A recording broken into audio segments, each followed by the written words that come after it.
He's the only human being in the world, sallallahu alaihi wasallam, who achieved his purpose in this planet. Ask him that you have the book of Paul, John, and Luke, Matthew. Where is the book of Jesus? The Prophet said, he who isolates from our community, falaysa minha, is not one of us. 500 years ago, Muslim prayers. Rabbi zidni ilma. Right now, Rabbi zidni rizqa. Most of the Muslims right now are thriving on the last generation subscription. They're not getting Gen Z. They do not have one-on-one communication. They have a lack of fear of confrontation. So they are the first generation who are starting to ghost people. And then they oversleep and they procrastinate and they're lethargic and they're always in bed, always in their bedrooms. Cell phones के ऊपर initiative की जरूरत नहीं पड़ती, खाली tweet कर दिया काफी है। इमरान खान को पूरी जेन जी ने ट्विटर पे आजाद करवा लिया है, असल में नहीं। ओवर पैम्परिंग, एक साल के बच्चे को iPad, and you know what she is thinking, God अल्लाह ने हमें कितनी नेमतें दी हैं, अल्हम्दुलिल्लाह। The IQ drops 12 points in the, or raises 12 points in the first 5 years. So where do we get these 4 things? That's the question. The answer was, you already had these 4 things. Somebody scratched them out of you. You cannot ask questions in Pakistan from your mommy or daddy, especially some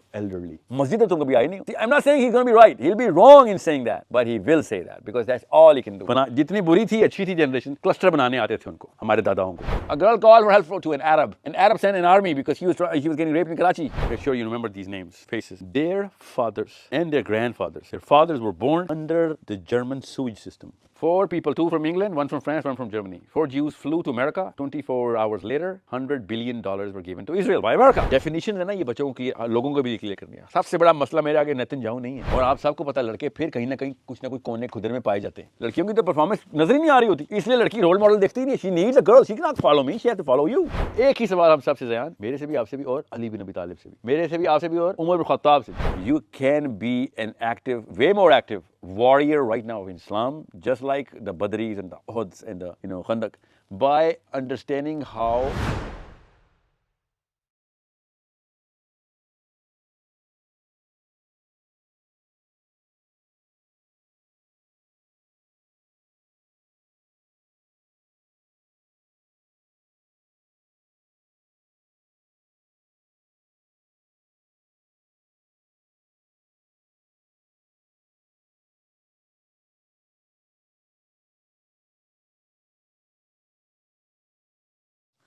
Assalamu alaikum. Let me begin by you guys. Let's just, this is going to be a little technical. First, let's just get some little ground rules going on. Anybody who does not understand English, सिर्फ उर्दू में बात करनी है तो ये बताइए मुझे पहले से. No? We're good? Just English? Because we're doing this for the cameras. This is strictly English. So just in case if I slip and start speaking Urdu, just stop me please, okay? And I really need you to stop me because we wasted a little video in Bradford because of this very reason. Gee, so are we waiting for somebody or should we just begin? Anybody? Knows anyone who's coming? Yeah, ruk jao main. Okay. Very quiet crowd. Gee, so let me introduce this and then I'm going to go straight to you guys so that I would know why you guys are here and who was forced to come here and who came in on his own accord. Okay? So this is going to be a little technical. This is a thesis. We are actually going literally to every part of the world with this thesis. This thesis is for, who's the youngest stat boy? What's his name? How do you spell that? And the boy next to him, what's his name? Yeah, so let's just talk about the kids, okay? How do you spell that? Come on, go ahead. M-U-H. I can't get it. It's one of the Allah's name. Muhaymin, yeah, Muhaymin, yeah, okay. Muhaymin, so Abdul Muhaymin, okay. So how old are you, Muhaymin? 14. And you're born here? You like it here? Okay. I'm gonna try and talk to you a lot today, okay? A lot. So Muhaymin, you one of the shy types? Or you want to talk? He's really shy. He's really shy. Okay. but we'll still talk, okay? And from the girls, who's the 15, 12, 13-year-old girl here? Anyone? Brought any? How old is she? How old are you? You're 15? What's your name? Seriously, what kind of, okay, how do you spell that? Maira. Myra. Okay, Myra, you're 15, okay. Mohammed, you 15 too? 14? You look half the size. You look like 8. Okay. So there's a very, very serious request I'm going to put in, okay? And I'm going to be putting this request about 50 odd times, maybe even more.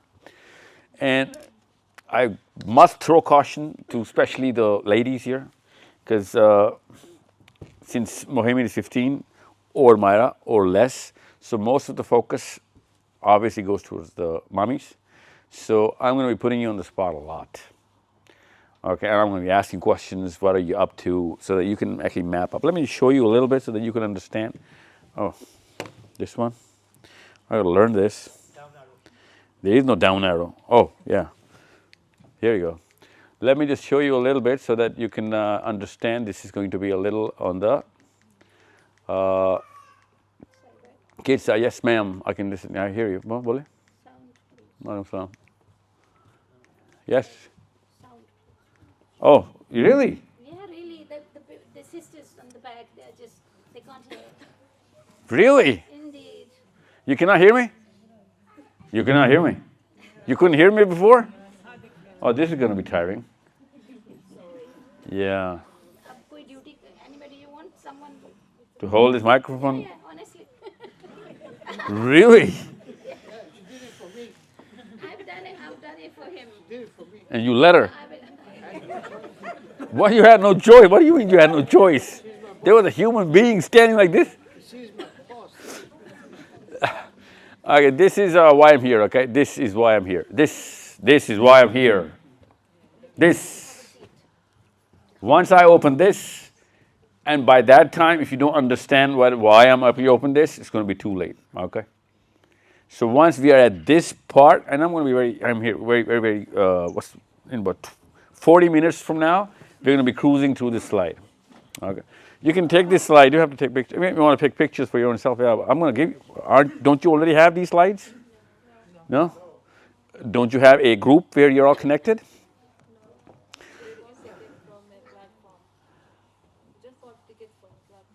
Okay, so what we can do is we can actually make that group right now, okay? While we are here, not right now, but while you guys are here. So that I can send you this, not just this, but I've been needing a lot of tasks from parents to be done on the kids, especially on this. So I will be following up. Most of the time, Pakistanis and Indians are given a task. Nobody does it. So this time, all I can do is just follow up, eh? Yeah? What's your name? Maisha? I can follow up. That's all I can do, right? I mean, I can come back to England and try and ask, but, who's going to be here again, right? So it's all about us taking ownership of our own purpose. So before I go to this and this, okay, I'm going to prepare you to understand this. I'm going to actually prepare you. You're going to be living as very competent psychologists and biologists and whatnot. But most of all, you're going to be going out as totally different Muslims, okay? See, the contention right now is, and I'll prove it to you, don't worry, that we have been fed a totally wrong definition of Islam. Myra? Wrong definition of Islam, okay? No, I mean it. I'll prove it to you, okay? And have you read the Seerah of the Prophet ﷺ? Maya, come on, 15? Do you know the Prophet ﷺ's story in the whole life story? Have you ever read a book about it? Would you remember the name of any book?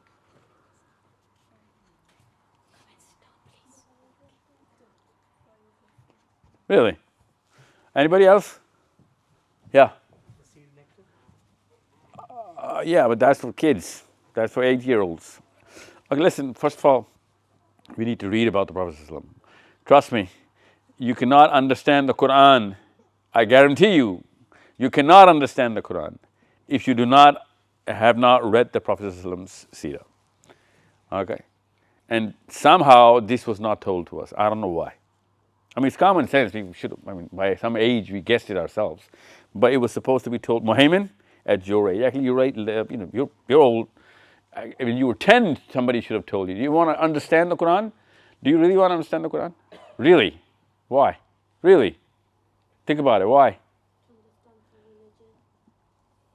And what would that do? Say what now? What is that knowledge going to do? Better people. No.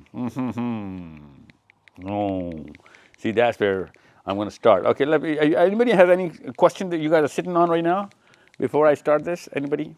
Well, yes, sir. Because this is going to be a little on the bumpy side, right? If it's too technical, don't worry. I'm going to break it down for you. Don't worry. Yes, ma'am. Yes. Hey, Oh, sorry. are we doing the kids? They prepared the questions. The kids Their own questions? on Seerah. They have their own, kids have their own questions. They already have questions? Somebody gave you, where is it? These four. You have questions? Yeah. Why didn't you tell me that before? Who's the kid who has questions? You have questions? Yes? No? Yes? Yes? Why don't you say it? You have, okay, so you had a question before. Yeah. So I wanted to ask that why did Allah chose Isa alayhi salam for the global governance and to conquer the world and to bring every household under the law of Islam rather than Prophet Muhammad himself, who was given the verse Al-Yawma akmaltu lakum deenakum wa atmamtu alaykum ni'mati wa raditu lakum. Anybody understand, everyone understands the question? The last of the last kingdom is for Isa ibn Maryam, eh? You know that, right? We all believe that, right? The last kingdom before the day of judgment is Isa ibn Maryam's. We all as Muslims believe that, yes? Yeah. But the law that Isa ibn Maryam will be following and implementing with the law of Muhammad sallallahu alaihi wasallam. Okay? So if it were the other way around, Muhammad sallallahu alaihi wasallam would have been subservient to Isa ibn Maryam's Sharia. But why did Prophet Muhammad himself did not got the chance to govern the whole of the world? He just conquered the Arabia. No, he did. I'll show you. He conquered. He's the only human being in the world, sallallahu alaihi wasallam, who achieved his purpose in this planet. Not even any prophet, nor a non-prophet. Well, a person who's not a prophet did that. Allah's Prophet sallallahu alaihi wasallam, Muhammad Mustafa sallallahu alaihi wasallam, is the only human being with the divine covenant who actually saw the covenant happening. Iza jaa nasrullahi wal fath is the culmination that you'll see this happening. Okay? No other prophet saw the purpose coming in, being fulfilled. I'll show you actually. So ironic that actually, this is why where I'm going to build the premise. I'm going to be talking about this thoroughly. But the amount of land on which Prophet Muhammad himself ruled as a ruler, as a king, as a governor, whatever you want to say, it was Saudi Arabia. After that, it doesn't matter. It's not a competition between who's going to have more land. The most amount of land that anyone ever governed was Adam alayhi salam. Okay? That he governed many, many planets. Okay? So, even if Isa ibn Maryam governs this, he's still going to have less than Adam alayhi salam, right? So it's not a competition. It's about, na'udhu billah, we're not comparing Isa ibn Maryam with less than Prophet sallallahu alaihi wasallam. Because the Prophet himself said, do not compare prophets with each other, okay? Because Jews used to do that. Because there were tribes, the tribes of Israel, tribes of Isaiah and Zechariah, and there's so many. There used to be competition. So in Muslims, we don't do that. One time, since you're in England, you should know that one time a Jewish man and a Muslim, actually a Jewish man came to Prophet ﷺ and he said, I need the qasas that this man, a Muslim, has hit me. And Prophet ﷺ said, why did you hit him? And the Muslim said, yeah, Ya Rasulullah, I did hit him. And the Prophet ﷺ said, why did you hit him? He said, because he said, Musa alayhi salam is better than Muhammad. So I gave him one. So he had a broken jaw, the Jewish man. So the Prophet ﷺ said, never, ever compare prophets with each other. Okay? On the day of judgment, when everyone, every living thing will be put to death, and no one but Allah Azza wa Jal will be alive, standing there, making that proclamation, that is there anyone other than Allah Azza wa Jal? And I will be the first man who's going to wake up from that death. But as soon as I'm going to wake up, there's going to be a hand that's going to come in so that he can lift me up. And that'll be the hand of Musa alayhi salam. Okay? So in other words, there is no way to know which prophet is at what place, because that is not for us as, regular human beings to determine. However, we as Muslims know that the purpose of life, and I'll show you, because this is the reason why I'm here, that the purpose of life is something that is going and has been achieved by Prophet ﷺ. And it is so much so, it is such a big deal, that Musa ﷺ himself, when he spoke to Prophet ﷺ, he showed how envious he is, how he's looking up to the fact that, our Prophet ﷺ is going to get so much more in this planet, which of course Musa ﷺ or any prophet would want. Okay? And Isa ﷺ, even though I'm not trying to actually, na'udhu billah, deduct any ranks or put any ranks in any column here, but Isa ﷺ is going to follow the Prophet ﷺ. Okay? And that is something which is to say that, Quran will be the last, book of that kingdom, which they say, thy kingdom come. We know, and we pray that thy kingdom comes, but thy kingdom has the book of Quran there. Okay, you know what thy kingdom come means, right? You're in England, you're in the country which actually is the patron country of the Church of England, which is the biggest denomination holding, which is the Protestant church, right? So thy kingdom come is a belief of all Christians that the kingdom of Isa ibn Maryam, Jesus, is going to come. That is the second coming. We also believe in that. Yes. Kibeta. What's your name? Huda. Huda, always tell your full name, okay? Yeah, never tell your first name only.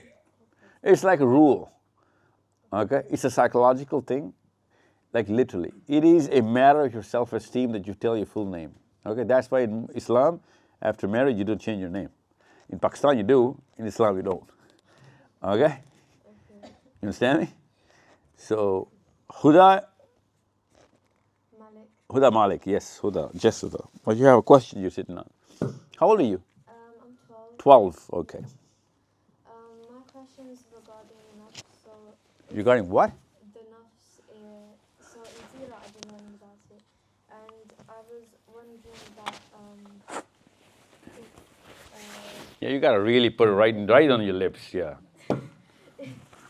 It's like a COVID machine.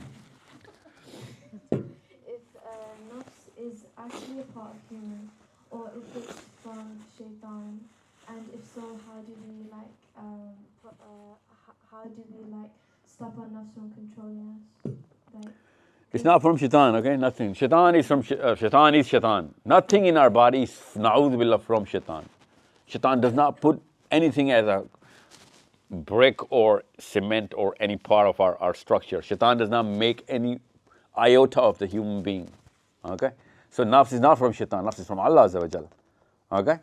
So nafs is a part of our system. The human beings have a trifecta system. Read the Quran, it's going to show you. You're 12, so I'm going to give you a little brief one-liner. Is it your own question? yeah, it's my own question. Okay.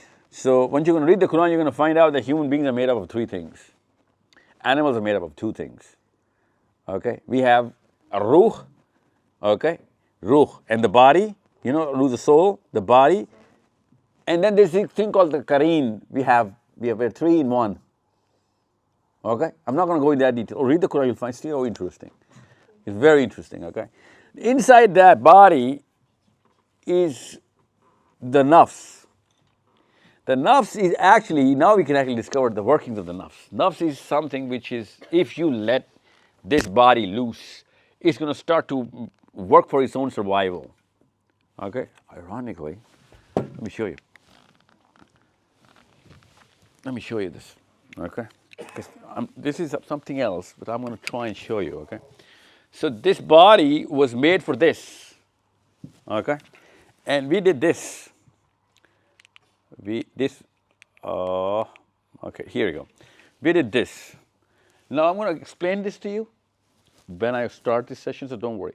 But this is the nafs. I'm going to show you how it works. Okay? And this can be controlled, tamed, and put to a really good use. Okay? So if it is put to that use and you have enough momentum, that is your asset. Okay? But if you're not going to put this to a momentum and you're going to forget all about it, that's option 2, right? That's a big problem. And then there's option 3, that you have not put it to its place, but you're struggling towards it. Okay? You keep fighting towards it, it's going to win, you're going to win, it's going to win, the world's going to win, you're going to win, you're going to have an off day, on day, you're going to keep the struggle. These are the 3 scenarios, right? These are the 3 scenarios which are in the Quran about the nafs. Okay?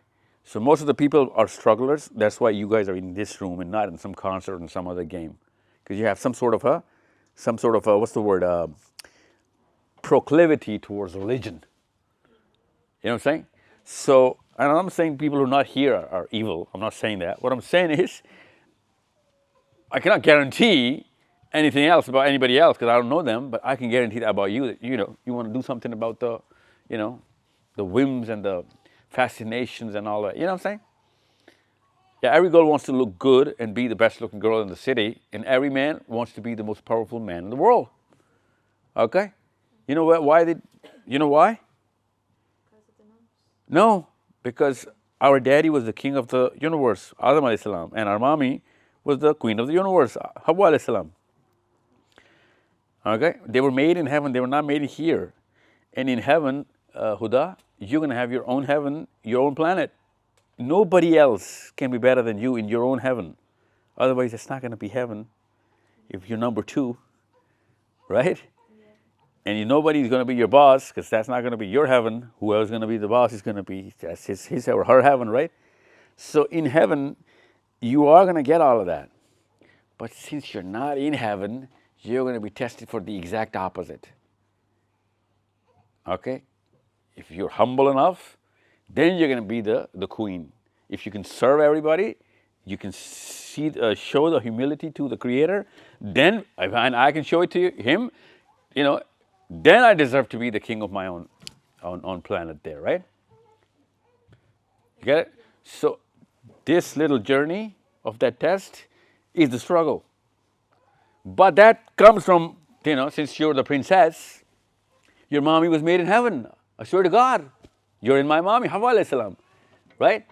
And you and me, brother, sister, our father, Adam alayhi salam, king of heaven. So we are I'm the prince, you're the princess.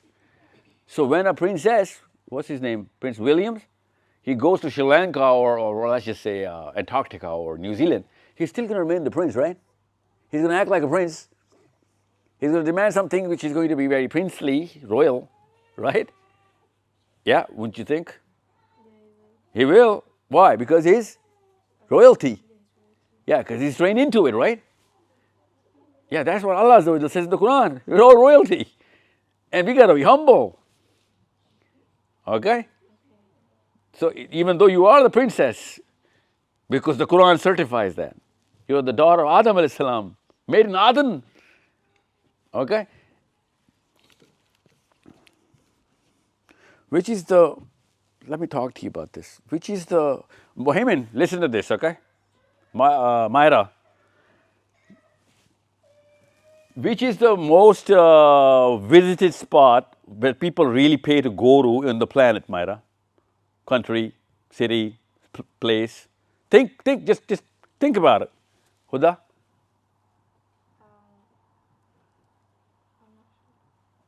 What would it be? What would it be? Which country? What city? Anybody?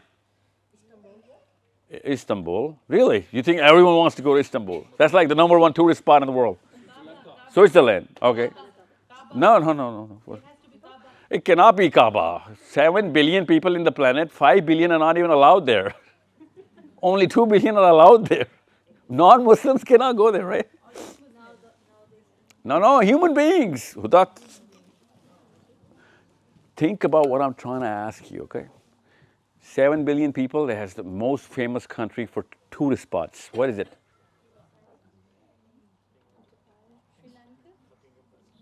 No.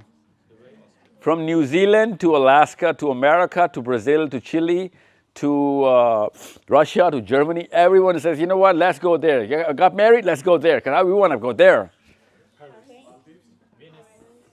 Okay, Maldives is not, but it's in the top 10. But there's the number one place in the world. Everyone knows it. I don't know why in England. God, you kidding me with this? We're done with this.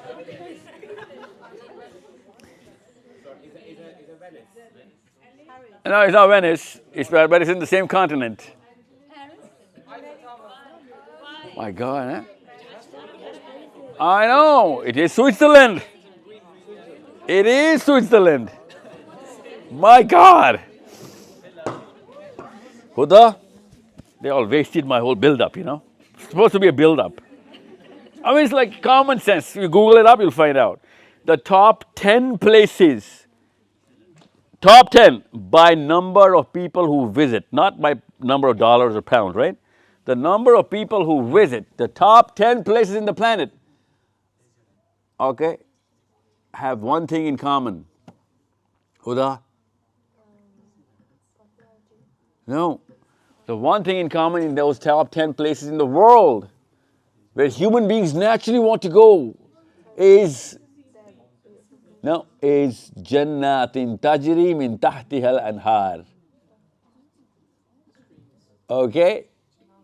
All human beings, from whenever they've discovered them, they all want to go to those places where there's green mountains and water flowing under them. Okay, you ask anyone in the room, and she will be telling her husband and he will be telling his wife that let's go to a place which has mountain, greenery, water flowing under the mountains. Okay? Where is it coming from? Everyone wants to be there, these kind of places. It's from within. That's nafs. That's the princess and the prince talking. Okay? That's an alarm. Yeah. That's an alarm. If you can tune it to yourself, it's going to work for you, right? Alarm clock work for you. If you don't, then it's going to work on its own and you're going to work for it. You are going to work for it, okay? So that's nafs amara. And the struggler is the nafs lawama. And the one that you put to your place, which is going to be a homing device that every single time is going to guide you towards the right thing, is nafs mutmainna. Okay? There's the three categories, these three scenarios. But Jannatin Tajri min tahti al-anhar is an indicator that we're all princes and princesses. Otherwise, we wouldn't have had that kind of urge. Okay? So, let me give you an example. There was this little experiment done, an actual experiment. Google it up, you'll find out. More than 10,000 people were asked around the world, every single country, draw the most beautiful picture on paper. Or let us draw it, tell us what to draw. 10,000 people in the planet, every country, every gender, every age. And the most common thing everybody said was mountain, water, trees, greenery. Jannatin tajri min tahti al-anhar. Wherever we are from, our inner self is calling for it. Okay? That's where we're from. That's what we just don't want to look into it. That's why, Muhammad, this is where you open the Quran, you find out, oh my God, this is my own story. This is not just Adam alayhi salam's story, this is my father's story, Adam alayhi salam. So it's going to happen to me. And it is happening to you. I'll show you, don't worry. You're 15, you're going to find out. Gee, you get the big picture now? Okay. I'm going to open this a little later. Let's just take all your questions. Who else has a question? You said kids have questions? Kids. You already had questions for this session. Yeah. Awesome. What's your name? Minna Fatima. Listen, it's not just about your names. It's about the way you say stuff. Because you're English. England-ish, okay? And the language that you speak is supposed to be English, but I swear to you it's not, okay? So it's the accent, that's why. Minal. Oh no, Minna. Mina. Mina, okay. Mina, how old are you? I'm 14. 14, Mina. Gee, my child, you have a question. I was going to ask, our Prophet Muhammad sallallahu alaihi wasallam, did he have any favorite like pets or animals? Why do you want to know? Because I have a pet of my own. I wanted to see like his view on it. Well, there are some animals which are domestic animals, okay? There's a certain word in Arabic for it as well. I mean, in English, right? You cannot pet a lion, right? Or an elephant, or certain types of dogs. It's not domesticated. Cannot be, right? But there's a certain type of dogs which are domesticated, right? I mean, they're born for it. So, just like that, birds are not to be caged. That's why I wanted you to know the concept first. No bird is born with its genes, born to be domesticated. Okay? They're only animals with 4 legs, which have certain types, which you can pet. Yeah. Like you have a cat. They're good. Don't worry. Okay? Yeah. But he didn't have a cat, but there's some companions of the Prophet at the time of the Prophet who had cats. One of them, Sahabi, is known as the father of a cat. Okay? He's so close that most amount of literature that we have is from the father of the cats, Abu Huraira. Okay? Yeah, because he used to pet cats. But birds, I'm sorry, hurts, doesn't it? Hurts. I know, those cockadoos and raws and I don't know, African gray parrots that you guys keep taming and trying to teach English to. They're birds. If you let them loose, they're going to fly. Yeah, so it's just common sense, you know. It's biology. Right? Biology is going to tell you whether an animal can be a pet or not. Okay? Yeah. Yeah, good question. Real question. So you guys, kids have real questions. I went to Bradford and they had some Cambridge level questions. I was thinking, where'd you come up with them? So, turns out somebody else was, it was somebody else's questions. Yes. Anybody else? Oh, you also have a question? Awesome. My name's Maisha Khan. How do you spell that?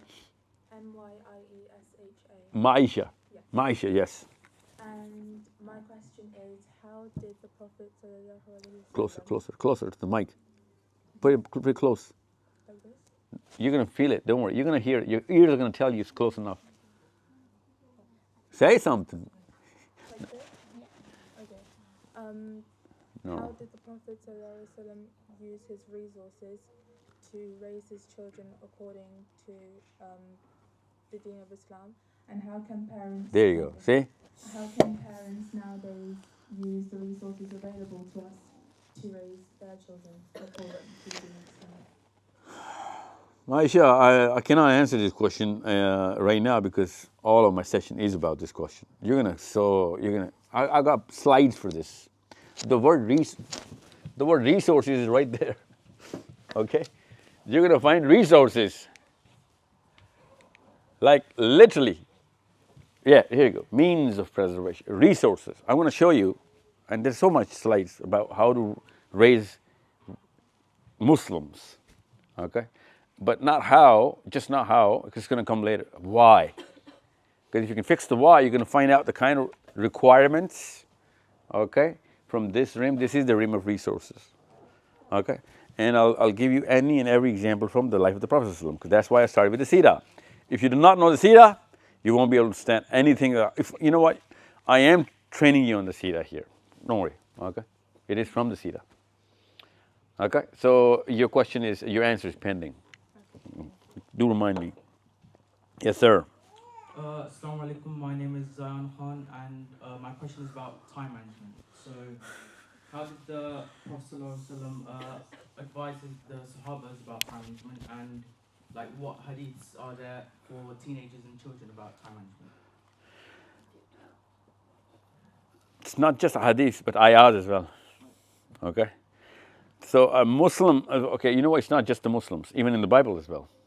So human beings have been advised from day one that if you want to turn out to be sloths, sloths, you know what a sloth is? In England, everyone knows what a sloth is. When we call a human being a sloth, what do we mean? We mean our kids these days. Myra? Mohammed? What's your name, I'm sorry? Zion. Zion, how old are you? 14? Yeah. So, see, there is a certain type of a hormone in the brain which is there so that you can manage time. Okay? And if you ruin the chemistry, especially mommies, if you break that clock inside a child's brain, then do not blame the child, even though you will be blamed, I'm telling you. But we do it to our own kids, and then they oversleep and they procrastinate and they're lethargic and they're always in bed, always in their bedrooms, and you're thinking what's going on in there or what's going on in there. It's not going to work. Okay? This is something which we really need to understand. Fajr prayer is a mandatory event. You do not do that, it is the biggest sin. Biggest sin. Zion, right? The Prophet said, if there is only one difference between a kafir and a mu'min, it's the salah. Okay? It's the absolute difference, the salah. That means if you just leave Fajr, then you're done, right? Right? You know what I'm saying? Yeah. So, Fajr is the prayer which sets the exact day for the whole Muslim. Okay? Now, there is an 8 o'clock club, there's a 6 o'clock club, there's a 7 o'clock club in America where all of these corporate billionaires, they just, try and boast and show off that they wake up at 6. Okay? And there's a club. And you actually, you enlist in that club. They're corporate CEOs, You know when Fajr is today? Tomorrow? When is Fajr tomorrow? Jummah time or start time? Did you just... Fajr, man. Oh, Jummah time? No. The sunrise. Sunrise. 6 something. Mm-hmm. He's asking what is Jummah time? I got it. That's why I used the word sunrise, so that... Oh, no. Well, basically, he actually goes to the Muslim. I know. He's trying to do the math right now. Yeah. 6. That's my... Sunrise? The sunrise is before 6. Jamaat is 6. Oh, okay. No, it cannot be. The other way around. The Jamaat cannot be after the sunrise. So you know what I'm talking about. When the sun rises, you cannot pray Fajr anymore, right? Oh, yeah, you can't. Yeah. You can't. So before the sun rise, a Muslim has to be super active, right? Yeah. So we were time managers by faith, by belief. We cannot be asleep when the sun, before the sunrise. If the sun rises before a Muslim, the Prophet said that's the difference between a kafir and a Muslim. Since a prayer is the difference between a kafir and a mu'min, right? Salah is the difference. Fajr is the salah. That's first. That's one. Number 2, you got to make sure that you time your prayer in wastul waqt. Wastul waqt, you know what that means? And the prime time of the prayer. There's a prime time of every prayer. A prayer, when it's in the central time of the prayer, for example, 90 minutes for Fajr in Islam, right? When the sun rises, you cannot pray Fajr. So 90 minutes before the sunrise is Fajr time. Okay? When the sun sets, it's 90 minutes for Maghrib, right? So I hope in England you do take 90 minutes for Maghrib. Because in Pakistan we take 10. After 10 minutes, people pray Qaza for Maghrib. So shameful that Muslims in Pakistan are so ignorant that they actually pray Qaza because someone told somebody, nobody ever read anything about it, and somebody told somebody, and somebody is actually now praying, और 10 minute हो गए सो मगरिब कज़ा हो गई. You know, the sun takes the exact same time to rise, same sun, same earth. So it's going to take the same time to set. So if it is 90 minutes for Fajr, it has to be 90 minutes for Maghrib, right? So you cannot sleep before Asr and Maghrib. It's prohibited in Islam by the Prophet ﷺ. You cannot sleep before, between Asr and, if you have to sleep in the evening, after Maghrib is allowed. Okay, but not after Asr. You get it? And you can sleep after Zuhr. Okay, at least recommended for a power nap. Okay, so I'm just telling you how to, because when you see that a religion is telling you when to wake up, have to wake up. There is no choice. You cannot put your own self under a new policy that I'm exempt from Fajr. No one is exempt from Fajr. You get it? So you got to wake up before the sun, and you cannot sleep while the sun is setting, way before the sun is setting, because after Asr. And then you got to be up for Isha as well. You get it? So your chemical is called melatonin. What's it called? M-E-L, melatonin. Melatonin is a sleep hormone. If the melatonin you can control, which I'll tell you how later today, don't worry, then you can set your own alarm clock. I do, millions of people do that, okay? That if you tell yourself when to wake up, you're going to wake up at that time. You don't need an alarm clock because the melatonin works under your own conscious brain's instructions. Whenever you know that you have to wake up, you're going to wake up at that time. Why I'm talking about sleep, I mean, even though you asked about time management, okay? Because when you say Islam, does it actually, is time management a thing in Islam? Oh no, it's not just a thing. It's just about everything. Because we start our every day for either certain time, we cannot do certain things, we cannot sleep at certain times, and we have to wake up at certain times. Okay? And then the whole 24-hour cycle is regulated by a Muslim's, own chemistry, and he puts himself to work or whenever he has to work. And then if he can sleep during the day, after Zuhr, he can for a bit, but he cannot sleep for 2, 3, 4 hours because he cannot sleep after Asr and Maghrib, right? So if it's Asr time, you cannot sleep. So you cannot, Islam is actually getting you out of this sloth status and going into a very active, actually proactive status. Before the human beings or any animal is going to wake up, a Muslim is up before the sunrise, right? So we are all about time management. It is not just an option, it is mandatory. It is mandatory.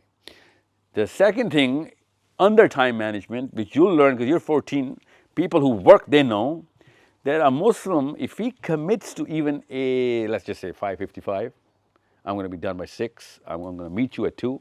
If he commits something, and if he does not put that commitment within that time, he's out of Islam. Okay? The Prophet said a mu'min can be everything, anything but a cheat. Because if he commits, he's got to follow through. If he does not, he's not a Muslim. A mu'min can be anyone but a guy who breaks his commitments. So that's coupled with what I'm talking about in chapter 1 of the answer. You see these two things and you'll find out, is there anything else we expect from other human beings in the world? No, we don't. So you honor your word. Whenever you have to fulfill something at whatever time, you got to be so accurate. And then you're not a sloth. Okay? Now, I can go into subcategories. I don't want to. I hope you got the answer of, because you asked me if there's a hadith. Yeah, it's not just hadith. There's ayahs about this. Okay?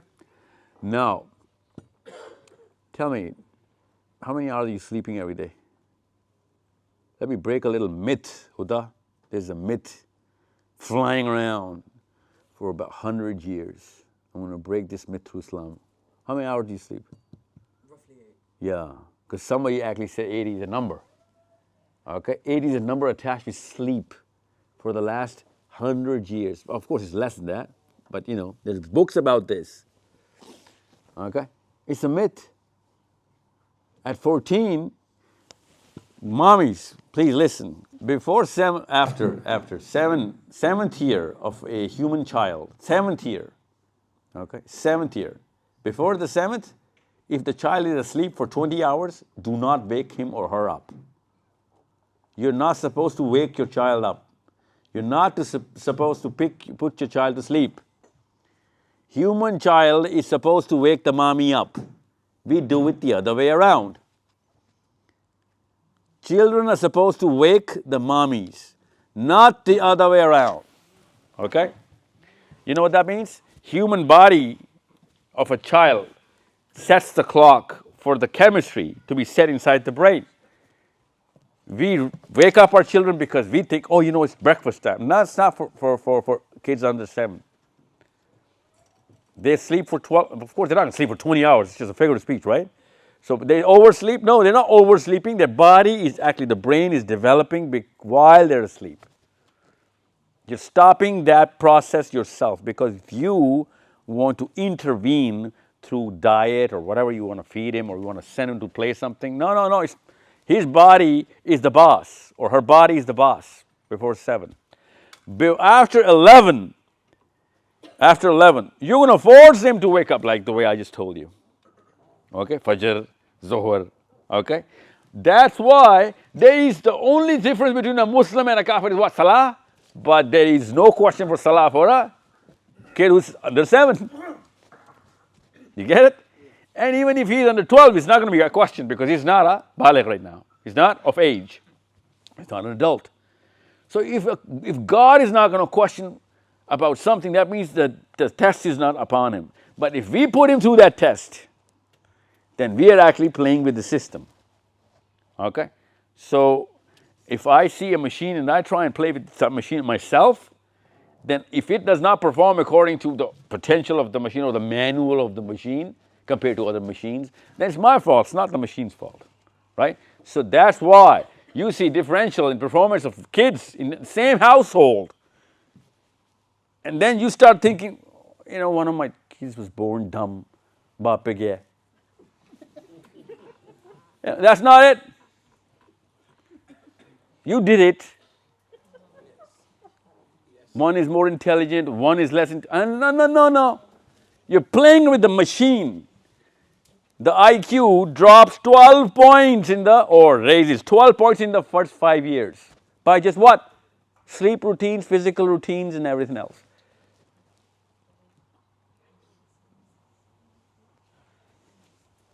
It was that simple. The hardware, we shrunk the hardware by what? मुझे गर्मी लग रही है तो बच्चे ने भी sweater पहनना है, सर्दी लग रही है तो मुझे ठंड लग रही है, मुझे गर्मी लग रही है. I take the kids' clothes off as well. Kids are going to do every single thing based on their body. Mommies are going to do every single thing based on the auntie. The body should tell us, not the next door neighbor or whatever. Why am I talking to them? You know that, right? Because we're not there, but we should be aware of what's, because it's our kids they're dumbing down, right? It's not just anybody else. And they are dumbing them down. And that's the problem. So first 3 years, this is how they say it in psychology now. 5 fingers, 5 points on the IQ. 5 fingers, 5 points on the IQ. 5 toes, Myra, 5 points on the IQ. And since there are 10 toes, 10 points. So 20 points on the IQ. Look at me, that's how they teach you. The 10 fingers, 10 toes, the more this child is going to move these 10 hands and legs, 20 points on the IQ. But he's not going to move them, he's not going to be able to get those 20 points on the IQ. You know what an IQ is, Myra? The only real difference between two human beings is the IQ. This is how important IQ is. You cannot compete with a guy who's smarter than you, I'm sorry. He has to perform better. Okay, but Tatung, I'll show you what IQ actually does to human beings. High IQ is the biggest gift a mom and dad can give to a child. We all know that. Okay, all the people who've ever made it only have one thing in common. I'm talking about money or leadership or whatever. They have the same IQ. 120 plus, 110 plus, that's it. And we have 20 points on the IQ in the first 3 years, and we never let him move his ductiles, legs and arms. Why? Myra, we stuff them in duffels and I don't know what, because it's too cold in London. And this child is like a penguin, moving like this. He's got to move his elbows and his knees, and that's how brain is developed in the first 3 years. You've seen infants, especially Desi infants. Like they're choking, and they're looking at, the sky, thinking, God, why? God, why? We've all been there because we were packed in those duffels by our mommies. And now our wives are doing it to our kids. So let loose the child. Let him tell you, Mommy, it's cold. He's going to say, don't worry. Or Mommy, it's too hot. When he says that, dress him accordingly. Mommy, I'm hungry. Feed him. Mommy, I'm sleeping. Let him sleep. Under 7, your job is to facilitate the body. That's it. I'm not going to go much in detail because that's not the point. So if we play with the machine is going to stop playing with us. Okay? Gee, anybody else, any questions before we jump into? We shouldn't have opened this slide yet, eh? This is too. This is for the session here. Gee, anybody else? Oh yes, ma'am. What's your name? Bisma. My name is Bisma, and my question is, what is the difference between the Bible and the Quran? The what? The Bible and the Quran. Have you read the Bible? No. You're going to have to read it. When we say the Bible in England, we mean 2 things. Okay? Who's been to Gateshead? Not so far. It's just about Newcastle, eh? Gateshead, have you heard the word, name? What is about Gateshead? What is the thing about Gateshead? Gateshead is the biggest Jewish community after Israel in the world. It's a city, it's a place close to Newcastle. If you ask them, what is the Bible, they're going to show you a different book. But if you ask a Christian, he's going to show you a different book. They both call the same thing the Bible, because they're both right. Okay? They're both right. But if you were going to ask a Jewish man, like, is the Christian right? Like, no, he's not right. He has our book in the Bible. Bible is their book. We let them call it the Bible because the New Testament is in there. The New Testament is actually the Bible. But the word's become a phrase. Okay? So the Bible is the book which is for Christians, only for Christians, which starts from the New Testament, okay? From the point of view of the Jews, they're not going to accept any book from Peter, from Matthew, from Luke, from Mark, from Paul, especially Paul. They really do not like Paul, okay? And there are 14 books out of 27, there are 14 from Paul. Okay, all of these books are rejected by the Jews. They don't call it the Word of God. Okay, but Christians call it the Bible. Now Christians call from Genesis to Deuteronomy also the Bible. The 24 books of the Tanakh, which is the stories of the prophets inside the Old Testament, also in the Bible. So Bible is a big concept. But there are 2 kinds of Bibles, one the Jewish Bible, one the Christian Bible. The Christian Bible has the Jewish Bible in it. It's called the Old Testament and the New Testament combined. Okay? And the Jewish Bible does not have the New Testament. Okay? They don't call it the Bible. We call it the Bible for some reason. The Jews call it the Torah or the Tanakh. Torah is the 5 books of Moses. Tanakh is all the books inside the Old Testament. There are many, 24. Really, 24 plus 5, 29. Plus the Psalms. So, it's a little complicated because of the throwaway of the casual use of the word Bible. Even the Bible is the actual meaning of the book, as a Muslim we know, is the book that was revealed upon Isa ibn Maryam. Nobody has that book anymore. Okay? When the Christians are going to tell you, any Christian in the house? Okay, ask them that you have the book of Paul and John and Luke and Matthew. Where is the book of Jesus?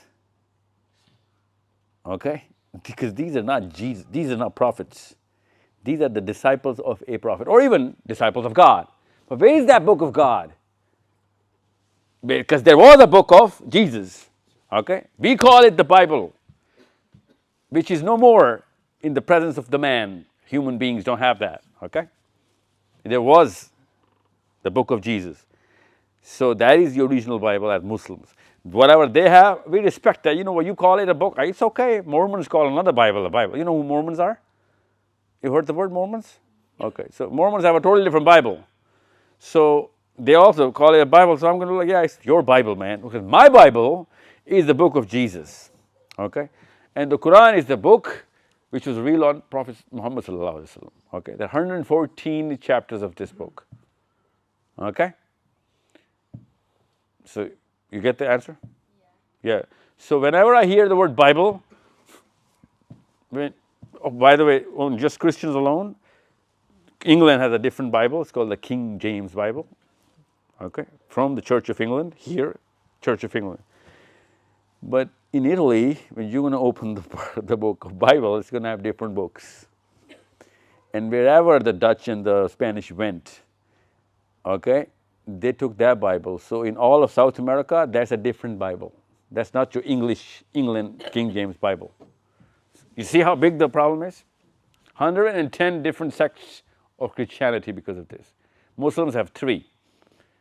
Shias and Sunnis and? Yeah, but you know there's a third one, right? No, Barely is the Sunnis. Shias and Sunnis and? Wahhabis, yeah. So these are the 3 regular sects, right? But Christians have 110 denominations, okay? So, by the way, there's another Bible other than the Italian and the English. It's the Ethiopian Bible, okay? Ethiopian Bible has 7 extra books, okay? So that's also a Bible. So many Bibles. So everybody ready for this? Bismillahirrahmanirrahim. Before I start this, I better warn you, once we start this, we won't be able to stop. So if you have any questions you're sitting on right now, it's the time. The purpose of going through the Seerah is to develop a heroic figure. If we look at, No, sir. No, that's the instrument used for Seerah or any story. That's not the purpose. you got first create Prophet Muhammad as the hero, then you got... Yeah, that's an instrument. Yeah. Okay, but you don't even have to do that because he's going to, he's going to be created as a hero himself. You read the whole neutral perspective from all the historians. He is going to come out as a hero, so you don't have to create a hero. He's there, right? But that's not the purpose. The purpose of Seerah is to set the psychology of a man and a woman. Okay, the psychology of what am I going to do or what the world is going to present to me. If it was presented to the Prophet ﷺ, I can get enough sense that he would have decided X or Y. That's the purpose of understanding the Seerah, to tune our psychology into it. Okay, our current English psychology. Because you guys are English, right? That's what I'm saying. Because there are so many things that you're going to have, Myra, that I'm in England, the Prophet ﷺ was not in England, so I'm going to have new situations. No, but you're going to find out after reading Seerah that the algorithm is the same. You're going to find literally the answer of if the Prophet ﷺ was here, what would he have done in my shoes? That's the purpose of understanding Seerah. Being a good craftsman, parent or a father or a mother of how to create a right sense of heroism in his character, that's an instrument, that's not a purpose. Okay? Gee, so let's just begin proceedings. Bismillahirrahmanirrahim. This is the ayah in the Quran, okay? This is not an opinion of anybody. This is not, a philosopher, a man speaking. This is Allah Azza wa Jal, the creator of all of us. He's telling us, the word is us, you as us. Huda, us. Okay? Huda, what is a Muslim? What is a Muslim?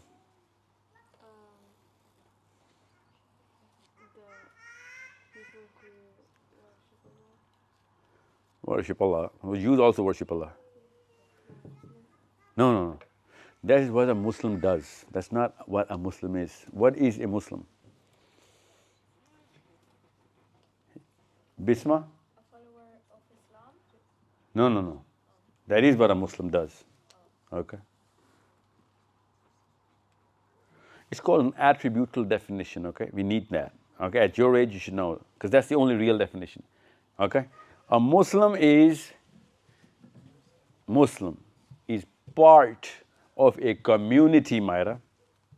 A Muslim is a unit in a part of a community where he or she sinks everybody in towards the single purpose of the Quran and the Seerah.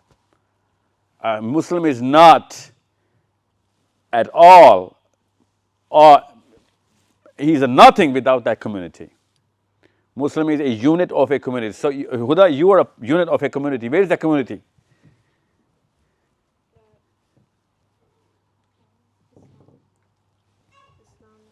Islam is not a community. Islam is a purpose, okay? It's our lifestyle and our goal. Muslims around the world are a community. Kids being born right now in Muslim households, community. Parents, elders around Indonesia, to wherever, okay, they're community. So if you are not actually riling all of them up, herding them towards a purpose, you and I are not a Muslim.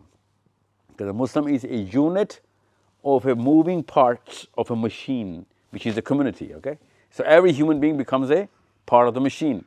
So you and I are nothing as individuals if we are calling ourselves Muslims. Okay, if we isolate ourselves, the Prophet said, he who isolates from our community, فَلَيْسَ مِنْهَا, he is not one of us. La rahbaniya fil Islam, do not go into the jungles and try and do your own thing. Okay, so make sure you understand, before I start this, get your concept straight. If you're working alone, you've already divorced us. Okay, you cannot work alone in Islam. And once you're working together, then you need to have a goal. And that goal has to be in 5 years, 3 years, 10 years, 20, all of that map has to be with you, okay? Not just for you, everybody. That's when this ayah is going to start to make sense. Okay, everybody clear? So I'm going to just take one more minute on this, but unless you understand the identity of a Muslim, which is a unit of a part of a machine, which is the community of Muslims, right? So I'm a part of a machine. So there are many parts in this microphone, eh? If you take any part, this microphone is not going to work. You get it? So if I am a valuable part and if I die, the whole community is going to suffer. But if I'm not a valuable part, if I die, the community is going to prosper. Right? So a lot of Muslims, when they die, Muslims are prospering because they were, nothing. They were doing nothing. We were actually carrying the slacks of their undone work. Right? So if you know what Islam is and the purpose, you are the useful part. And if you don't, you are the problem. That's what Muhaymin, you and I are we better get this concept, okay? Maybe you'll have to pick the slacks of every Milton Keynes Muslim because they're not going to be performing. You'll have to perform for them as well. They will become a cancer for you, or maybe you will become a cancer for everybody. Unless you get the definition straight, anybody can be a cancer. Because if you're playing solo, you are the cancer. You know what a cancer cell does in the body, right? What does a cancer cell do? What does a cancer cell do in human body? Damage the other cell. No. How does it damage? Nope, it doesn't. Multiplying, no. No. It does multiply. It does change the DNA. No, it doesn't change the DNA. But whatever it does, all of this is true, but it's going to come later. What is a definition of a cancer cell? Cancerous cell is a cell which? No. It is that simple. See, cancer is such a big problem. You should know what cancer is. Cancer is a cell of a human body, Huda. Your own cell of a human body. Could be anywhere, okay? But it stops the coherence of the whole system of the body. It starts acting on its own. Malfunction. Okay? It starts, it's actually, it does act, but it acts on its own. And then, it starts to multiply and do whatever later. But any cancer, any cell which is not a part of the whole system is cancer. Yeah, it goes rogue, literally. Any cell gone rogue, you know what going rogue means? Yeah, going on its own, okay? So if you go on your own in Islam, you are the cancer in Islam. The fact is, we are told exactly the opposite. We feel actually closer to Allah somehow, on our own. Then, I'm so left alone. Oh God, help me! I only have you. Have you ever heard this? I only have you. I'm all alone. We've all been trained with this sort of philosophy and psychology. We think we're heroes and heroines when we think, oh, you know what? I'm alone. I'm me and my God only. Or are you prophets? Even prophets, most of the prophets didn't even go through this sort of thing. If you're not behaving as a community, you are a cancer. You're alone. Why are you alone? Like, where is your people? Your first job was to herd the people together. But it's called virtue signaling. We we think ourselves as virtuous if we are left alone. You're going to find a lot of aunties. I promise you this, okay? Because they see aunties do that. I have mommy and, I have daughters. I have 3 daughters, Myra. Every day I keep telling them, it's not virtuous to be a victim. Okay? A hero saves the victim. A hero is not the victim.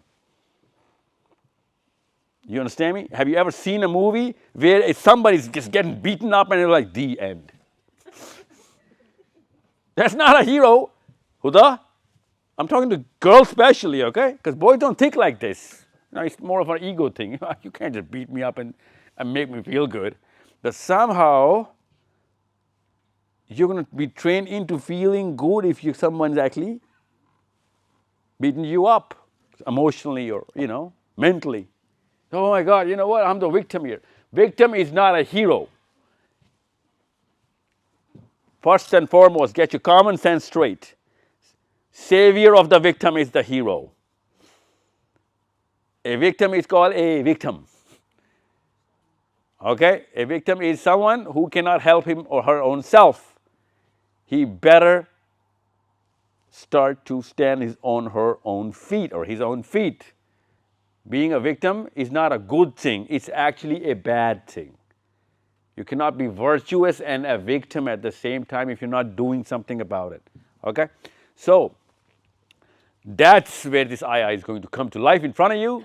Allah says, Inna Allah la yughayyiru ma bikum hatta. Hatta means until. Yughayyiru ma bi anfusihim. Now see, Bisma, this is all plural tense. This is not about one guy. Ma become people. Okay? Allah doesn't even talk about, people, you and me. He's talking about all of us. In Allah la yughayyiru ma bikum. Allah is not going to help you. I guarantee in the Quran, Allah does not help His people unless. So in other words, Allah is guaranteeing that Allah is not going to help you. No one else, no peer, no fakir, no uncle, no Maulvi Sahib, no alim, no taqis, Usmanis, and no mufti menks, and no whatever you guys are hearing. He's not going to certify anything, okay? Because Allah is certifying, not going to help you. So someone's going to be like, don't worry, Allah's going to help you. No, He's not. That dude is lying. Because Allah says, whenever He's going to say Himself, that's the only truth. Allah is not going to help us unless we are not the cancer. You hear me? You get that? So, if we're playing victim, Allah is not going to help us. And every victim is saying, oh, you know what, Allah is going to help me. I'm just the victim here. Allah says, no, I'm not going to help victims. You get up on your feet, I'm going to help you. You help your own self, then I'm going to help you. Then. This means then in Arabic. Okay? In this context. Unless. Hatta, unless. You get up, you do your own thing, you're going to stand on your own feet, you're going to gain muscle, you're going to gain power, I'm going to help you. Imagine the irony, huh? Wouldn't you think that I wouldn't need any help if I'm helping my own self? I have the muscle, why would I need help? That's the rule. Because this is how the human behavior works. No more victim mentality. Okay? Everybody clear about this? Now, it changes everything. Because, Myra, I'll tell you, I promise you, last 2 generations, we're training our daughters, training them to feel like heroes when they're victims. Okay? And when they, in the Quran, Allah says, I am not going to put any burden on you more than what you can already bear. Wusaha. Bear. And every human being, Huda, that I know, I've ever met, especially Pakistan, India, even though they're the one who's putting a burden on their own shoulders. Allah is not. You know, the burden on the shoulder is called Islam. The duties of Islam are a burden upon us. That's the meaning of the ayah. So if someone else is trying to put you into a victim mentality, that's not on God. Okay? So you cannot bear that. That is something which you cannot bear. And you are going to break. So don't let anybody make you feel like a victim. Okay? I'm going to go into this detail. Now here, this is the philosophy. This is something I want to spend a little time on. Yes, sir. So, keep that ayah in mind, and we see the plight of Muslims in the world nowadays, especially in Palestine, in Gaza. What is the lesson for us from there? That's one. Oh, I'm going to, not just a lesson, this is an opportunity. I'll tell you. I'm going to be talking about Palestine a lot. Don't worry, I'll be out there. What else? The second is, what's the difference between Jewish and Zionism? Who's read the book, Mohammed? Have you read the book, Der Judenstaat? It's the smallest book you'll ever find. Read it. Der Judenstaat is a book by Theodor Herzl. Theodor Herzl. Say it, Herzl. Like pizza, Herzl. Herzl. Okay? Theodor, you know Theodor, that's the common name here. Okay? Theodor Herzl. Download the book and read it. It's the smallest book you'll find. Very small. You know what he says in that book? You know who he is? Anybody know who Theodor Herzl is? The father of Israel. Father of Israel. They call him the present day Moses. Okay? That's how important he is. You know what he says, Huda? Theodor Herzl in his book? He says, listen, that's his words, not mine, okay? And he asked me the question, okay? I'm not building up. He's asked his cold question. Theodor Herzl says, when a cancer cell, when an alien cell comes inside a body, we cannot blame the body for killing that cell. The body kills the alien cell, right? Theodor Herzl says that. So why are we blaming the Europeans and the Germans and the Muslims for trying to kill us? We need our own system, and we need to build up our own system and maintain it. Otherwise, if you're going to be under their system, I do not blame them for trying to kill us, because we put our own rules from our own book upon ourselves. We are not going to abide to their system. Hence, we are a cancer to their system. That's their Judenstaat. And he's right. He is right. And by the way, Muslims, oh my fellow Muslims, you guys, think about it. Whatever Theodor Herzl said to the Jews in the world, any Muslim can stand up and say the same thing to the Muslims, and it will make perfect sense. Okay? But there's something that comes right between us. Sir, what's your name? Babar Saab. Babar Saab, something comes between us before. Listen, this is what mommies and daddies do. It's not just mommies, so I'm going to look at daddies here, because daddies do a lot more, have a lot more to do with this. Huda, I told you you're the daughter of Hawa alayhi salam, right? And Adam alayhi salam. So it is within you and me, okay? It is within you and me. And you're going to grow into it. Don't worry, you're going to grow up and you're going to find out that all the desires that come in are based on eternal life. And we're not going to get it here. But whatever, you see, this gadget that I've invented as a human being, this one that I've invented, is for what? A convenience. I don't want to move, I want to work, I want to get all the money, all the houses, all the cars, all the wives, all the kids and all, everyone's doing that, right? Because we are from wherever the place is, we could have easily gotten them. So that progeny is working within us, okay? In the Quran, Allah says, يَحْسَبُ أَنَّ مَالَهُ أَخْلَدَ. That this human being thinks that whatever you're going to get here is forever. It's forever. Allah is training us on our own psychology. He's the creator of our machine. It's like, whenever you're going to get something, yasabu, he's going to think, anna malahu akhlada. That whatever I'm going to get is going to stay with me forever, as if I am here forever. Why do we think like this? Can anyone tell me, especially a girl, why do we think that whatever we're going to get forever? Huda? Because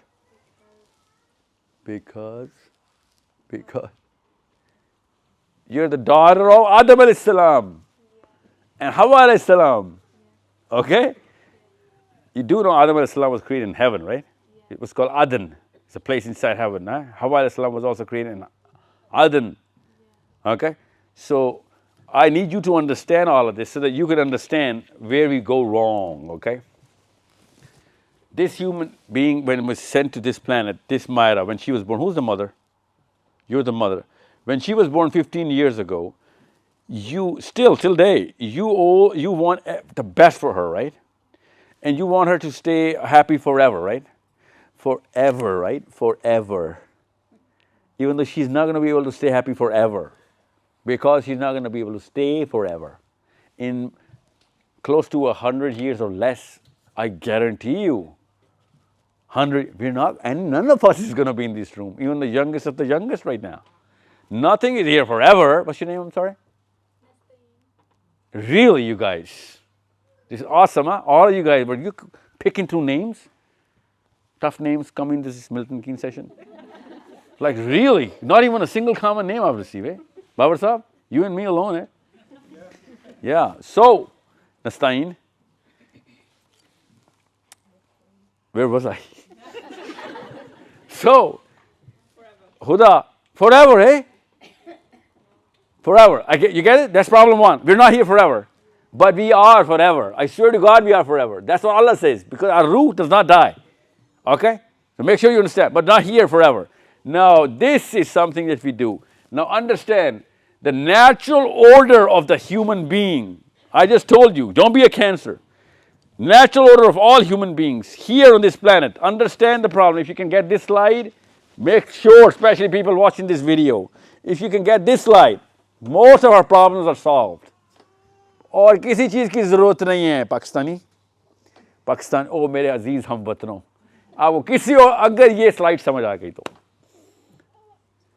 this big, look at the big circle, okay? Allah Azza wa Jal sent us for a purpose. I'll show you the purpose. अभी दिखाऊंगा आपको अल्लाह की कसम numbers के साथ दिखाऊंगा. I'm going to show it to you by area, by numbers, by people. I'm going to here you go. Let me show you. It's got, oh come on. There you go. I'm going to show you through all the people and all the places and all the maps the purpose of life. I'm going to show you the purpose of life. The $1 billion question, Adam alayhi salam's first son, till today, everyone's trying to ask. I'm going to show you the answer to that question. Such a big claim, okay? First, understand this slide. No Pakistani is going to get whatever I'm about to unfold after these slides, if you don't get this slide. Everyone's going to criticize you and me, especially me, because I'm the one who actually pulled those slides out. That, what the hell are you guys talking about, man? What is this guy talking about? This doesn't make sense. This is his own opinion. I don't believe this. This man talks rocket science, no logic, no nothing. A lot of people are going to say a lot of things about me, especially this. If you don't get this, because no one's thinking about where he came from and why. And I'm going to answer why, because that's what the conclusion is. But no one wants to know that I am, Myra, a part of a machine. Everyone wants to play solo and think he's a victim or she's a victim and thinking I'm closeness to God is when I got beaten up. That's the exact opposite of Islam. In Christianity, they invented this, Myra. They used to tell people to beat them up. They used to go to the trees, tell them to start flogging me. Leave me alone for months and months. That's early day Christians used to do that. Okay? Like literally starve and do whatever. You know, that's what they thought. You know what? This world is such a distraction. We're going to hate the world. We want to, despise this little world. Okay? So understand, if you do not understand the definition of identity of a Muslim, a Muslim is what, Bisma? Come on. You're my only hope. You're my future. A Muslim is like a person part of a community. There you go. Yeah, perfect. So you're a part of a machine. Myra, what's the machine? Amit is cheating? You don't have to cheat with this. Come on, it's all right if you don't know it. Just say, I don't remember.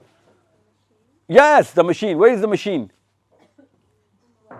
Yeah, you're part of the machine. Where's the machine? A Muslim is a part of the machine, Bisma. Huda, where's the machine?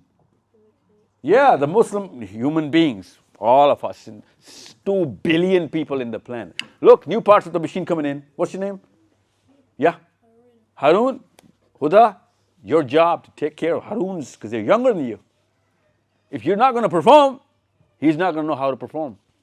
If I'm not going to perform, you're not going to know how to perform. Okay, I'll tell you what category you're going to perform into. Don't worry. Every single thing, don't worry. Today, everything's going to be clear, inshallah. But first, what is a Muslim? Muslim is a part of a machine. If it's a machine, that means unless we take care of the community, we are not Muslims. That's where you're going to understand every single thing every psychologist ever wrote. You're going to understand, oh my God, now I understand what is mental health, what is positive psychology, what I should have done, why am I getting into depression, what was the course of action to do, because we always try to play solo and it never works. Nothing's going to work if you play solo, especially psychiatric medicine. So the natural order of development as a whole was the purpose. I need to put the light on this. Can I put the... Yeah, so I'm going to use this as well. Yeah, let's see if it works. Let's try and get rid of this. Yep. So, as a whole, Huda, if you're not working as a whole, forget Islam for just 1 minute. Just think about some university in Berkeley, California, right? Berkeley University. And they're working for positive psychology and all of that, BrainWorks, and I'll open BrainWorks in front of you, don't worry. And I do that for a living, right? They came up with this. It's not a Muslim definition. It is a non-Muslim definition that unless a single individual is working as a whole, he can never gain positive psychology. Now, okay, that's just cliche. We know as Islam that human beings are a community, human beings, not just Muslim, human. And if we are working towards that community, we are going to be productive and mentally healthy. And we are going to have to make sure that they progress towards a certain X plus 1, if they are at X, okay? Now, the natural list of demands based on the whole community has to come out. In other words, bachche doctor banane hain. Nastain, you wanted her to be a doctor, but did you do the math on whether the human beings need a doctor? Maybe the human being needed an engineer or an astronaut or maybe something else. But you don't even think as a whole.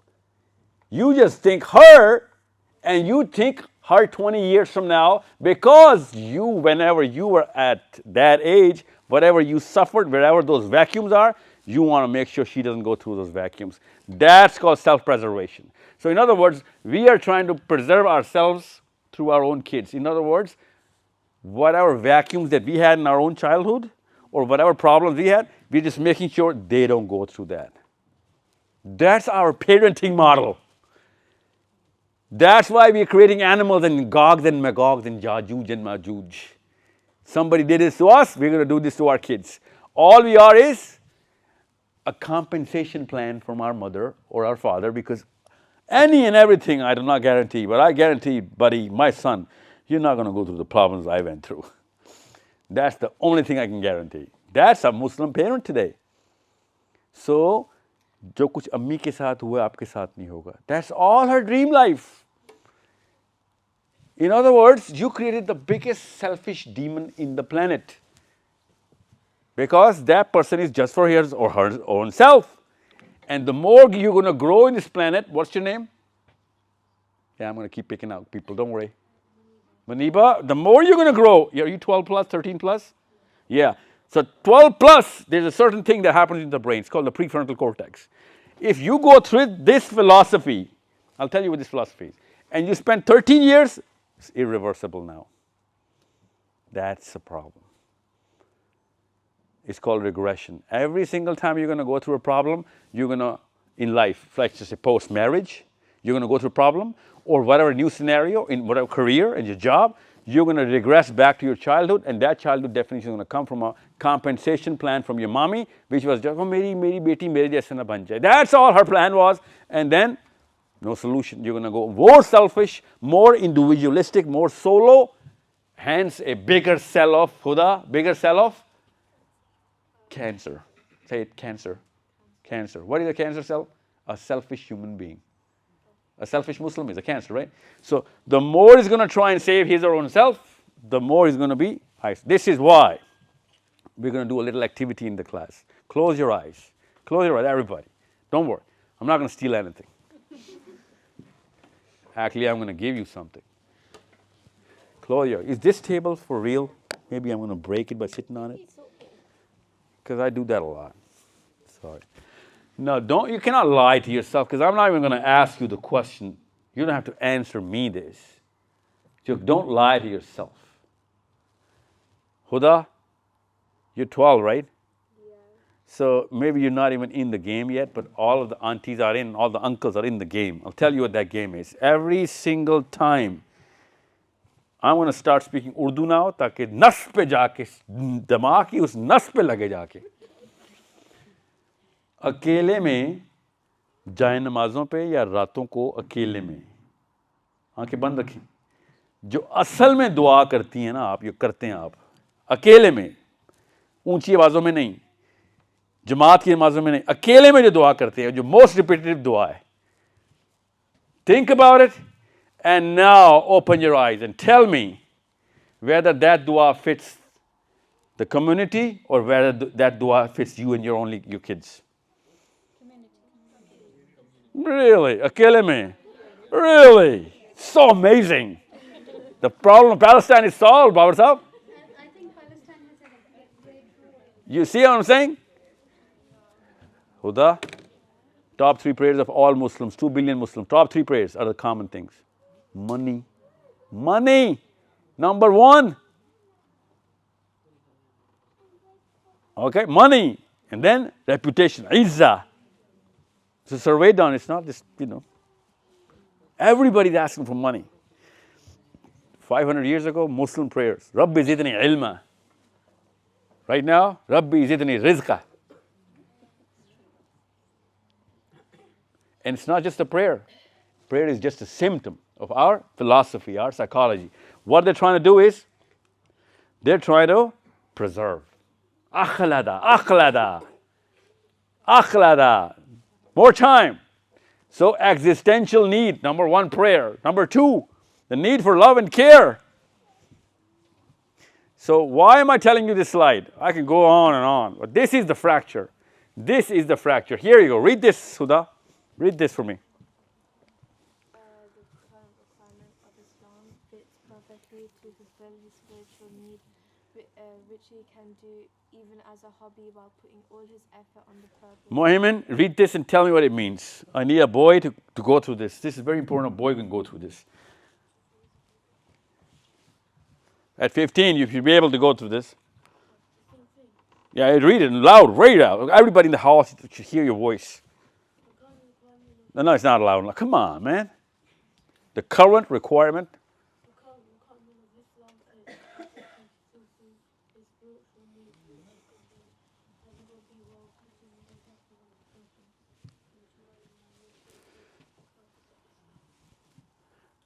Now, try and understand what I'm going to say, okay? Because I'm going to explain this. Namaz, Roza, Zakat, Hajj. Okay? Namaz, Roza, Zakat, Hajj. You heard these words before? Yeah. Even if you were the most selfish person in the world, doing it for your own self, okay? Even if you're a cancer, Huda, you can still do Namaz, Roza, Zakat, Hajj. Okay? And it's not going to hurt your selfishness. And you think you're a great Muslim because your son is, or your daughter, your sister, your father, your brother, such a religious family, namaz padhte hain. You know, they never miss a fast. Daadi rakhi hui hai. You have beard. What does beard got to do with the purpose? This is something which we were sent on the planet. Okay, now pay very clear attention. I'm going to come back to this slide. I'm going to show you something so that you can understand how important this matter is. Sure. Sure. I wonder how you will combine with, there is an ayah in Baqarah, it says, I'm going to read very strong. When it said to them, follow what Allah has revealed, they replied, no, we only follow what we found our forefathers practicing. Oh yeah. Yeah. Always good to follow full machine, how it works, and follow community. No, you don't have to follow. It's not about following the community. It's about developing the community. Following the Quran and the Seerah is the only solution. You're not going to say that's what we're doing. We're following forefathers, going to lead us to this. Every forefather of ours has taught us to take care of you and your wife and kids only, buddy. Okay? That's exactly what's going on in Palestine. No one's taking care of them. Everyone's trying to save their own self. Okay? That's the psychology we are given as training manual from our own homes. You need to understand. So I'm not trying to follow the community. I'm trying to make sure she is helping the community. Not, he's on top of the community, not under it. Okay? Good question though. So this is, understand, this is why I'm here in England. This time around, I'm here because I have actually, what was your name? Harun. I am here for the Haruns and Myras and Hudas and Bismas. And what's your name? Fatima. Fatima with Bisma. Focus, Fatima, okay? Because I'm here for you kids. How old are you? 12. Yeah, I'm here literally. I'm going to show you. I'm going to show you guys on the map. Okay? Because I know how your brain is working. I've plotted all of this. The 12-year-old, the 22-year-old, and the 32-year-old, and the 8-year-old, and 6-year-old, and less. How old are you? 9. Not really. Okay. English, huh? Arun? So, what happens? Look at the timeline. This is the timeline of the human beings. What is the purpose of life, okay? Understand. I'll show you through these people what is the purpose of life. So, there is a certain interesting event going on right now in this planet. Right now, two things are going on, and if we can combine these two, we can produce electricity for the Ummah, the whole community. You have to know how to use it, okay? And I'm going to show you how. But what is it? What are the two things? Number one, first of all, you need to understand, if you really are here for the whole world, the whole community of human beings, then you got to understand that if you're doing anything less than the whole world, then there's got to be some justification, right? So here, this is the timeline. Look, this is the first time in the history of human beings that we know the literature of, okay? Before that, we do not have the literature. We have the literature of Ibrahim alayhi salam, okay? We have the literature of Musa alayhi salam, which he asked, where is the Bible? Okay? We have the literature of Prophet sallallahu alaihi wasallam, which is the Quran and the Hadith and the Seerah. We have the literature of somebody else, which I'm going to show you why I'm here, because you are under the same effect, and literally you are inside the center of how this happened again. And then a few more events I'm going to show you on the slide. But what is the event, the list of events? It's called the global reset. Okay, Zayan? Global reset. So Zayan, my purpose here is so that you can understand that if Zayan in Milton Keynes, right, England, if you cannot plot your effect on the globe and you change it, you did not perform as a Muslim. If you're setting your goals other than the globe, then you're making this mistake, right?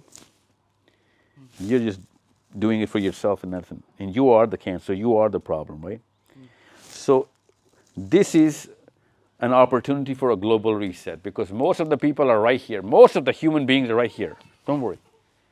Now you're old enough to understand what I'm saying, and you're young enough not to make the mistakes my generation did.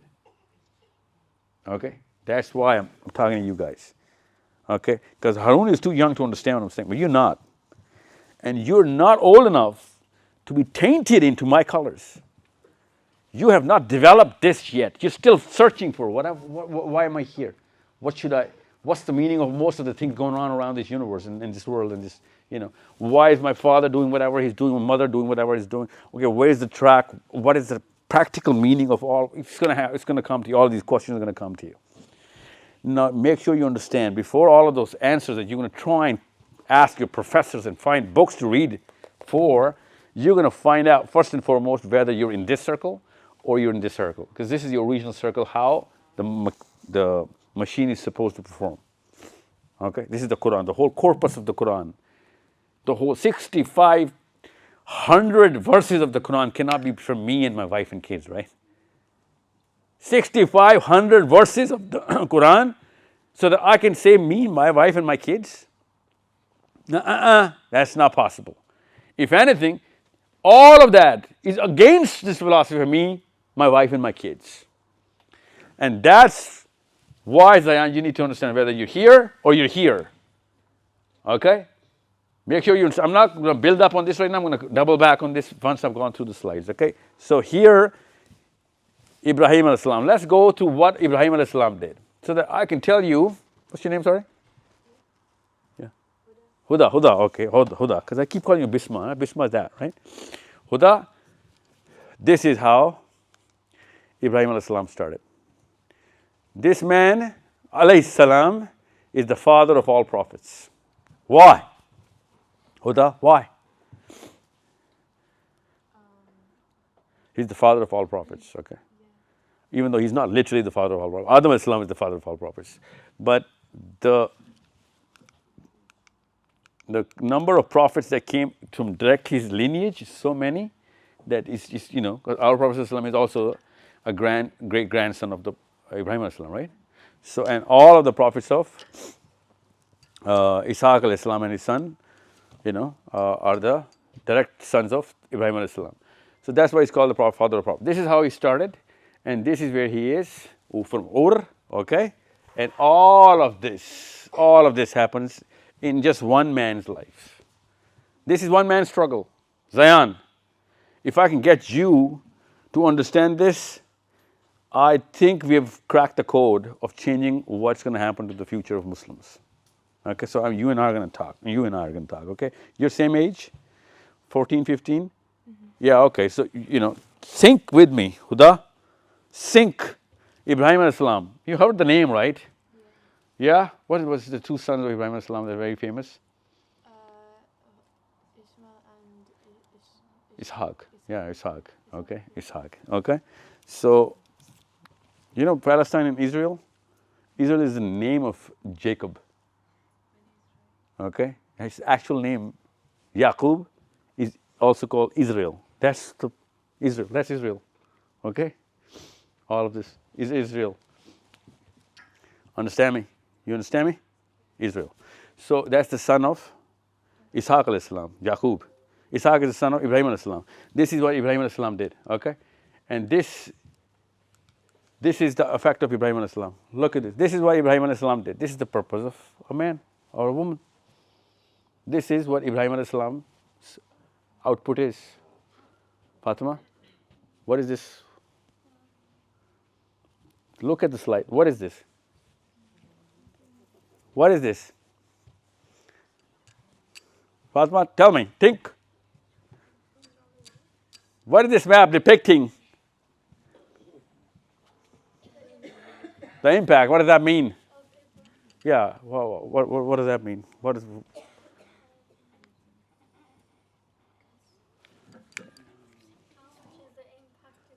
Yeah, literally. Huda, do you get the picture?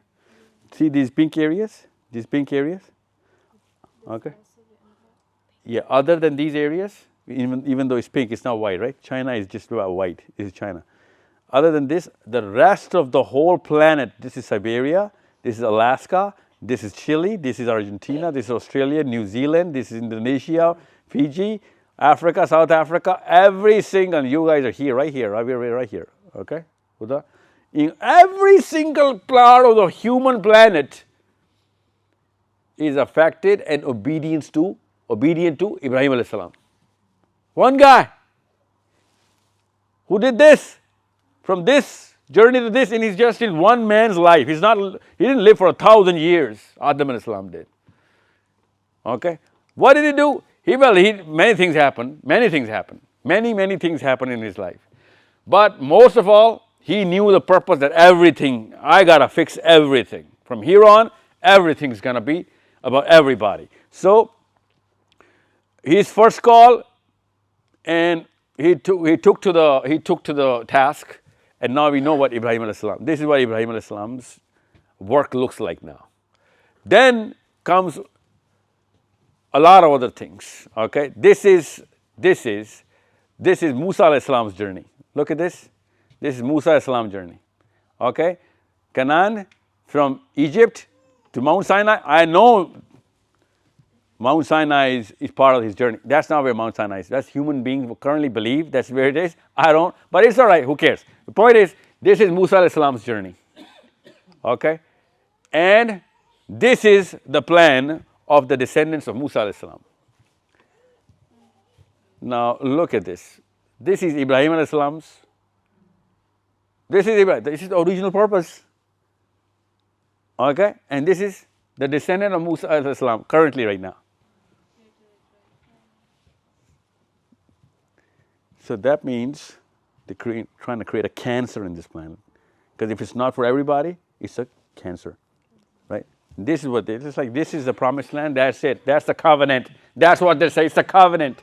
In the UN, Netanyahu stands up and says, "We were promised this land." Okay, what promise? Oh, this is the promise, by the way.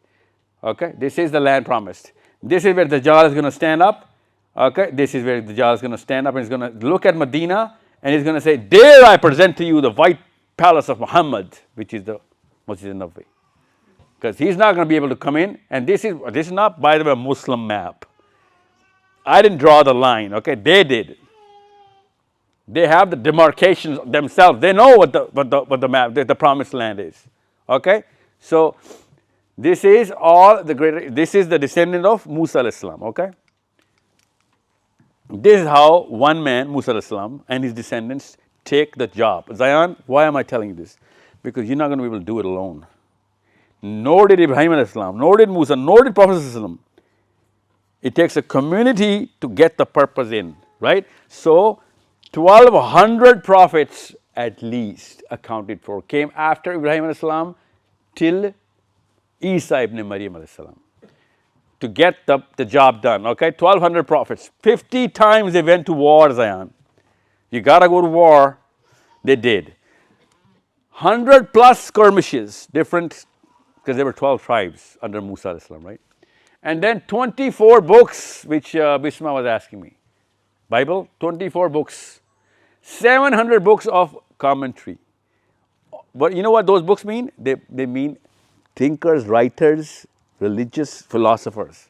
Maybe you're one. Maybe you're going to have to create one. Because we need a lot of them to get the job done, right? They're doing it. They did it. Why? Because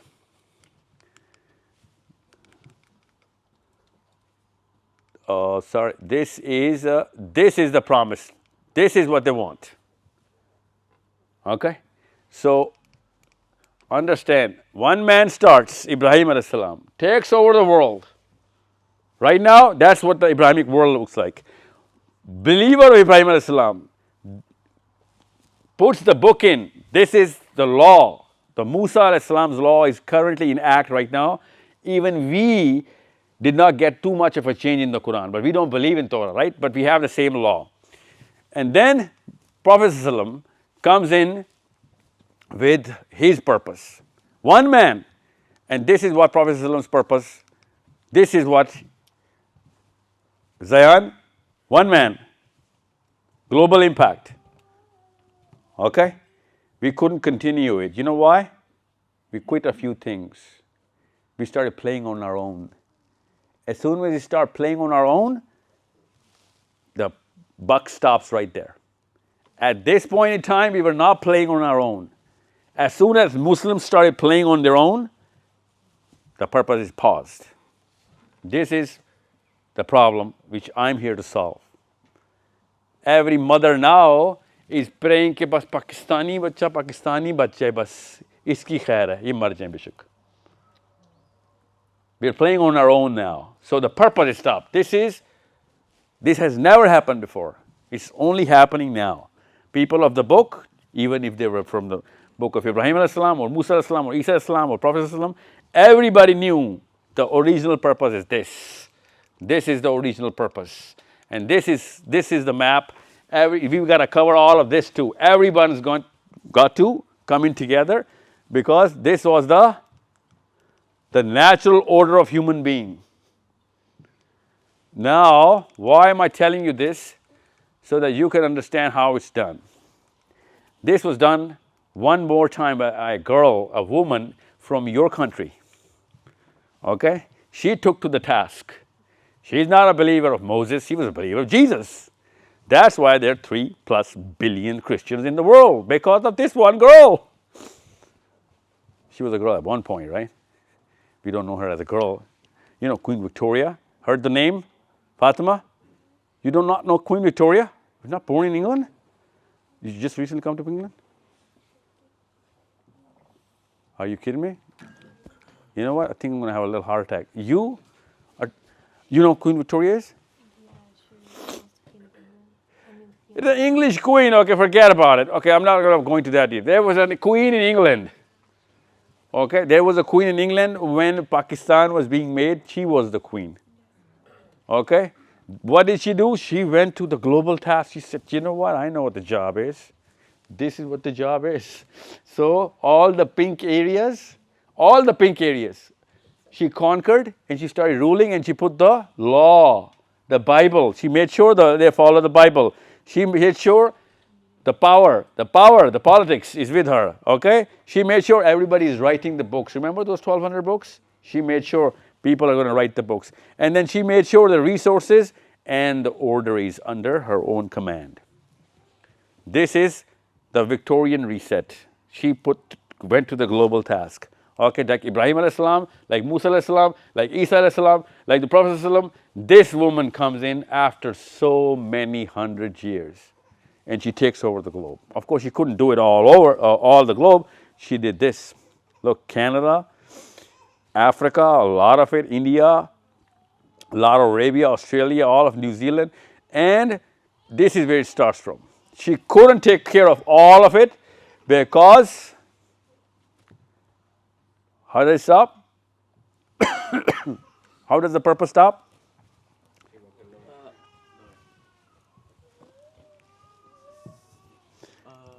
She stopped because, yes, good man. All of a sudden, they went selfish. Okay? This is how it stops. Now, understand, I'm going to show you these slides, don't worry. Okay? This is the Muslim reset. This is what the Muslim objective looked like. We could have grown all over. We could have grown all over here. Actually, 3 of the Sahabas are born in buried in China. 3 Sahabas buried in China. They were already at the task. Okay, the Prophet ﷺ on his last sermon, you know what he said? He gathered up every Muslim in the last sermon inside the Hajj, and he said, "Have you gotten the message?" The Sahaba said, "Yes, we have received the message." And he said, "Oh Allah, from today, I make you witness that, I've conveyed your message to them." And you know what then he said? He said, "Now go to every part of the world. Don't stand here, spread it, because they might understand this message better than even you can. Go to every corner of the world." Every corner of what? The world. And companions did. Okay, Spain, all of this was also green. Okay, this is a Muslim land. Spain was Muslim. Some of France was also Muslim, under the Muslim reign. But you guys won't know about it because you're too young. When you're going to read, you're going to find out this was where the movement had already reached. But then we stopped. Why did we stop, Zion? Because we we started playing on our own. And this is why we need to understand that unless the philosophy is correct, your psychology is going to be corrupt. Okay, your philosophy has to be straight up, and your kid's psychology is going to be pointing towards the north. He's going to have a productive, progressive psychology. Most of the human beings you're going to find out, no matter what kind of CEO they are in the company, they do not have the right psychology. That's why their graphs look like this. And most of the households of the billionaires or the great job people have issues like drug addiction, suicide tendencies, runaway children, divorces, you name it, and self-harm in so many other ways. I'm talking about adults here. So why does that happen? Because you can get money for your own self, you can get resources for your own self, but you cannot get a purpose for your own self. This body is not designed for just one man's purpose. And as soon as, Huda, you're going to do that, you're going to feel great for a few years, and all of a sudden, everything's going to crash. That's what happens to all human beings. So, this is what Muslims did. Now, I want to show you this later on. I'm here not to just talk about technicality. I'm here because this is an opportunity, okay? This is the most recent global reset opportunity that is upon us. That's why I came to England. Now you get the big idea?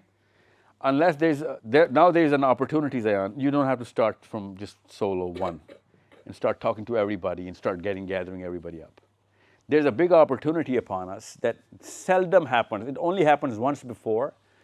I'm not talking about prophets here, people who are not prophets, unki life ki baat bata raha hu. This opportunity has come only once. That's why people like me running around the planet, talking to mommies and daddies that this opportunity should not be missed. First and foremost, change your philosophy, tune the psychology in. What is the opportunity? This is the opportunity, okay? First, go through the list. This is what I'm talking about. Understand the concept. One guy in Rome accepts Christianity, everyone became a Christian. You know who that one guy was? Yes, who said that? Nastine, perfect. Constantine accepts Islam, before accepts Christianity. All the world becomes a Christian. Before Constantine became a Christian. Everyone was trying to kill every Christian in the world, and every Christian was hiding. And they were not even in thousands, they were in hundreds. Okay, of course they were in thousands, but scattered. Okay, then the big event happened, spread of Islam. Okay, all of a sudden, the Abu Bakr Siddiq and Umar al-Khattab especially, Umar al-Khattab started sending deputations and armies all over the world. Okay, global reset, and now everybody changed their definitions of right and wrong because Islam became an everyday household matter. Now we are all Muslims. If Umar al-Khattab did not do that, we would not have been Muslims. Okay, I do not know what we would have been most probably Hindus or whatever, but we wouldn't have been Muslims. It is because of this one guy, Umar ibn Khattab, who followed up with the task of the Prophet ﷺ. And then the Victorian I just talked about, and then certain events like these have happened. Not going to go into that kind of detail right now, because I am here to talk about these kids. It's called Gen Z. This is Generation Z. Okay, I'm not talking about Harun, okay? Harun is Gen Alpha. I'm talking about you guys. Myra, even you're on the lower spectrum, even if you're 25, you're still Gen Z. So these guys saw this. You guys are seeing this. You guys are not old enough to have certain type of hardware in the brain. Your brain is still developing. So these two things can combine, and that global reset that Ibrahim alayhi salam did, or Musa alayhi salam did, or Victoria did as well, or Umar ibn Khattab did, your kids can do in less than 5 years. Your kids have the opportunity to reset the globe. How? This is how we reset the globe. As soon as Victoria went to the world, 3 things happened. As soon as Ibrahim alayhi salam went to the world, 3 things happened. Musa alayhi salam went to the world, 3 things happened. Prophet ﷺ went through the world, 3 things happened. What are those 3 things? Number 1, Zayan, what is the first thing that happens? Disruption of the status quo. What does that mean? Disruption of status quo, what does that mean? What is a status quo? What is a disruption? That means the major powers, like right now America or China or Russia, okay, or NATO, these are big powers, right? All of a sudden, these powers either become powerless or somebody else takes the new power, okay, a new player comes into the game, he's way more powerful, or somehow, for example, a new source of energy is discovered. All of a sudden, the balance of power changes, okay? Let's just say Pakistan, China, and Iran start siding with Russia in the Ukraine war. All of a sudden, new power arises, okay? It's called disruption of power, okay? So this is disruption of the status quo. Big things start to change. As soon as either you do it, Zayan, or I do it, or it happens on its own, if this happens, these 2 things can be easily done. Now this has or has not happened, let me show you. But what is the second thing, Zayan? If this happens, those 2 can easily happen. Yeah, what is this thing? Reconstruction of thought. Yeah, in other words, reconstruction of thought means what is the right thing to do? Okay? In other words, remember that slide of the purpose? All of a sudden, this can be done now. This, here you go. We can actually go back. That's called reconstruction of thought. Okay? We can change this into this. I'll show you how, because all of a sudden, make sure you understand, we're upon an event here.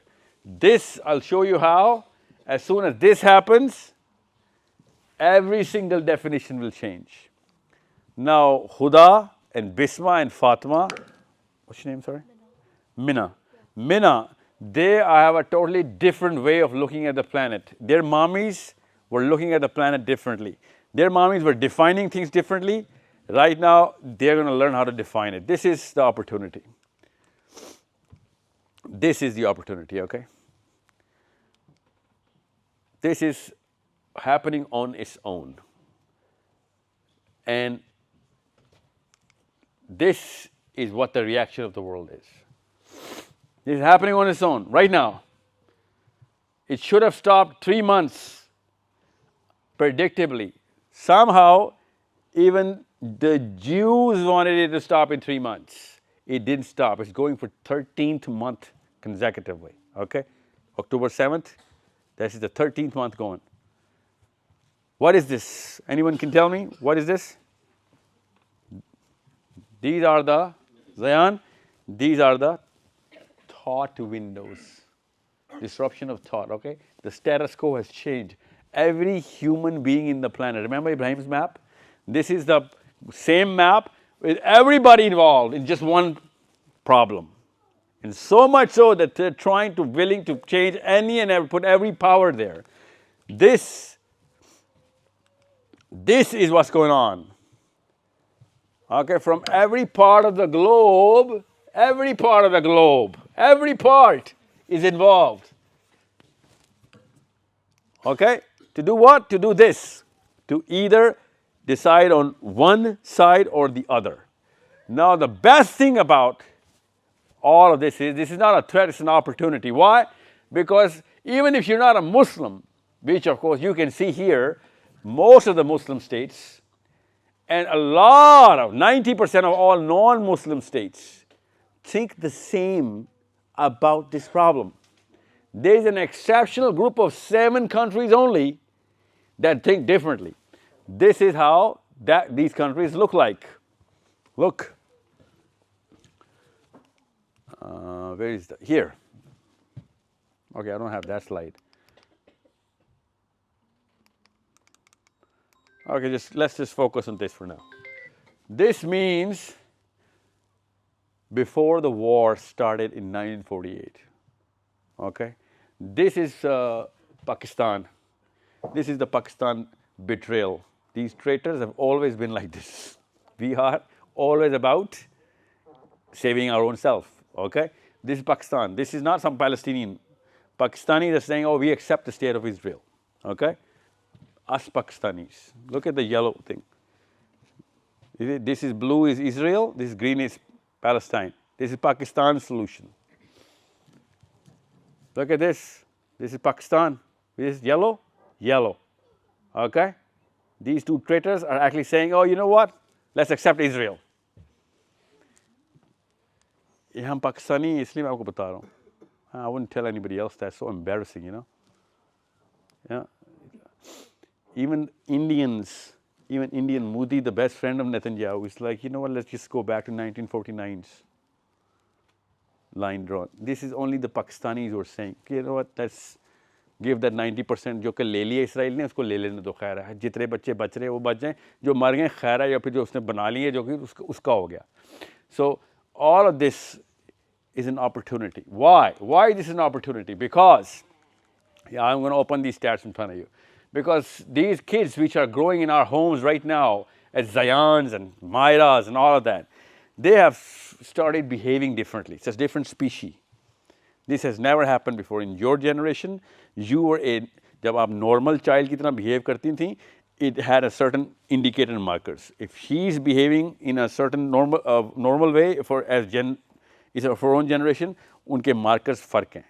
Most of the parents are not recognizing the difference. This is what's happening in Pakistan, India, Bangladesh, Arabia, Turkey. Now you're going to find that out in England. I hope this is happening in England as well.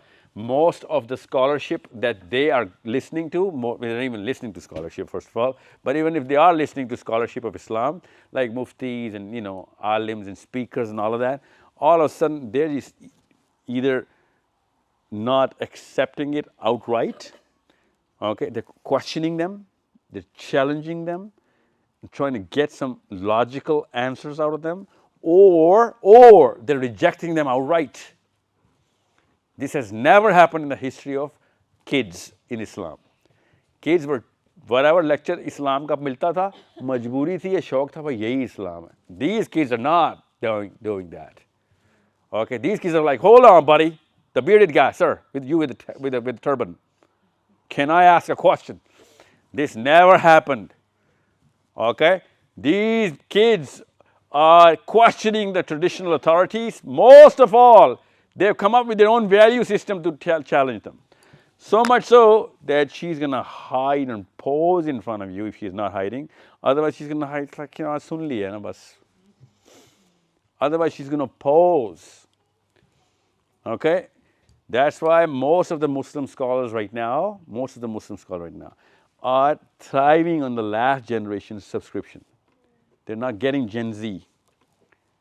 And you guys are like herding them like cattle in the Muslim masjids and conferences and all of that stuff. And these kids are like, bro, don't do this to me. Because they're calling us bro now. That's Gen Z. And then the best thing is unfiltered communication. We recorded so much data. We are recording so much data from these kids. Don't forget, Zayan. Zayan, make sure you understand. This is what I'm trying to get at, okay? Deconstruction of thought and change of definitions. You guys are here. Okay? This is what you guys are doing. All over the world. This has never happened before. These things are enormously magnificent, even for whatever reason they're doing. Okay? Harvard from Columbia, kids standing up voluntarily trying to put themselves to jail. And I'm not going to let this happen. This used to happen in the revolutions where momentums of, generations was there. But there is no momentum. This dude's father doesn't even know he's here. Maybe he doesn't even know where his father is. This guy is playing solo. Khuda. Okay? And everyone is doing this. It's not just Bangladesh, America, England, Germany, France, New Zealand, Ireland, most of us, Iceland, South Africa, except Pakistan. Okay? क्योंकि पाकिस्तान में क्या होता है कि मुझे पिटाई होगी तो मैं हीरो होऊंगा ना. यहाँ पे ये हो नहीं रहा ना. मुझे पैसे मिल जाएं, मेरे बच्चे तर जाएं, मेरे घर वाले बस बच जाएं. That's what Pakistan is going through. They're not going out of that circle of self-preservation. This boy, I'm telling you, and this girl, the most eloquent, logical voice you'll see, because this girl or boy is not about her own self. She's going against every single thing that is around her circle and sphere. These people are not Palestinian, these people are not Muslims, Zayan. Okay? That's what I'm saying. Everything around her circle is against whatever she's doing right now. So where is she bringing that courage? She's bringing that courage because their value for authenticity has never, they're generating their own value of authenticity. Why? Because they're born inside YouTube. They're born inside social media. They have all the access of all the information, even though it's very superficial, but they have all the access. You never had any access. And even if you had access, this was controlled access. They do not have any controlled access, so they're hearing everybody and they're making up their own mind because that's common sense. A lot of things do not make common sense in Islamic lectures, so they get fizzled out. Those sheikhs and your sheikhas get expired by these kids. Like, this sheikha is too boring. This sheikha or this sheikh, that doesn't make sense. This dude doesn't make sense. So maybe this guy builds up. And this kid, where is your father, by the way? This kid is listening to videos at a speed you cannot fathom. I cannot even fathom. Because this boy is processing so much. He's so used to that content. And if I was speaking slow, this guy would not even listen to me. I actually have to just speak to my kids. And most of my kids, you guys I'm talking about, most of the kids who are understanding me, I'm telling you this right now, aunties and uncles, they're not understanding half of what I'm saying right now. It's not about, they understand English. The feel and the experience is, I'm too fast for them. I am too fast. It's not just about fast, it's swift. The word is swift. I move around the word and the verbiage a little too much too soon. But I'm even slower for your current brain cells. Because of the speed that you guys are at. And it's not just the speed. This is the problem. Look, this is where most Muslim scholars are not addressing the problem, and most parents are not. The nature of communication, and then the speed of communication, and then the third part, the structure of communication. How I actually structured the whole concept, the way I showed you the black slide first, before that a white slide, before that I gave you the whole definition of Muslim, what is a cancer, and then I went to Ibrahim. How the structure had to be there, right? Now at your age, most of the Muslim scholars are not going to take you seriously. You know why? Because you're 12, and in Islamic scholarship or Muslim parenthood, 12 is too young. Bachchi hai abhi. Even though you got every single thing I said. Sometimes even better than most of the hall. You know what I'm saying? We underestimate the human brain, our own children. She's 12. She's going to be questioned by Allah Azza wa Jal. She is an adult. Why are we not training our 12-year-olds? She is supposed to know at the same level as an 82-year-old, 60-year-old, 52-year-old, because she's 12 now. She is not a child. A 7-year-old, please do not disturb them. They are children. Under that, let them disturb you and us. That's their job. We're supposed to nurse them. But this age, this is the age where this boy better aim for the world now. Shoot for the moon, they say, right? In England? Does it say that? Shoot for the moon? No? Means, you know what? Aim big, okay? Come on, work with me. Shoot for the moon? Yeah? Yeah, okay. So, the nature of communication, this is called grammar. Nature, speed, and structure. They combine to, that's not the word English grammar. It's a word of psychology, grammar. Grammar means the way I'm talking, the speed that I'm talking at, and the way I'm sequencing my words while I'm talking to you. That all of this comes to be, becomes a grammar. And Generation Z has their own grammar. And when you, as parents, don't realize that there's a big difference between their grammar and our grammar, you are an alien to them. You are an alien to them. You know what? And if I am sincere to my own son, then I cannot be, I'm sorry, I cannot tolerate to be I cannot afford to be an alien to my own son.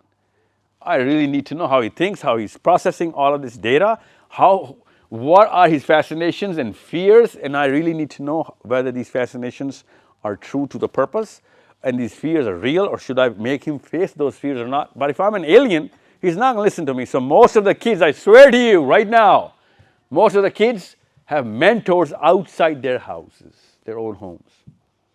Somebody else has adopted our own kids because we couldn't keep up with the grammar of the child.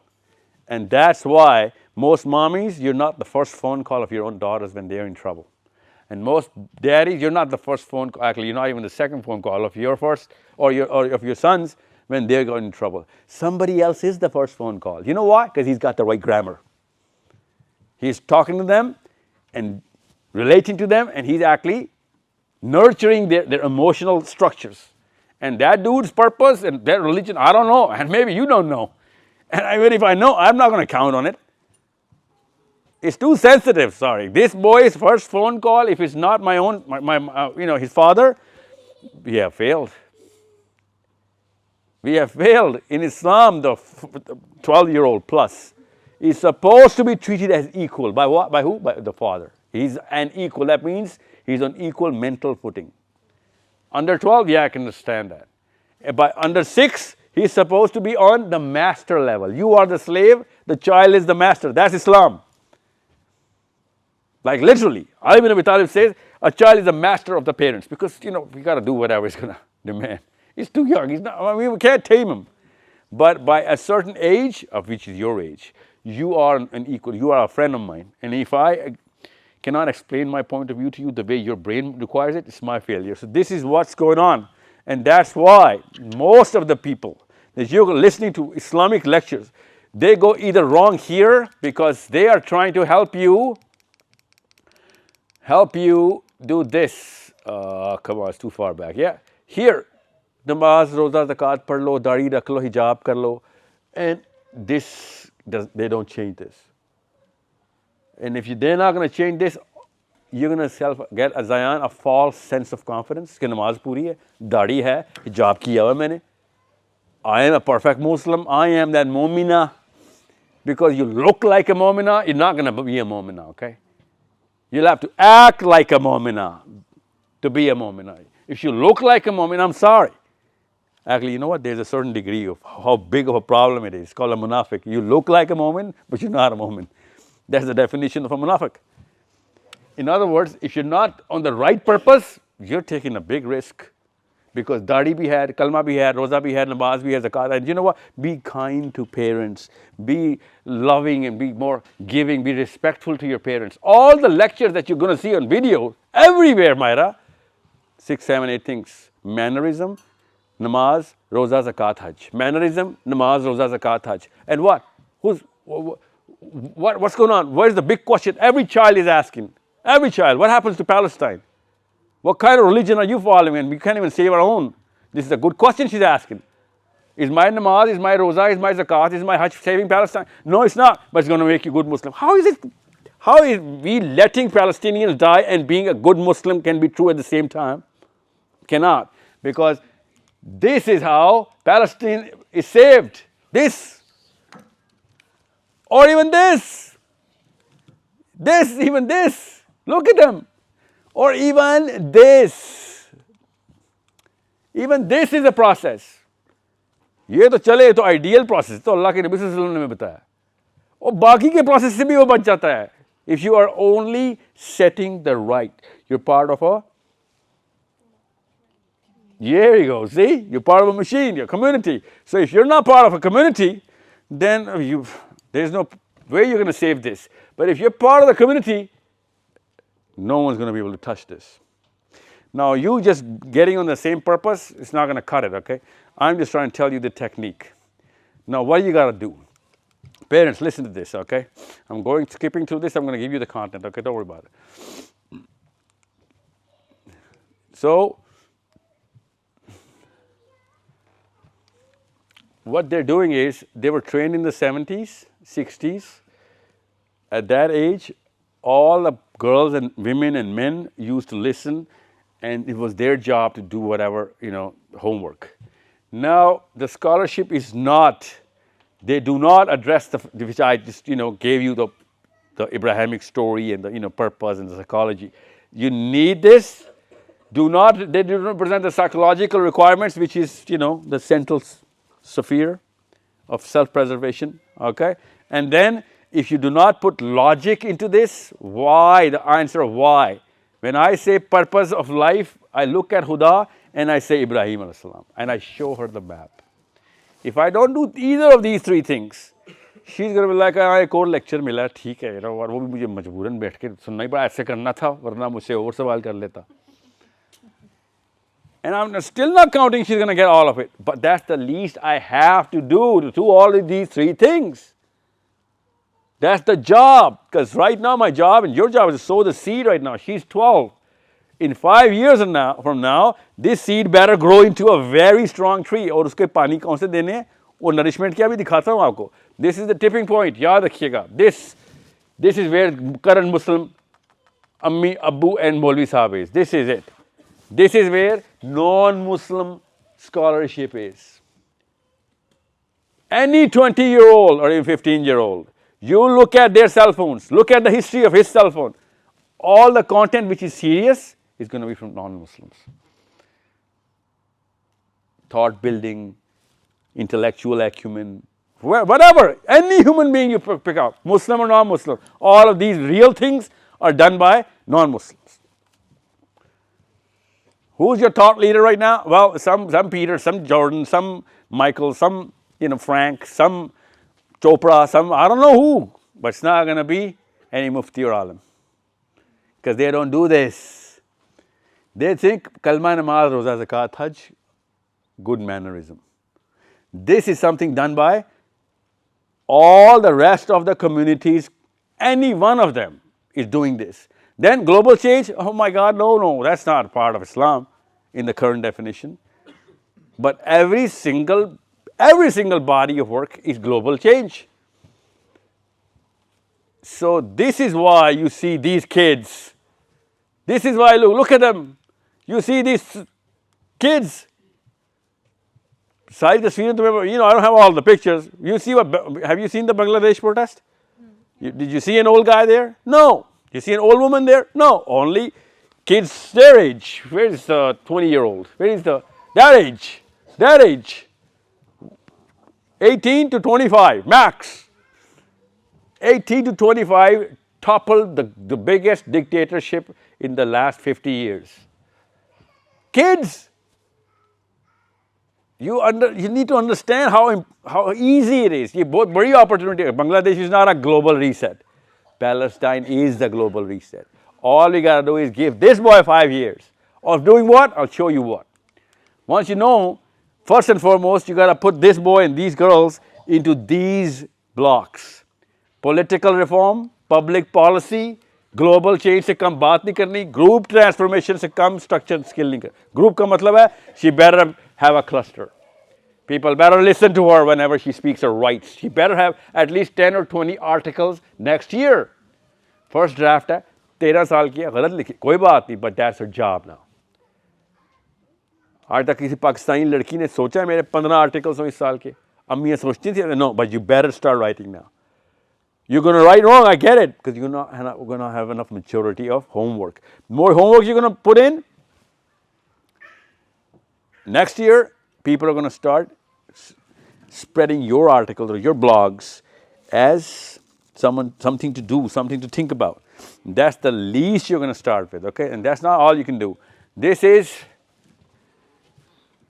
what last, हमारे अम्मी अबू यहाँ पे थे, हम यहाँ पे, हमारे बच्चे इधर हैं. This is how simple it is. हमारे अम्मी अबू ग्रुप्स में ही रहते थे. पाकिस्तानी इंडियंस पहले ग्रुप्स में रहते, ख़ानदानी, you know, and ब्रादरी. You know these words. This kid doesn't even understand the word ब्रादरी. Okay?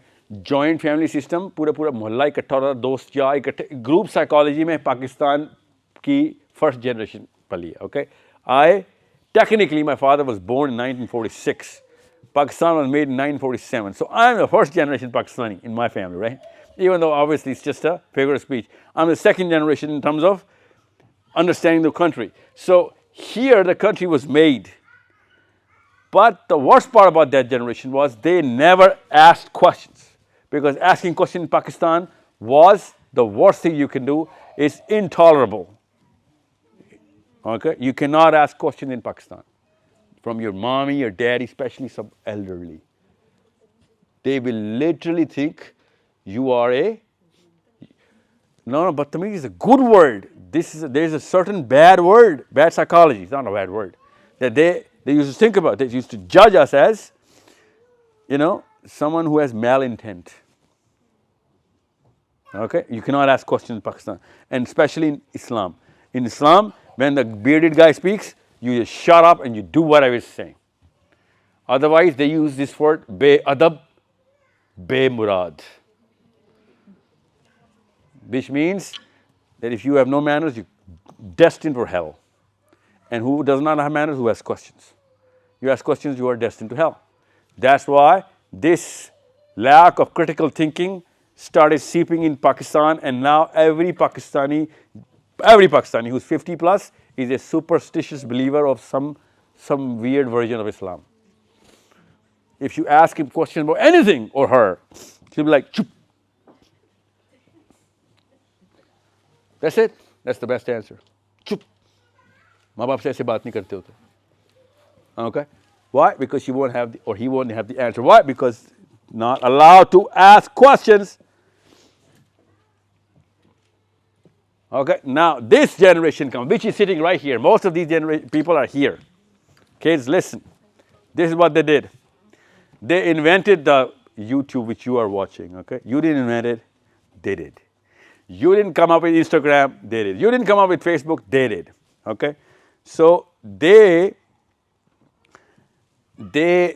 handed it to you. I'm not going to go into that detail about your parents right now. I want to go about your generation. Okay? So that parents can listen. Parents, your kids, since they're born into the sea, they naturally are not accustomed to doing anything physical, getting involved. And clusters are not made. जितनी बुरी थी, अच्छी थी generation, cluster बनाने आते थे उनको, हमारे दादाओं को, हमारे वालिदैन को, sorry. Cluster बनाने, they had groups, they could gather up. College में लड़कों को इकट्ठा करना हो, चाहे वो किसी restaurant में या किसी खानदान में, these kids won't be able to do that. You better understand the handicap. How? Because they think they can be active on social media and that's enough. That's not gonna cut it. Ibrahim alayhi salam ने Facebook पे नहीं लोगों को follow बनवाया अपना. He had to go through the journey. Prophet ﷺ had to go through the journey. Victoria had to go through the journey. Okay? Everyone has to go through the journey. Why? Because unless you go through it yourself, people are not going to follow. So, here, these people, these kids, you might have noticed, these kids, because they do not have one-on-one communication, they have a lack of fear of confrontation. So they are the first generation who are starting to ghost people. They all of a sudden start ghosting us. They're going to go to the job, which of course they are having a job, अपने boss को भी ghost करना शुरू हो गए. They're ghosting their own employers because they just cannot say, sir, I'm not going to be able to do this. They can't even say that. So what they do is they hide, they shy away because they're afraid of confrontation. और afraid of confrontation वाला अगर फिर आपके बच्चों में आ रहा है तो इसका मतलब क्या है? इसका मतलब यह है कि वो शुरू में जो स्लाइड थी साइकोलॉजी की वहाँ पे सफ़ियर ठीक नहीं. This boy or girl is not developed yet. So throw him in the water, make him do it, make her do it. कि हाँ खैर है. Go bloody, battered and bruised, but you gotta do it yourself. Confront the issue. Face your fear. Go talk to that man or that woman. Okay, go to school, talk to that teacher. Go to the elderly, talk to him or her. Go to that scholar, ask him the question. Go to your friend, apologize. Go to your friend, make him apologize. Could be anything, but you gotta do it yourself. Because unless you go through that emotional pain, nothing's gonna change, okay? You gotta be inside that. Break in 10, break in 20. Break in 10, okay. Let me just go through it quickly, okay? This is before I send you on a break. Before I send you on a break, because after the break, we're gonna go through, as I told you, this is the slide. Remember, after the break, I'm gonna open this.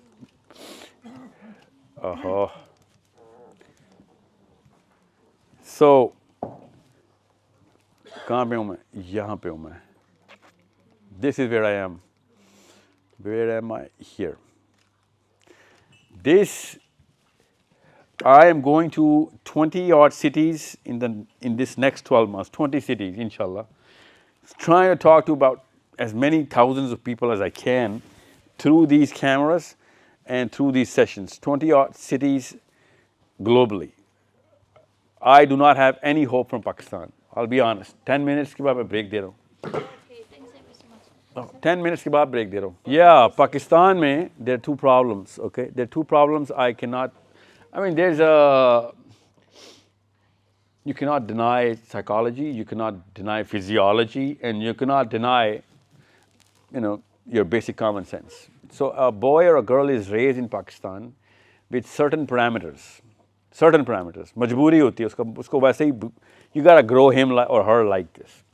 Now when you grow a human boy in Pakistan, there are certain things जो कि through the cultural psychology में या through the domestic psychology हमारी जो पाकिस्तान की है. Why I'm speaking Urdu so that you can understand. We ruin two basic things inside the brain of a human boy, and maybe three things, if not four, at least three things in a human girl in Pakistan, if she is raised, born in Pakistan, okay? That's how big the problem is. Now, if I tell you right now that whatever I'm going to say or he's going to say or whenever you're going to talk, most of the people are going to pick out only your mistakes. If first mental disposition that all the audience is, you won't be able to do anything in life. Okay? Because you're going to make some mistakes, right? But everyone is waiting for you to make a mistake. And instead of listening to whatever right you're saying, they're waiting for whatever wrong you can say, and they're going to start building up on it. That is a reactive psychology of a nation which is totally gone insecure. Okay? They don't want to know whether you're right or wrong. They want to know whether they're better or you're worse. Okay? That's a reactive cycle. Don't ask me the details of why, but that's how it is. Because it's a long detail. So when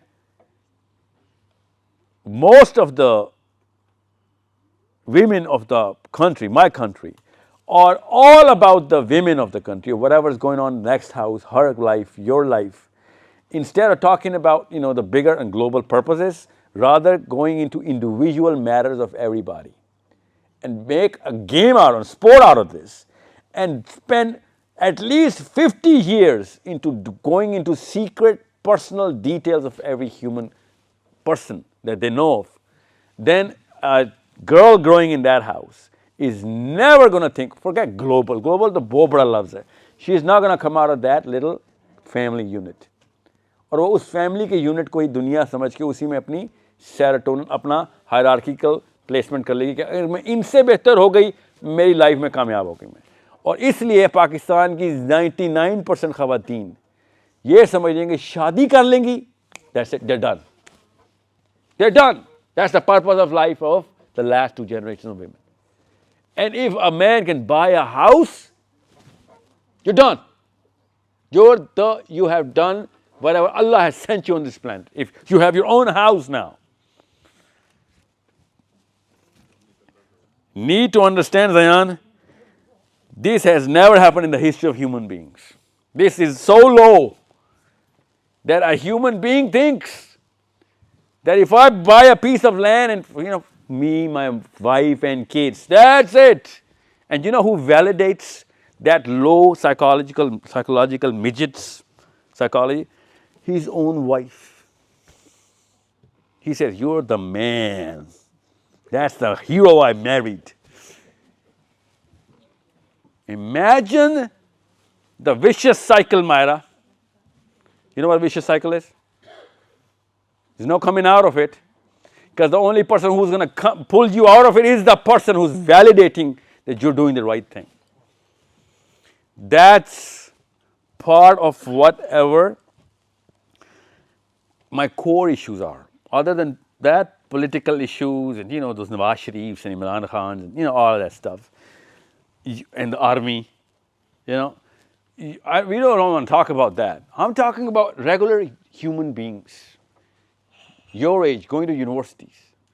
So what do? I have a solution here. 4 things you got to do. 4 things you got to do in the next 5 years. 4 things. 5 years and we have Palestine. And we don't have Palestine. We have the mission of the Prophet ﷺ and Ibrahim ﷺ back in our hands. If you have to do 4 things in 5 years. After the break, I'll tell you those 4 things. But in Pakistan, you cannot get those 4 things. In England, you can get 3 out of those 4 things without breaking a sweat.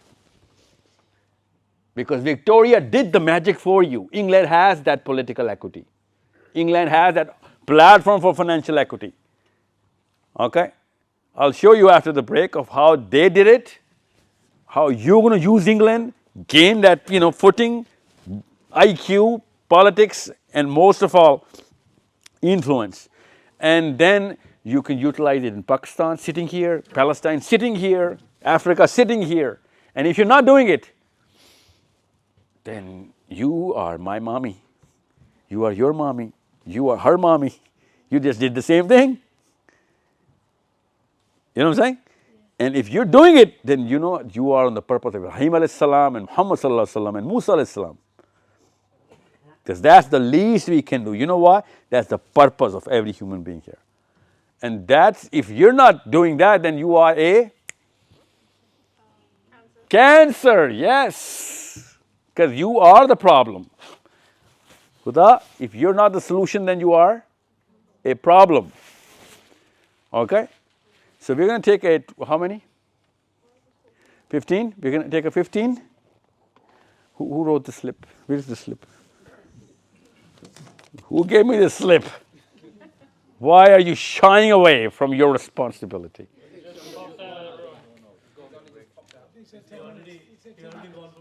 10 minutes? No, we're going to take 15 because it says be back in. So we have something to eat there. We have something to eat there? There, brothers there, sisters there. And what? Brother Hamza is not here. Hamza is here now. So Hamza is here. He's going to help us. Or no? It's gone again. So we will meet in 15, inshallah.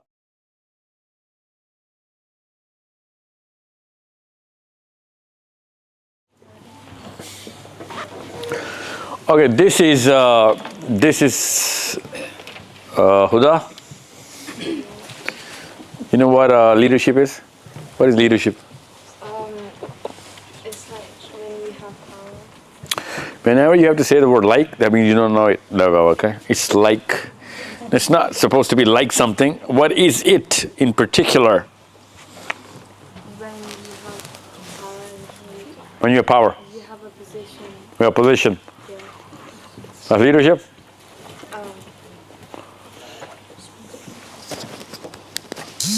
You good? Yep. Sorry. All right, parents, look at this. This is the people we have read about because we have some certain literature. We have data of all of those people. We pulled out that data. We figured out whoever did the global impact, no matter what, big or small. When we have that impact, we can find out of no matter how many people, we can actually see the commonality. These are the 4 things that are common in all of those people who had a bigger impact trying to do whatever more than their own tiny little sphere, okay? This is ownership, resilience, communication, and leadership. These 4 things have to be there. Otherwise, you're a nobody. You are a cancer. If you're not doing this, you're a cancer. And if you have this, you have to fix all the cancer. And if you want to fix the cancer, you got to have these 4 things. What are these 4 things? I'll tell you what these are. Don't worry about it. I'll tell you how to do them as well. I'll show them how people do it. Leadership, communication, resilience, and ownership. Okay? Of all the people who have ever done anything which we could find, okay? Because there's so many other people which you go and find in the history, right? So we have these. This is an actual data of the 3 years of when we asked 1,000 companies of who you're going to give the position to and money to and career to. When we're going to pick that boy from the ranks, you're going to promote him or her, what does she need to have or he needs to have? They said, and without anything else, without breaking a sweat, they said, we need leadership, communication, resilience, and ownership. This is the corporate Europe and America. Corporate companies, big companies, okay? So these 4 things are required anyway, whether you want to make it big in this world or you want to make it big in Islam. The global purpose. You need to have these 4 things, either this or this. So where do we get these 4 things? That's the question. The answer was you already had these 4 things. Somebody scratched them out of you. That's why I showed you the biggest Muslim dilemma first slide. Want me to go back to that slide? Yeah. This is how we scratch these 4 elements out. This does not require leadership, communication, resilience, and ownership. You know what this requires? This requires cunningness, okay? This requires crookedness. You can actually steal your money out of it. You can lie or cheat. You can actually try and cut other people's share to get yours. Anything is gone. You can use leadership. You can use communication, but you don't really require it. You can have many other ways to get your way. Maira? पैसे चोरी से भी आते हैं, पैसे काम से भी आते हैं. नाम कमाने के 1000 तरीके हैं. अपने हिस्से के लिए there could be many ways to get your own resources set. So this is the problem where you cannot have these 4 things, okay? So let's go to those 4 things. I'll tell you those 4 things and then I'll show you those 4 things in human beings. First, let's get these 4 things assessed. So when a human being is born, any and every child, he is born with these things plus a lot more. This is the least I could do for you guys because I'm praying with these 4 attributes, okay? These 4 attributes, ये आपका bundle package है. This is something which Bisma is born with. This is something that Huda is born with. This is something that Harun was born with. Where is he? Okay? This is something that Zayan, you came to this planet with. When the son and daughter of Adam alayhi salam come in, they're supposed to have these. And everyone does. What are these? What is curiosity? Well, we all know what curiosity is, right? What is curiosity? What is curiosity? When you are curious to find something. You cannot use the same word in the definition of the word which you're trying to define. Don't use the words curiosity or curious in the definition of curiosity. What is curiosity? I need a parent to tell me. Someone who's a mother or a father. Yeah, no, khaish is not the right word, no, it's not a wish. Yeah, the will. What's the will? What is the will? What is a will? The energy. Will is an energy. Make sure you understand a will is not a wish. Will is kinetics. So curiosity means kid would be doing something. And our kids are hiding in their beds doing cell phones, nothing else. Make sure you understand that. Curiosity was the energy to move and find out, go through all of whatever you can to get the answer out. Okay? So curiosity is by birth. But till he was 4, he was super duper curious. When he was 8, he was curious. He was 12, getting low and low. And now, by 15 or maybe 20, he doesn't even want to know about anything. That's called nihilism. That's the exact opposite of curiosity. You don't really care about anything, so forget about it. Lack of motion, see zero kinetic energy.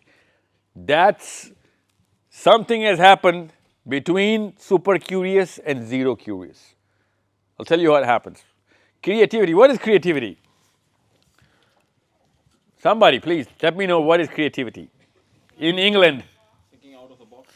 Yeah, what is a box? The norm, the same practice. There you go. So breaking the convention. Breaking whatever Ammi, Nani was doing, now you're going to do something new. Dada, Abu, no, I'm going to do something new. I'm going to come up with something original. Okay? So for that, you require what? For that, you require? Yeah, the courage. Oh, I like this crowd. Who said that? You require the courage. Where does the courage come from?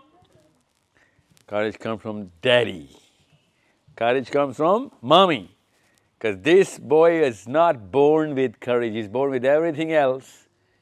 Creativity, curiosity, but courage, you got to train him on that. Because if he were born with courage, he would have died when he was 3 or 2 trying to experiment on something. Trying to cross the street alone, I'm going to do this and come under a bus. But he was afraid because kids are made to be afraid. That's the fear, that's the amygdala. That's how kids survive. We're naturally afraid. Our parents put courage in us. Even though courage is built in us, but it has to be polished and trained. So, if he's not given confidence to ask the question, challenge me, ask me why I said it, tell me if I made sense in your head or not. If I'm not doing this to you myself as a father to a son, you're not going to be able to do it at school or at college or wherever your friends, big circles are going to be. This comes from the first 3, 4, 5, 7, 6 years and goes through the rest of their lives. Now, one more thing that kids are born with, reflective thinking. Born with. You know what reflective thinking is? What is reflective thinking? Learning from experience. No, well, yeah, but Learning from your own experience. yeah, self-analysis, yes, yeah. Learning from your own, and it's called contemplating. Contemplating, okay? Seeing whatever happened, why it happened, trying to fix it, okay? And trying to assess and understand every single thing. You and me, everybody does it. We think about it. We go alone. We hide under the blankets. We sit around in parks, on benches alone. Every human being has gone through that. But we just don't remember those days because we were too young. Every child is doing reflective thinking alone, staring at things, staring at the wall, staring in the sky. We see our kids doing it. We just don't remember that we were doing it ourselves as well, okay? This is something which we're born with. Now, I'm not going to go through all of the list, What I'm trying to tell you is, these are, for example, grammar. Communication is the output. What is the outcome of grammar? Communication. Okay? Don't forget, we're trying to focus on these four. Okay? What is the ownership? What is ownership? Where is ownership? Where is ownership in this? Yeah. If you're not going to take initiative, you're not going to take ownership. What is ownership, by the way? Yeah, responsibility is ownership, okay? So if you are not taking initiative, there is no ownership. So the one thing Gen Z is not going to do on its own, because cell phones के ऊपर initiative की ज़रूरत नहीं पड़ती, खाली tweet कर दिया काफ़ी है. इमरान खान को पूरी जेन ज़ी ने ट्विटर पे आज़ाद करवा लिया हुआ है, असल में नहीं. You know, and they feel good, the Pakistani boys and girls. They think, you know what, yeah, look at the movement, look at the likes and the, you know, shares and trends and everything. Where is Imran Khan? See? Something else is required, something else is done, and people are feeling as if they've done leadership requirements. Because they have different definitions of what the action plan is. This is initiative, okay? Resilience. What is resilience? What is resilience? Ability to go through hardship. Yes, and resilience gives birth to grit. What is resilience, Zayan? When you are going to get convinced that this job cannot be done. Okay, you're not the right person for the job. When you're getting convinced, and after that conviction, you still go on to finish the job. That's resilience, okay? Because if you're not convinced and you still think you can do it, it doesn't require resilience. Resilience is when everything is against you and then you still keep moving, okay? So this is make sure these four attributes. Everybody must understand these four attributes. If you're not going to understand these four attributes, you're not going to understand the action plan. The problem here is, look at this. This is the same slide, okay? This is English. I have not changed the position of these slides except one or two. So these four are going to be there. Understand, this was ownership, lack of ownership. Why? This is self-learning, okay? Communication. These red areas are the reason, the causes of why this attribute will not be developed. And these black are the symptoms. You can see these symptoms in your kids. You'll have to plot what you're up to, what's going on in the house or the school, of why your kid is not going to develop problem solving or sacrifice or ownership or self-learning or relationship building or risk-taking or their resilience or grit, okay? Now, here you go. Let's just take an example, just one example. Grit, which is resilience, okay? Don't forget, we're trying to focus on this.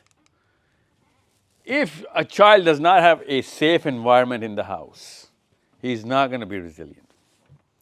In other words, if he's afraid of his own people, he's not going to have courage to do anything else.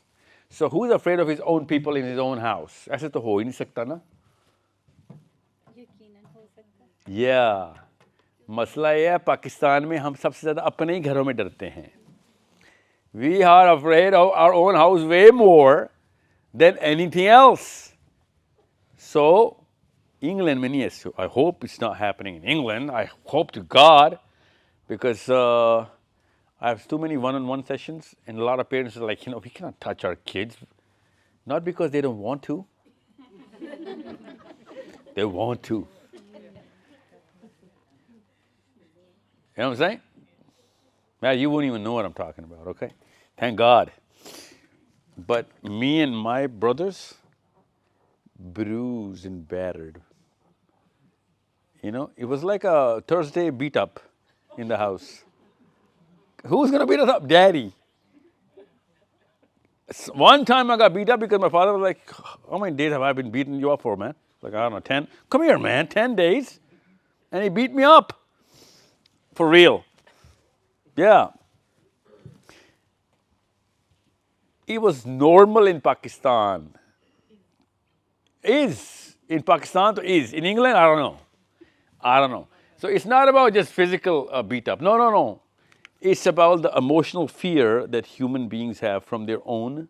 And most of the kids who you are not the first phone call of your own child, that means it's not a safe environment. It's that simple. If this is safe environment is when your child calls you in every of his or her emergency. Most of the time, Pakistan में you are the emergency. आपको क्यों call करेगा वो? This is a problem. Adverse childhood experiences, inappropriate. That's what I was talking about.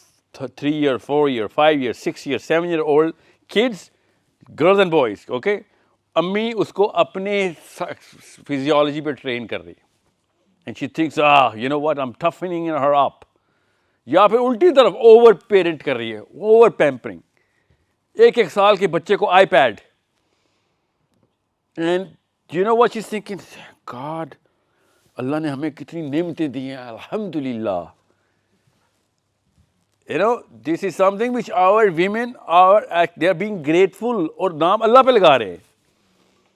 इधर वाला फरिश्ता देख रहा है कि बेटा तू आना जरा, तू शुक्राने. उस बेचारे ने क्या किया था उसको?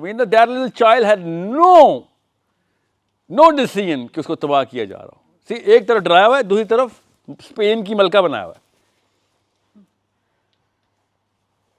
What happens to a child when he is given an iPad first year of his age? He maybe got distracted from. No. You change the chemistry of the child. Okay? I'll show you, don't worry, Abhini. I'll show you. Change the chemistry. You rewire the child. Here you go. Let me show you. Here. Make sure you understand. Grade 1, year, day 1 say, since first year, 5th year, 5th to 8th, 5th to 11th, and 13th to 18. Let me just tell you what this actually means. Okay, just get the concept straight. 3-year-old child's brain is on paper a different species. 18-year-old boy brain versus a 3-year-old boy brain, different species altogether. Okay, you cannot have the same sort of. It's a different human. It's a different animal altogether. So make sure you understand there is a big change. 3 barriers. Okay, 1st to 5th year, 5th year to 11th year, 13th year to 18th year. These are 3 stages. There are many barriers within the stages. I'll tell you what these barriers are so that you can treat especially your 12-year, 13-year-olds appropriately, especially, the kids who are younger. Now, understand what is a lock. Once you understand what the lock is, you'll know how important barriers and pathways are. Pathways, same age. Barriers, same age. I'm going to explain them to you in just 5 minutes. Let me explain to you what a lock is. Who knows what is insulin? Okay, what is insulin? Hormone. For what? For digesting sugars in the. There you go. Yeah, glucose. Yeah, it breaks up glucose. Okay, awesome. So how is insulin released in the body? Pancreas. Yeah, pancreas. What is a pancreas? Huda? Never heard the name? Pancreas. Right? It's a gland. Okay? It regulates sugar. Okay? By a certain secretion, a chemical. It's called insulin. Insulin. Insulin. Okay? Now, insulin, make sure you understand what I'm saying here. Insulin is released by this gland right here, pancreas, by the odor of another gland. It's called pituitary gland. Okay? In English, you call it pituitary gland. Okay? Pituitary gland. It's a tiny little gland in the brain. It regulates all the chemistry. This is chemistry, right? Chemical chemistry. So this part of the brain tells this part of the body to release insulin because of whatever requirement, okay, glucose. You gotta break down glucose into smaller pieces so that we can get, because that's glucose is energy, right? Now, as soon as the insulin is released, the body starts to accumulate insulin, and the amount of insulin tells the pituitary gland to stop the order to release insulin. See? Yeah. This is called reverse feedback. Okay? So if the pituitary gland tells the pancreas to release insulin, the insulin tells the pituitary gland to stop what? To stop the order. The order of insulin. Perfect. The order. Stop the order. Because it cannot stop insulin. Only pancreas can stop insulin. Okay? Pancreas can start the insulin and stop the insulin. It can give the order or stop the order, right? It's called transmission. So it stops the transmission, transmitting the order. Insulin orders the pituitary gland, the subordinate orders the boss. Okay? Make sure you don't forget that. The subordinate orders the boss. Everybody clear? This is what we do.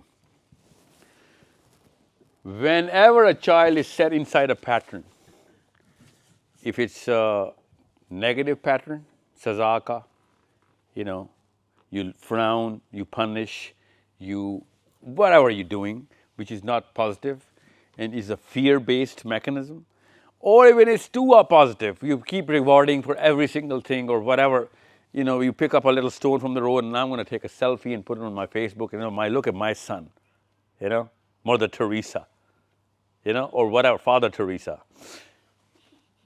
This boy is going to get too much of a reward or too less of a reward.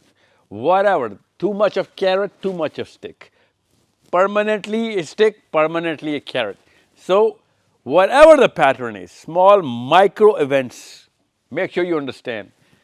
As soon as the pattern is set, the brain starts getting dictated. Look at this brain, this is a child's brain, okay? The brain itself gets a new organ made. That's organ, it's not an organ, it's called a pattern. But that pattern starts behaving like an organ. So every single time, every single instance, that pattern is going to become the boss of the brain. The brain is going to become subservient, like insulin became the boss of pituitary gland. Just like that fear or that entitlement, that need to get the reward, that is going to dictate the way his brain is going to behave. That's called cognitive lock. Once the cognition is locked by the year 11th, maybe even 10th, sometimes even 9, irreversible for life.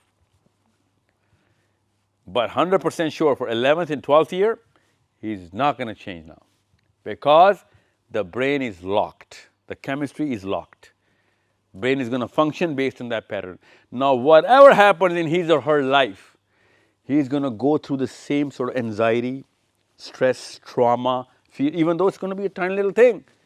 But you won't even know that this boy or a girl, even though he's going to be 20, even 30, he's going to go through a little child, a trauma of something which is going to happen during a driving or a restaurant or a dinner or a friendly debate, or could be anything. But you won't know that his brain is subservient to a certain chemical process that initiated when he was 3 or 4 or 5 or 6. Now, this is something which is called cognitive lock, cognitive locking. Once a brain is locked, then you cannot open these barriers. Okay? So, these barriers need to be opened, but you can only open these barriers if you've already not locked the brain. मसला ये है कि ज़्यादातर पाकिस्तानियों के brain locked है because of the adverse political, social and domestic issues. And the worst of the worst problem, where's the camera? The joint family system. This kills everything. Because if you're not locking him, Bade Tayabu has locked him. If you are not locking her, आपकी नंद ने कर दिया. And she's going to get a totally different treatment from her khala and a totally opposite treatment from her pupo just because her khala is giving her X treatment. Because something about you is either loved or resented by either of these parties.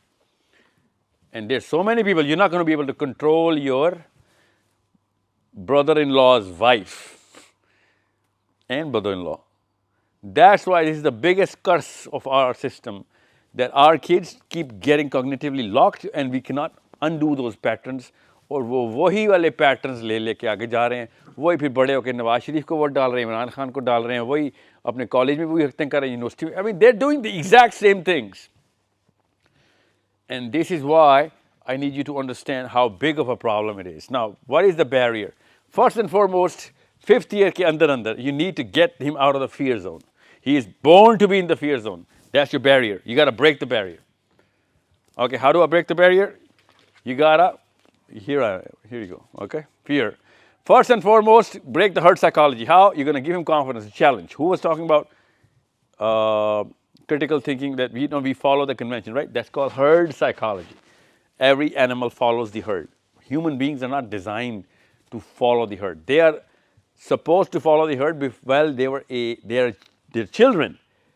This age, if he's following the herd, something's wrong because his prefrontal cortex is already developed. How old are you now? 14. Oh yeah, about 3 years. It's going to take about 10 more years. Some part of it even develops at the age of 28, 29. But most of it is developed by the age of 12, 13, okay? This is the front. This is the part, this is called the center of rationale. All of your life decisions are going to be made from this part. All the decisions. Whether it's a sin or not, whether it's a hasana or not, whether it's the right thing to do, whether did you do the problem solving on this or not. This is something, your center of rationale. Huda, this part. On the day of judgment, Allah Azza wa Jal says, everyone's going to stand on the floor like this. There are going to be strings from the skies coming down, they're going to lock our foreheads. Everyone will be locked with a string coming from the heavens. Every human being, different string. Because we thought from here, we decided from here, they're going to get the data from here. So, if he's got the prefrontal cortex, why is he following the herd? Why is he not challenging, asking questions? Why is he not experimenting? Why is he not taking the risk? Well, if he's not taking the risk, he's afraid of something. What is cortisol? Cortisol is the chemical of fear. His body is full of cortisol. He's being locked or has already been locked. Okay? So how are you going to do that? Push him. It's called the Peltzman effect, P with a P, Peltzman. Then what is the Peltzman effect? Peltzman effect is when you know that the people who have high stakes, like your father, mother, they have stakes in your life, right? They are supporting you to take a chance, even if you fail, it's on them because they're supporting you in this, they're endorsing you, then you take higher risks. The more support you're going to get, the higher the risk you're going to get, okay? That means you have less fear to take risks. And if you need to do global things, you need to take some risks. And for that kind of confidence, it comes from daddy and mommy. Okay? Because remember the black slide? Any and everything is self or family preservation, right? But if the family is pushing you to do global things, then there is no stopping you. But if your family is against you and you're trying to think, oh, Sahil Adeem told me to do global things, you're not going to be able to do it because deep down, all you want to do is whatever is for your family, right? Because that's how they train you. So, but if they're training you to go do the big things, just like when the seat belts were invented, everybody started driving faster. Why did people start driving faster when the seat belt was invented? They felt safe, they could take a risk. That's called the Peltzman effect. Okay? It only comes when your house is backing you up. If your house is not backing you up, if your daddy is not standing with you, no matter what you do, you're going to be a tiny little chicken. But if your father is standing with you, no human being, men or women, can stop you from achieving whatever, because you know what? You got the power from the house. But the worst part about us Pakistanis is, and even Indians, as soon as we get them married, we divorce our own daughters. Hence, they'll be afraid in their in-laws and they won't be able to take a chance. Hence, they're not going to be able to break the barrier for their kids because a timid mother is not going to raise a courageous boy. So she needs to be courageous to get her kids out of here. But she herself is so afraid. How is she going to break this barrier? 5th to 11th, for creativity and for experimentation, you need, and what the key thing is, that you need him to be involved with other boys his age, her to be with other girls this age, because this is something which she is born with. It's called bonding. Okay, bonding, sacrifice, bonding, relationship building, bonding, leadership. Bonding के बगैर globe नहीं इकट्ठा होना था ना. You were born with the sense of bonding people together. How? You give people your own share. People start coming towards you. You protect people, protectiveness. People come towards you. You honor people. You fight for the honor of people. You fight for the stakes of people. That's a thing of honor for you. Okay, ghaira. Okay, in Islam the word is ghaira. That you cannot let any wrong thing happen in your presence. People come under you. Okay, that's how bonding is done. So, how are you going to do that? You start making groups, making him play team sports, give him projects which had other boys there. Make sure she is affiliated with some few of her girls her age, whether it's in school, whether it's in a neighborhood, and she's doing some actual tasks which those 5 or 6 girls are doing, maybe more. That's going to start. That's how it's going to start. Okay. Unless she starts associating and collaborating by the age 11, she's going to get locked out and she's going to live like a loner and she's going to think, oh, I'm a lone ranger, I'm a hero, I'm a one-man army. One-man army is not in Islam. One-man army is isolation. You're not a one-man army, you are a part of a community. We are not one-man armies here. We're not superstars to be, or sab fail ho gaye, main akela chal. That's not Islam. We got to bring everybody together. That's our job. The only real job of a Muslim right now is to facilitate the cluster to come together. That's your PhDs. If you're not, Myra, if you're not connecting all Indian Muslims in Hyderabad and all of that South India and Pakistan, then I'm sorry, you coming to England was a waste.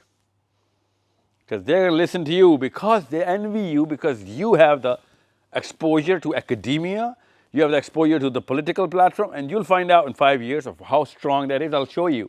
Okay? First, let me get through this.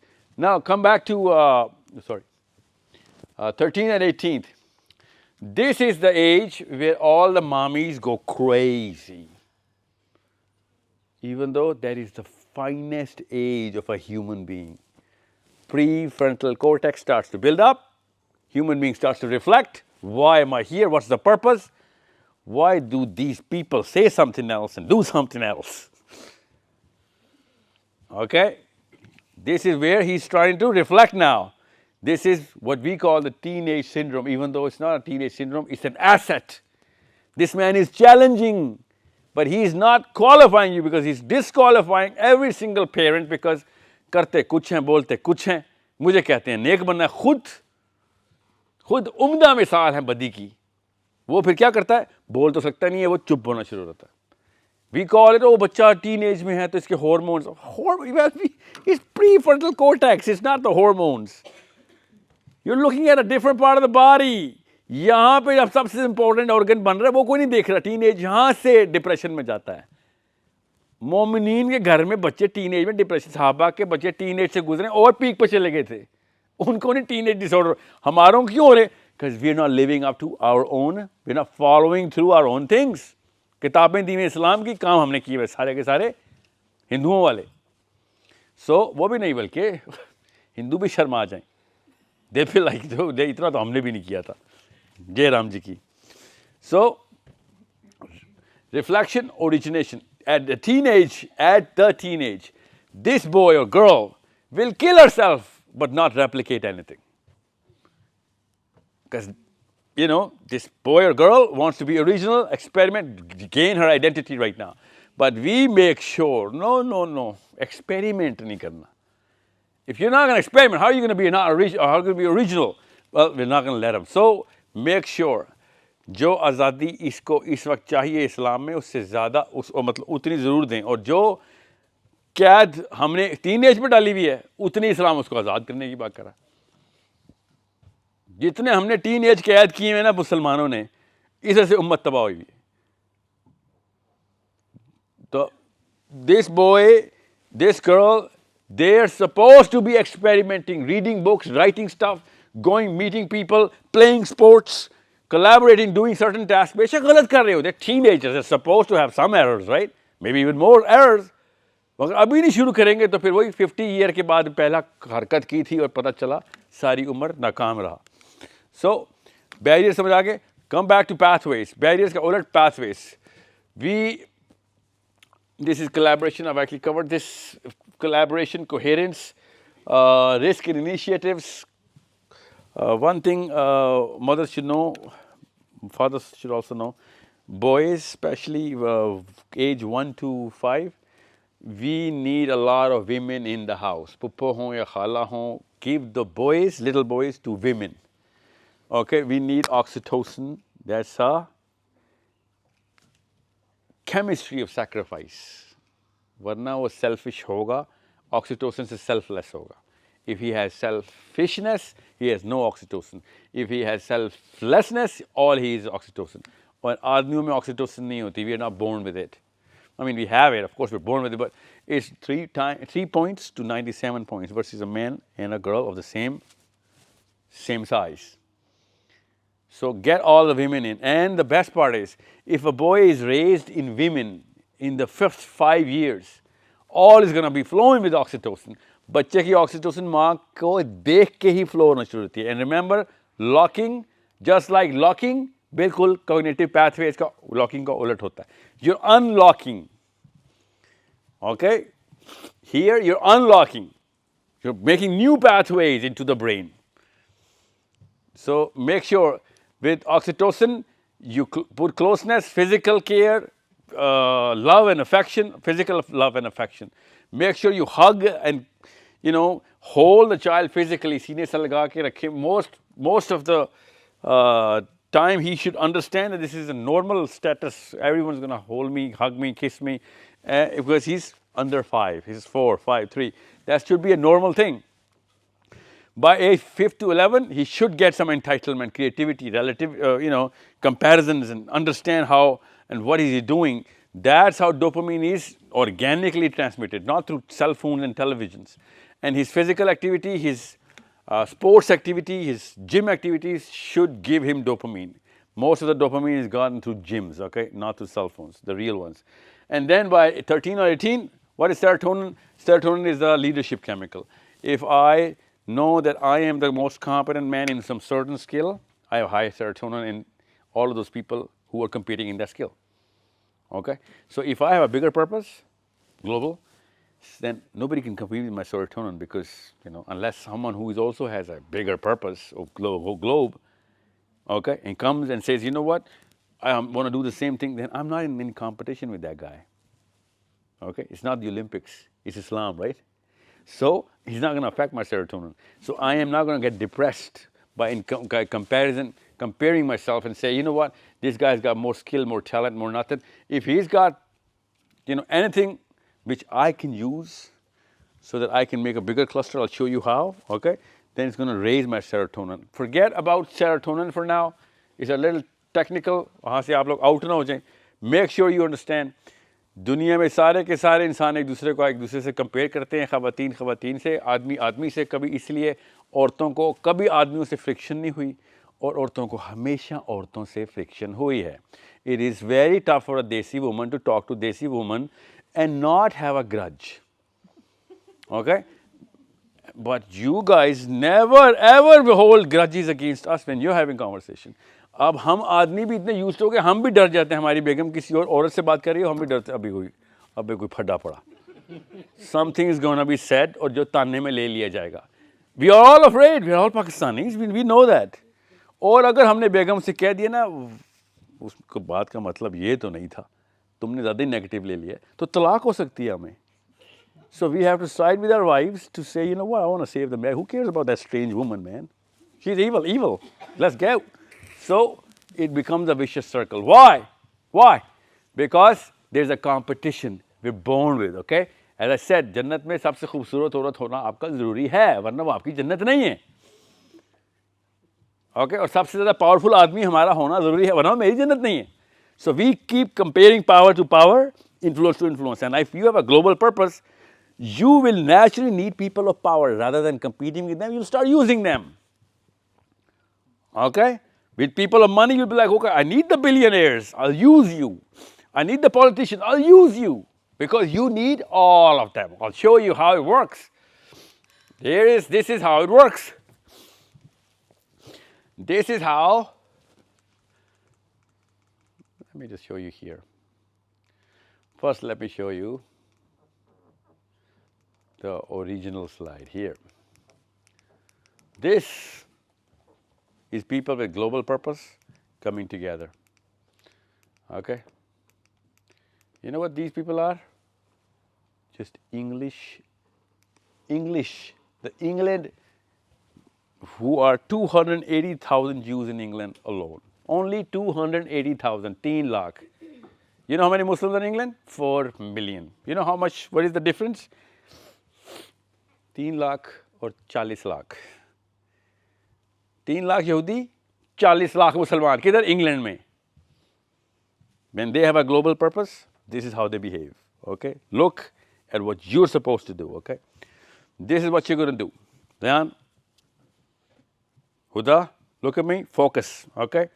You're going to take over the globe, then you need Muslims, part of the machine. You need 4 types of Muslims. You need the political Muslims, either you become one or you use some. You become academic Muslim, you write books, you get the Nobel Prize, you aim for the Fields Medal, or you have to use them. You get the financial Muslims who are business leaders, millionaires, you become one or you use one. But you have to have the moral capital. They are only going to come under you if you are a righteous Muslim. So you either have to have a moral capital and use 3, or you better have all of these 4. Moral, political, financial, and mental. So what they did was, look at this. This is just your country. Give you a line. 3% of American Jews, total 3% in America are Jews. How many people in cabinet right now? 27 out of 30. Do the math. What is percentage? What is the percentage? 27 out of 30 is? Yeah, what is the number? What is that number? So 3%, then only 3% in America. You know these blue people are? These blue people are your English citizens. Not just these. Look, these 2. English. Not just these 2. You know who these are? These are 280,000 only in England, but they are always, always, always in position of power. These 2. You know how many Muslims in America? 18 in the history of England. Muslims, not just Pakistani, Muslims who ever reached this position. You know, dobara batao, ye dekho, look at you. Maher, Huda, why do I keep calling you Maher? Huda, focus. This is just one family, okay? Jews are one family. One family. They have a global purpose. They come together as a community. They call each other a part of a machine. And they call everybody the machine. And that's what they do. Everybody for everybody. Okay? All of these are England nationals in Milton Keynes and other cities. Doing the same thing so that they can somebody's purpose met for whatever the community's purpose is. That guy was called Theodore Herzl, okay? That's where we started, okay? They believed in that guy. Maybe someday, inshallah, someone's going to believe in your book or your word, and they're going to come in. But you'll have to influence them, right? You have to make sense. So, how do they do that? Huda, this is how you do that. 287,000 people, which is 0.5% of England. 0.5% of England is this. ये 0.5 है और ये सारे parliament में बैठे हैं आपके. ये सारे people opposition में बैठे. आपके घरों पे. To get that, ये है आपका global purpose. This is the global purpose. इतना सा इनको 4 मरले का इलाका चाहिए और देखिए क्या कर रहे हैं। पूरी दुनिया को अफेक्ट करेंगे तो 4 मरले सिक्योर होंगे ना। उल्टा काम है ना, हज़रत इब्राहिम ने यहाँ 4 मरले से पूरी दुनिया पकड़ी थी, इन्होंने पूरी दुनिया से 4 मरले पकड़ लिया। Like literally the opposite. The people of Ibrahim are doing the exact, but you have to use the global force. So, Huda, look, you want to count these people? Give me a ballpark. How many? Okay, how many people are these? Here, this is present. Okay, all of these guys, they're sitting in just one room right now. Right now, right here, room 1. Why? They have a simple purpose. This is how they get support, Zayan. 3.5% of the population, 0.5%, Zayan. Okay, most of them live in just one city called Gateshead. 0.5% of the whole country, 0.5. All of them go through one field. You know what that is? They score high, they go through their books, and when they talk and when they write, everybody listens, everybody reads, because they make sense. You know what? They've gone through that education, Huda. They read and they gain knowledge. 22,000 total professors in England, 0.5% population. How many? 7,800 only from that 0.5%.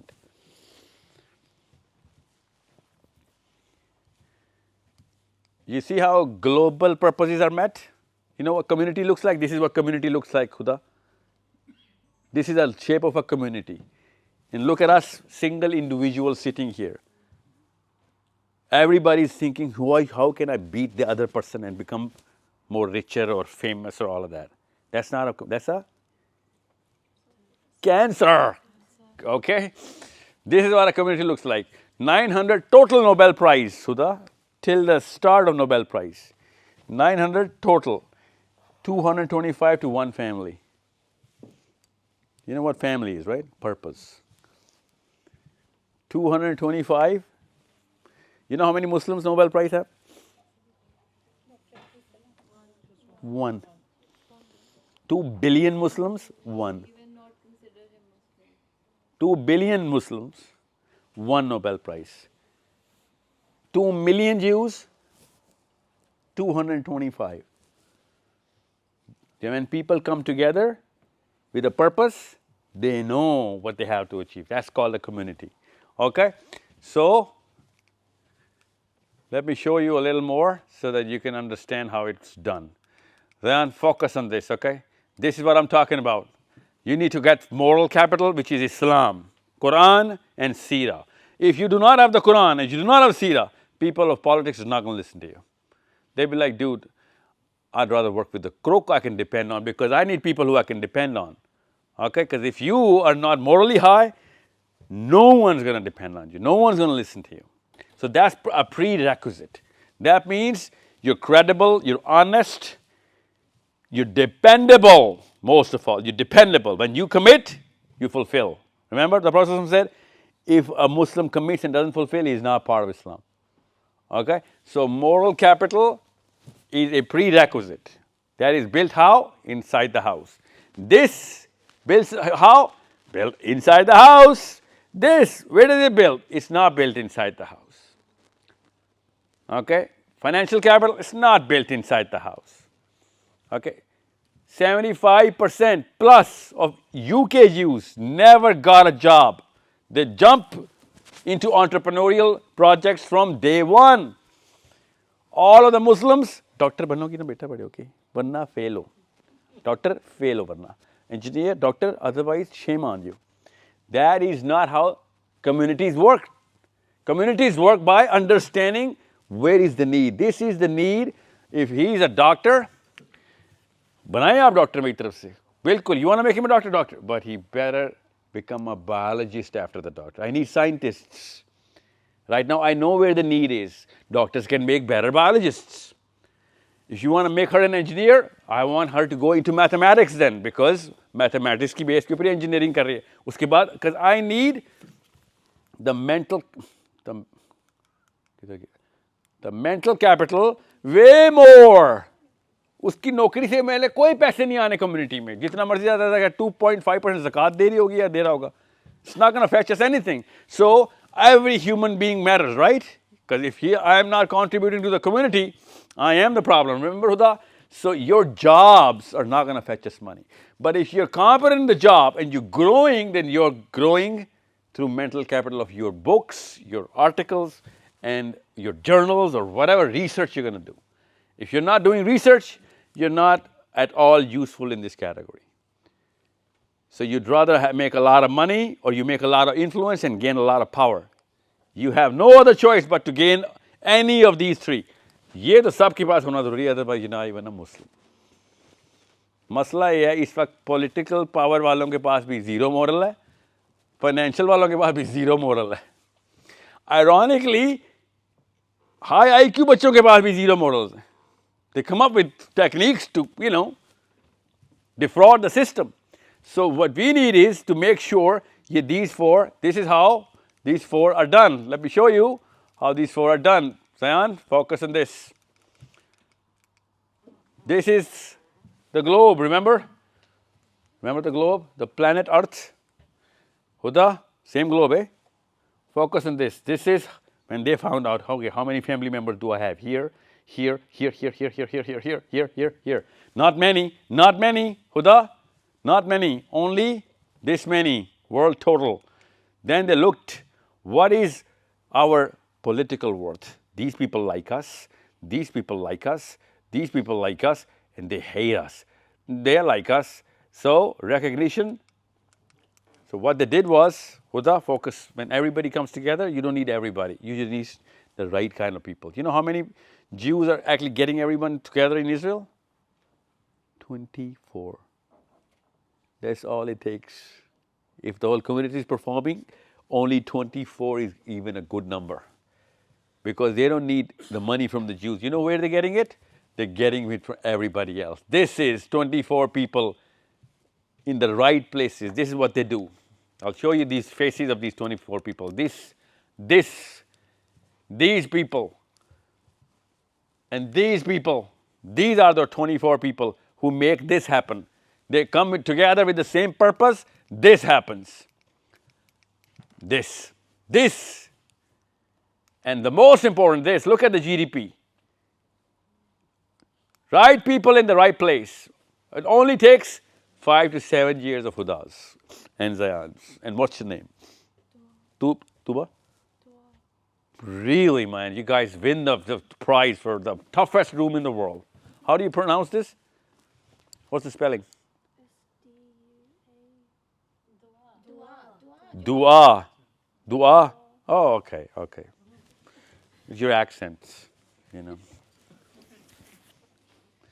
should come up with some new name for this country, not England, yeah? Because English is not, this doesn't sound like this. So, Zayan, you see this? Zayan, I want you to see this. First, look at this. You know what these are? These are groups. Groups brought together by people who have bigger purposes. That's it. You know how they come together? By listening to somebody talking. It doesn't take money. Like I'm talking to you, you're listening. Somebody is talking here, somebody else is listening, and the Scottish Council of Jewish Communities form. That's it. That's called influence. But you gotta make sense. And here, this is how people react to their purpose. This is how people hate them. This is how they assess. Look at the country, 51% mainly positive, otherwise even America does not really go well with them. Everything else is just against them. Everybody else is against them. You pick a country, you'll find out how many people are against them. That's a tough project to take, and they took it. This is the current stats, by the way, okay? This is not old, this is 2014. That's where they took the job that, you know what? We're going to topple all of this sentiment. We're going to make sure that our purpose is met. Everybody in together. Then let me tell you a little story so that you can understand. This guy, David Cohen, okay? This guy, let me show you another one. Yeah, this woman, Janet Yellen. Make sure you remember these names, faces. Their fathers and their grandfathers, their fathers were born under the German sewage system. You know what a sewage system is, eh? Yeah. Their grandfathers and mothers were allowed to come out in the streets to see the sun and the sky only on Thursdays. The rest of the 6 days, live under the sewage. They used to eat under the sewage, live under the sewage, have babies, and talk to each other. Their fathers were born.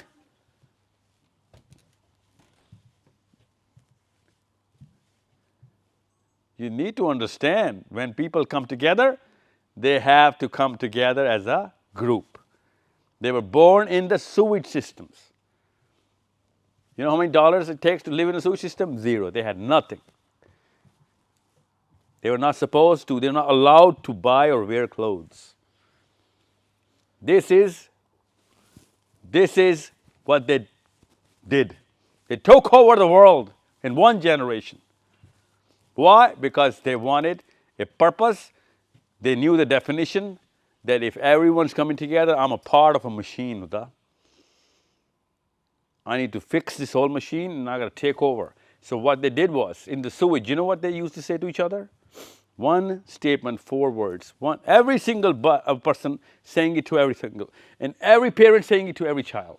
What was that statement? Next year in Jerusalem.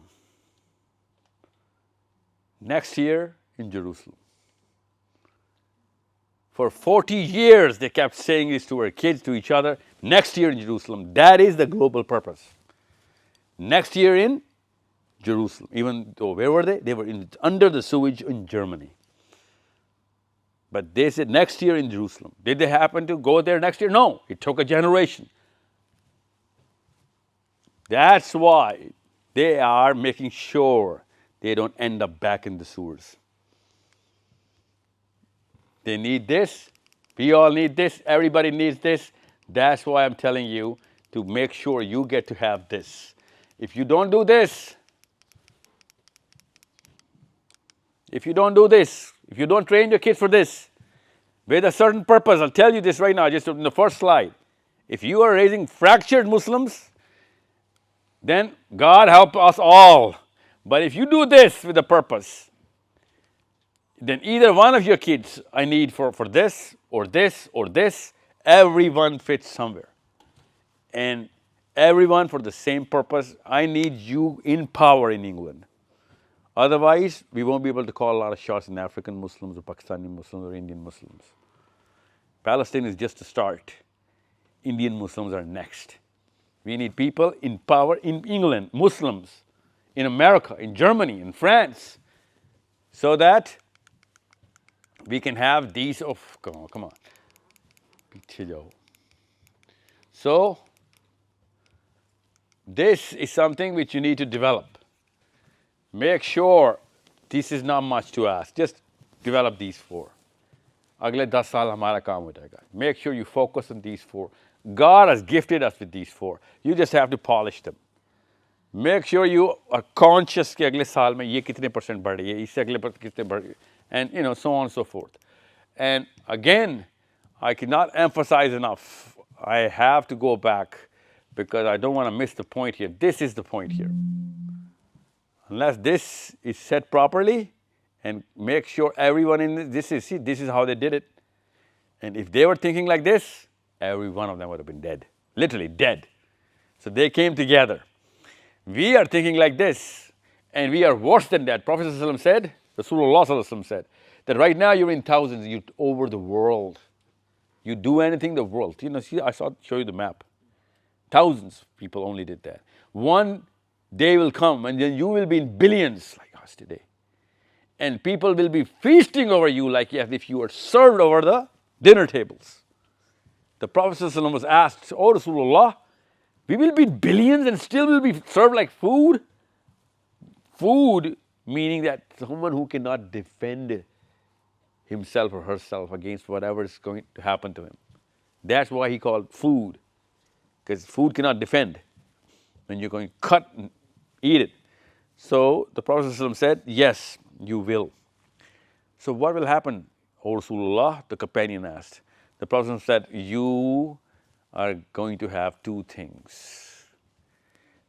You're going to have two things. It's called wahan. Say it with me, wahan. W-A-H-N. Wow, ha, noon. Wahan.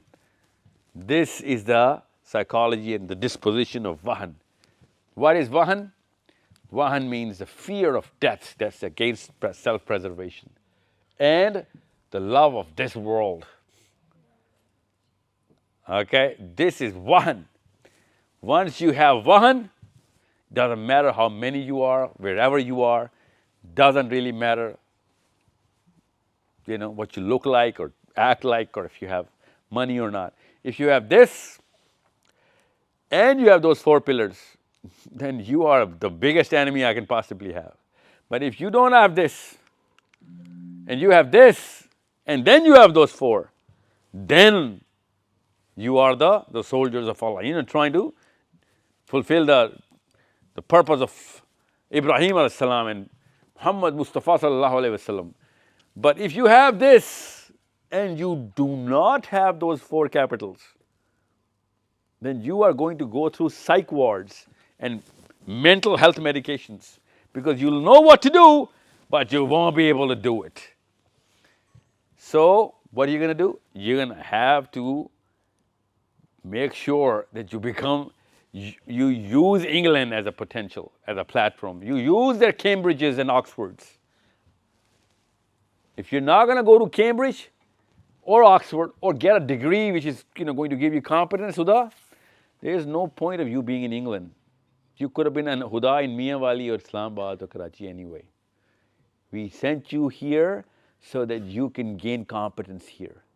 And you can send your competence and use your competence for us back home. You understand me? Next year in Jerusalem. That's our purpose too. Next year in Jerusalem. If you're not going to perform, we won't be able to be next year in Jerusalem, eh? But if you don't have that same purpose, then it doesn't matter whether you're performing, Myra. I know it hurts. I know, it hurts. It's okay. Suck it up. We gotta do next year in Jerusalem. So, ये मैं आपको कोई कहानियाँ सुनाई होती, theory बताई होती. I gave you names. I gave you faces. I gave you money. I literally gave you everybody. This is how it's done. This is your country mates. Google them up. See how they rose the trajectory of their own lives. They were kids once, Zayan. Huda, ye bhi aap jitni bachchi thi kabhi, Michelle. Ye Susan aap jitni thi, that's Michael, I just told Michelle. Susan was just your age one time. Somebody was telling her that she's part of a big machine. Okay? So, she took to the task. You need to understand that. She's married, she's got kids, she's got a lot of, good car, a lot of things going on. But she knows what to do. Ye sari cheezein distraction na ho jaye. Okay? You need to be very clear. And I don't want you to go to just in politics and parliament. No. It's okay. Some people are doing it. That's enough. मगर या तो आप business leadership में बच्चे ऊपर लेके जा रहे हो, या political leadership में, या फिर academic leadership में. इन तीनों में के अलावा आपके पास option नहीं है इस वक्त. I need your kids in either one of these three, and that too, performing really well. One time I asked this professor, my own professor, Zayan, I said, you know what, you guys have really empowered Israel. All of you Jews come together. And he said, you Muslims have always gotten it wrong. I was a student. I was probably 5 years older than you at that time. Okay, I asked him as a rabbi. Actually, he was teaching me, in Toronto. So he said, You Muslims always get us wrong. Jews are not empowering Israel. Jews are not empowering, strengthening Israel. Israel is empowering the Jews. The purpose is making us work more. The purpose is putting pressure on us to gain bigger muscles. That's how simple the math is. We just don't get it. So unless we want next year in Jerusalem, we will not gain enough muscle to be in Jerusalem. If you're running for the Olympics, you need a lot of muscle. But if you're running for just England, you don't need that kind of muscle. So your purpose gives you a requirement of the skill, okay? This is why I wrote this here. Okay, list of requirements. What are the list of requirements? Well, if you have a bigger purpose, way bigger requirements. Then nothing less than a Nobel Prize or a Fields Medal if you go in the academic way. Nothing less than 200,000 or 300,000 people under your influence if you go in the political way. Okay? Nothing less than 1 billion if you go in the financial way. Nothing less. You need to see how power is done. And you're going to find people like me, and a lot of people like me, who are going to give you platforms. Here you go, come together now. I have a platform. Come together. Right names, right people at the right age. Come together. I'll connect you all. That's it. Rest is just Jerusalem. You just have to come together on platforms. There are going to be many platforms. Don't worry. Even if there is, make one. It's okay. But there's so many. All you have to do is make sure you're performers. Okay, kids, you're not performing in England. You could have easily performed in Pakistan, I swear to you. But वहाँ पे performance का कोई फायदा नहीं होना. Either performance का फायदा होना है. I need you performing here. Okay? Everybody clear? So this is where it all comes down to. Please make sure, parents, if you're fracturing this, if you're shifting our nation to here, then it's on you, it's not on anyone else. Okay, फिर आखिरत में आपसे सवाल होना है कि ये क्या किया आपने? ये वाहन तो बचपन में डाल दिया आपने, बड़े होकर डालते, अपनी मर्जी से वो डालते, आपने as a mother वाहन डाल दिया, father डाल दिया, then it's on you. Okay, any questions, anyone? It might sound a negative question, but isn't it all prophesized? I mean, we should always strive for, getting to Jerusalem and everything, and, getting into politics. Jerusalem is just a symbol. I know what you mean. They needed Jerusalem. We have لِيُظْهِرَهُ عَلَى الدِّينِ كُلِّهِ means all of the planet has to have a certain rule of law of Allah subhanahu wa ta'ala. Hakam. Okay? But Jerusalem is a symbol for them. I understand that. The globe is a symbol for us, okay?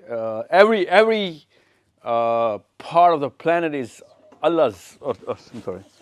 Yeah, so. What's happening right now, like Muslims? Like, I raised my hand exactly at the time when you said about that hadith about,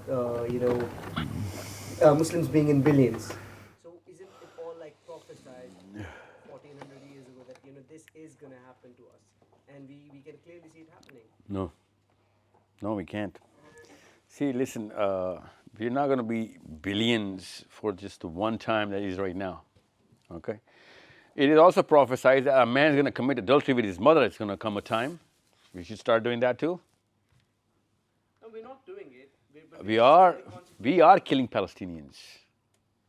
Make sure, nobody leave any doubt. Israel is not killing Palestinians. We are. We are 2 billion. That dude has 200,000. And we are the one who's staring at Palestinians. Oh, it's prophesied. No, it's not prophesied like this. It can happen 3 times in our time, in our age. It can happen, maybe if we keep letting it happen, then there's not going to be any Palestine. But that's not in the prophecy. We got to save Palestine, number one. Number two, who's to say this is the same time that Prophet ﷺ is talking about? Maybe 200 years from now, same event's going to happen again, or even worse. even if it is the time, even if it is, I'll give you that, even if it is time. My job is to fight for what is right. Okay? Even in the time of the Dajjal, people are going to fight the Dajjal. Okay? Even though he's prescribed not to fight, but a couple of them are gonna, and they prophesied as the greatest of them all people. Okay? Even though, they're not going to win. They're not going to win. No one's going to win from the Dajjal except Isa ibn Maryam, right? So what I'm saying is, just because it's prophesied, we do not know when and at what wave and with what spike the prophecy is for. So we're going to keep striving for whatever is right. Even if there's one child, it's not just Palestine. Even if a Christian or a Jew or a atheist child is being butchered like the way they're killing Palestine, we got to do everything about it. It's not just Palestine. I mean, it's not. We're Muslims. We don't have pieces of land, and we don't die for piece of lands.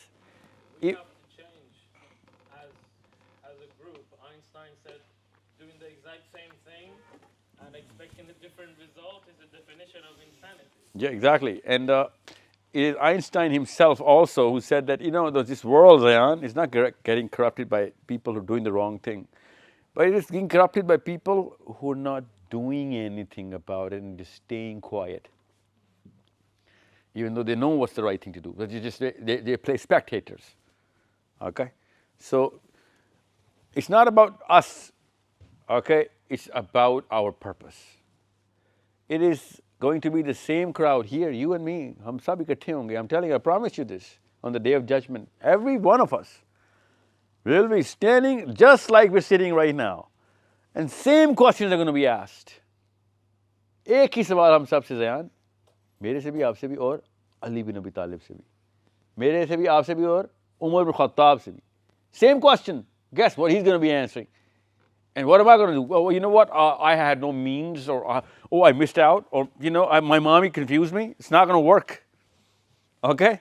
So you don't have a choice here. It's not a choice that we have. It's a purpose. That's a prescribed mandatory. That's Islam. Take over now. It's not like it's impossible. Look how possible it is. They did it. And they are doing it every single time. How? They just start working. And why do they keep on working? कहाँ से energy लाते हैं? Where did they get the energy from? The purpose. But you're going to play solo, I'm going to play solo, I'm going to lose my energy. It's not humanly possible to have an energy every single day if I'm playing solo. But if there's a community and everyone's a reminder, and my kids are in this too, my brother is in this too, my sister is in this too, my wife, my mother, everyone's in this together, then I got nothing else to do but win. Because all my stakeholders are in the game. So energy is the least of my problems. Right now Muslims, सब के सब मुसलमान क्या बच्चा सुस्त हो गया कुछ नहीं करता नकारा नकारा. Why? Well, energy sector zero. Why would anyone want to move, man? Without a purpose, how do you even expect this boy or girl to come out of his room, let alone come out of his house, let alone come out of his country? Without a big purpose, he's not going to be able to do anything. And it's not like कोई एहसान कर रहा है, वो काम ही ये दुनिया में इंसान का. That's why we're here. That's the least we can do. These people are regular human beings. Sometimes you have no idea what kind of mistakes these guys make. Blatant stupidity, but लगे हुए हैं काम कर रहे हैं. Not everyone is perfectly placed in the perfect spot. No. Some people are fighting with each other as well. हो जाता होता है ऐसे. But bigger part of the machine is moving. USA, Germany, France, England, everybody. They come together, magic happens. Slowly? Well, yeah, it used to be slowly. Now, 4 people flew Huda. 4 people, 2 from England, 1 from France, 1 from Germany. 4 Jews flew to America. 24 hours later, $100 billion were given to Israel by America. They were not politicians. They were people of influence who moved politicians. They were writers. They were, 2 of them are lawyers. Professors of law, not just lawyers, professors. But they're connected. Who are they connected to? Well, with each other. मैं तो आपसे और आप मुझसे फ़ायदा नहीं उठा सकते खाली मेरे मुसलमान होने का, बल्कि इफ़ एनीथिंग मेरे दुनिया में होने की वजह से आपको काफ़ी सारे नुकसान है, इसलिए कि मैं हर वक्त आड़ में रहता हूँ, कब पत्ता काटूँ आपका, यू नो, कब आपका पत्ता काटूँ, मैं आगे चला जाऊँ, आप पीछे चले जाएं. This is the training of self preservation. This is not the training of जो मुसलमानों की हो रही है, वो कम्युनिटी की ट्रेनिंग ही नहीं हो रही. सो understand, it's not just a luxury. If you don't do it, kids, we are all doomed. It's not just you. We are all doomed, I promise you this, if you don't do it, okay? So, on the day of judgment, don't ask me, don't tell anyone that you were not told. Everyone is told today. Gee, any questions? Yes, ma'am.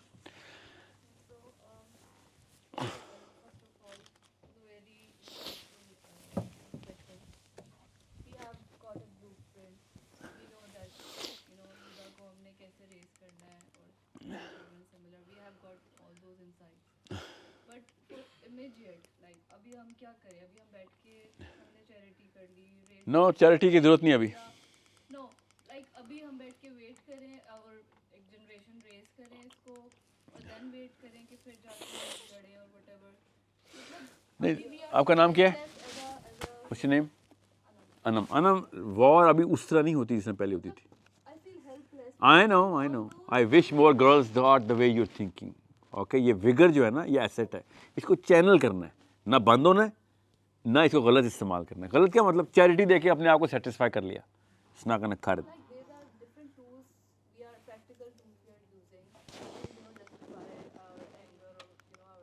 I know. But this is not enough. This is Not at all. You feel terrible every day. Guilt. You know, these are all those emotions you feel each day, watching it, feeling. Anam, मैं आपको बताता हूँ. Still you can't do it, and then I've got a blueprint of, I have got the plan, everything. I'm all sorted now. But do I need to wait? No. For raising this generation to get it? It's called long term. Long term में तो अपने बच्चे को बड़े कर दे. Long term. Mid term और short term में आपने और मैंने इकट्ठे काम करना है. ठीक है, बच्चे पहले तो नहीं बढ़ सकते, जब बड़े होने तभी होने, तो वो जल्दी में नहीं, मैं उसको टाइम मशीन में नहीं डाल सकता. It's gonna take 5 to 7 years for Huda and Bismah's and Zayan's. 5 to 7 years, and वो भी कम बता रहा हूँ, maybe even more. If I do my things right, then 5 to 7 years. If I make any mistake, I might waste a couple of years because time is too short here. अब तो ये तो plan हो गया इनका. कितना pressure किस मौके पर डालना है मैंने आपको बता दिया. Don't, not too much too early, not too late too less, not too late too less. 12वें के बाद प्रेशर डालना है बच्चे पे, not too much too early. Okay, आपने और मैंने ये जो डेफिनेशन है ना, ये बच्चों को क्लियर, लोगों को भी क्लियर करनी है. सबसे बड़ा मसला मेरे आगे नेतन्याहू नहीं है, मेरे सामने मुफ्ती पाकिस्तान का है, सऊदी अरब का है, इंडिया का है. वो कह रहा है भाई फ़लस्तीन का सवाल हमसे होना ही नहीं.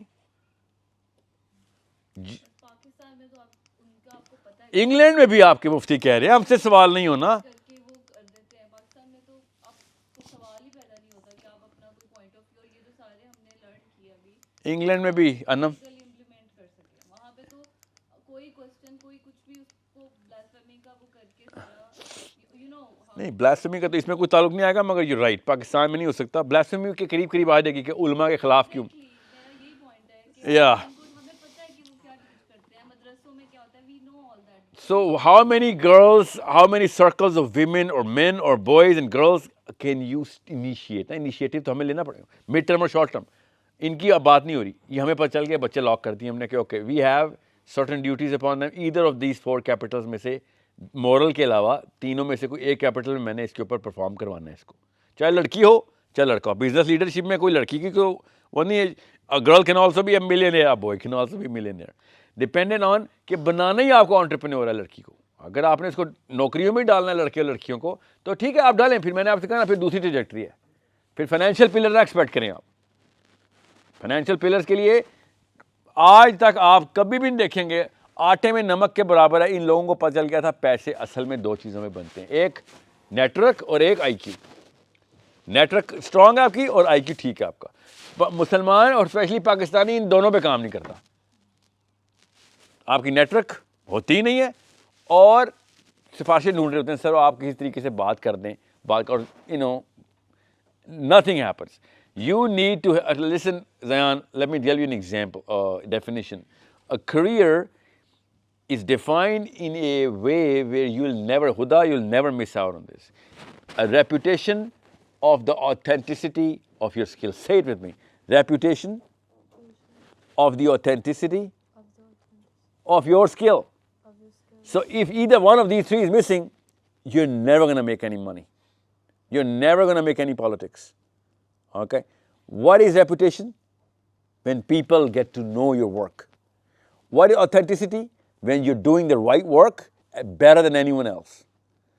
And authenticity of the skill. What is the skill? Whatever part of the work stream that you've taken up. Maybe you're a teacher. Maybe you're a professor in law. Maybe you're a professor in medicine. We do not know. That's something which skill you're going to be old enough, you'll find out your own pathway, okay? But if you do not have a reputation, doesn't matter how skillful you are, how authentic you are. You need to work on both of these things. If you work on both, then you have a career. If you have a career, then you're financially independent. Then people will come to pay you rather than you come to go to. And then if you have to go inside a room and introduce yourself, you do not have a career because there is no reputation, okay? So if they're not calling you in, you still do not have a career yet, okay? Somebody has to call you in to make an offer or assess you if you have a reputation at work, of your work, okay? So, Anam, we need Anams coming together. How? Challenge the current definition. आपको मैं बता नहीं सकता हूँ, you'll be amazed जो Pakistani youth ने जिस level पे डेफिनेशंस चैलेंज कर दी अंकल्स की और बुजुर्गान की कि या आप ठीक है या वो फितरा की आवाज़ ठीक है। सर वहाँ पे हमारे पास भी हदीसें मिल गई हैं, हमारे पास भी हुसैन की सीरा मिल गई है, ये सारे गलत और आप ठीक, ये तो नहीं हो सकता। या आप गलत हैं और वो ठीक थे जो एक भी लड़की के पीछे, और हम तो पाकिस्तानी हैं फॉर गॉड सेक्स, किधर है कैमरा, पाकिस्तानी बेशरम, क्या उसे कहते हैं, ना शुक्र एहसान फरामोश। अगर एक लड़की के रेप अटेम्प्ट के ऊपर हज्जाज बिन यूसुफ आर्मी ना भेजता तो हम सब तो हिंदू होते। हम वो एहसान फरामोश हैं कि उनकी बच्चियां नहीं बचा रहे, हमारी बच्ची बचाने के पीछे उसने आर्मी भेज दी थी। Do you know the history of Pakistan? You should read it, okay? A girl called for help to an Arab. An Arab sent an army because he was getting raped in Karachi. That's how the Muslims came into the Pakistan. So somebody was trying to save a girl and we all became Muslims. और जब उनकी बारी आई, you know what, it's all right. हमसे इस्लाम में सवाल नहीं होगा, हमें तो इस्लाम का पता भी उनकी वजह से चला है. Imagine that. This is the irony. So make sure you understand how I am trying to utilize your current time right now, because you are of age where teenagers are going to listen कि यार ये कर रही है तो मैं भी करूँगा. और आप सबको पता है लड़के फिर कहीं ना कहीं कुछ ना कुछ कोने खुदरे में पाए जाते हैं. लड़कियों की तो परफॉर्मेंस नजर ही नहीं आ रही होती, इसलिए लड़की रोल मॉडल देखती ही नहीं. She needs a girl, she can not follow me, she has to follow you. She can not relate to me, she will ये तो आदमी है, इसने तो जाके धक्के खाने ही खाने. But if she sees a girl taking initiatives, getting people together, talking about the right things, and timeline के साथ साथ काम भी देती है लोगों को, then she'll be like, oh भाई ये मैंने भी करना है. क्योंकि फ़लस्तीन के लिए she is old enough to know what's the actual pain. She can see the pain and sense the pain. It doesn't take a 50-year-old woman or man to understand फ़लस्तीन का pain कितना बड़ा है.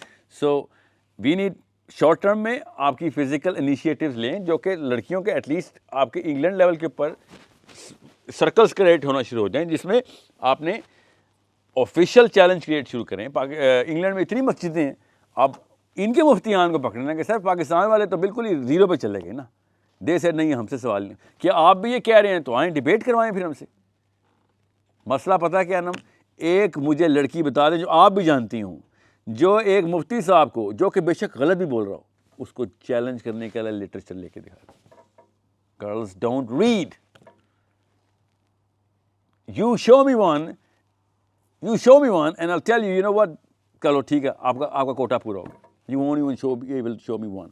और वो वाले बंदे थे जिसने गलत तशरीह की। I guarantee you, take my word for it, 95%, 99% of all इस वक्त के करंट स्कॉलरशिप जो इस्लाम में, और वो फ़लस्तीन के लिए फिजिकल इंटरवेंशन के लिए मूव करने के लिए मोबिलिटी नहीं कर रहे, वो गलत है। I challenge it through Islamic literature. So take my word for it, if you can find daughters and sons of ours to start reading the literature and start, असले मुसलमान मस्जिदों के अंदर ही एक चैलेंज क्रिएट शुरू करते हैं कि भाई यार हमने कौन सा कहा इंग्लैंड के मुसलमान जाके फ़लस्तीन में लड़ाई करें, हम तो कह रहे हैं पाकिस्तानी फौज को इंटरवीन करवाएं, आपको तो खतरा भी नहीं है जान का। All you have to do is do politics from here, and I'm not saying you're going to be able to do it because Pakistan, England की जो मस्जिदों के पावर हाउसेज है ना वो इंग्लैंड में नहीं है, ठीक है। वो जितने हैं बस वो आप लोगों ने एक तनख्वाह में मौलवी रखा हुआ ईद की चांद के लिए, अदरवाइज़ फतवा इधर से नहीं इशू होता। फतवा मेन हब से नॉर्थ अफ्रीका से, मिडल ईस्ट से या पाकिस्तान से इशू होता है, जो देसियों का पाकिस्तान से होता है। सो आई एम नॉट सेइंग कि हम पाकिस्तानी यहाँ पे इंग्लैंड की मस्जिदें चला रहे हैं, बट इनका मुझे सर्किटरी पता है ना। You can at least train Zayan's कि जाओ मस्जिद जाके क्वेश्चन आंसर तो करो, वेयर इज़ द जस्टिफिकेशन कि इसराइल फ़लस्तीन के लिए हम ना करें तो वीर okay, what is that, it's called precedence, okay, इस्तदलाल बोलते हैं। What is the precedence in Islam? Have you asked any scholar yet? Why not? If you haven't asked, that's on you then, you understand me? If he gave a wrong answer, right answer, that's a totally secondary debate. But you didn't even ask, man. Why did you go to the masjid just to listen to whatever he says and not challenge anything? He's not a prophet. You know what I'm saying? You have to be polite. You have to be kind and polite. Okay? Rude person is not a Muslim. But you have to challenge. Be polite. But you gotta quote some reference that this is something I've read. I need you to tell me whether this is right or whatever we're doing is right in England as Muslims. Okay? Start this debate right away at your age. If you're not going to start it, don't blame these folks. Do not blame these folks. वो पता क्या बहाना रख के बैठे हैं, हम at least जनाजे तो पढ़ा रहे हैं इंग्लैंड में, बर्मिंघम में जनाजा हम ही पढ़ाते हैं ना, मस्जिद में निकाह भी हम ही करवाते हैं ना, आपका फतवा लेने हमारे पास ही आते हैं, अब तलाक होती है। That's what they're justifying. कि हम कुछ जो कर रहे हैं ना वो बस वो भी काफ़ी है। और पता क्या बोलते हैं मुझे आपके मुफ्तियान यहाँ पे, आप कभी साहिल साहब मस्जिद आए हैं, 4 सफ़े भर के दिखा दें, ये बातें कर रहे हैं फ़लस्तीन की, मस्जिद तो आया नहीं जाता इनसे। क्या वो बैरेट पे बात नहीं ठीक कर रहे? क्या तुमसे नमाज के लिए तो मस्जिद आया नहीं जाता? तुम जेरूसलम की बात, next year in Jerusalem, you can even come to this prayer in your own मस्जिद next year in Jerusalem, is not possible then. So even though they're wrong, one has nothing to do with the other, okay? Praying in your own masjid has nothing to do with Palestine and understanding that what is right or wrong, definition. However, they keep throwing our failures in front of us. Because हम basics में भी पास नहीं हो सक रहे हैं।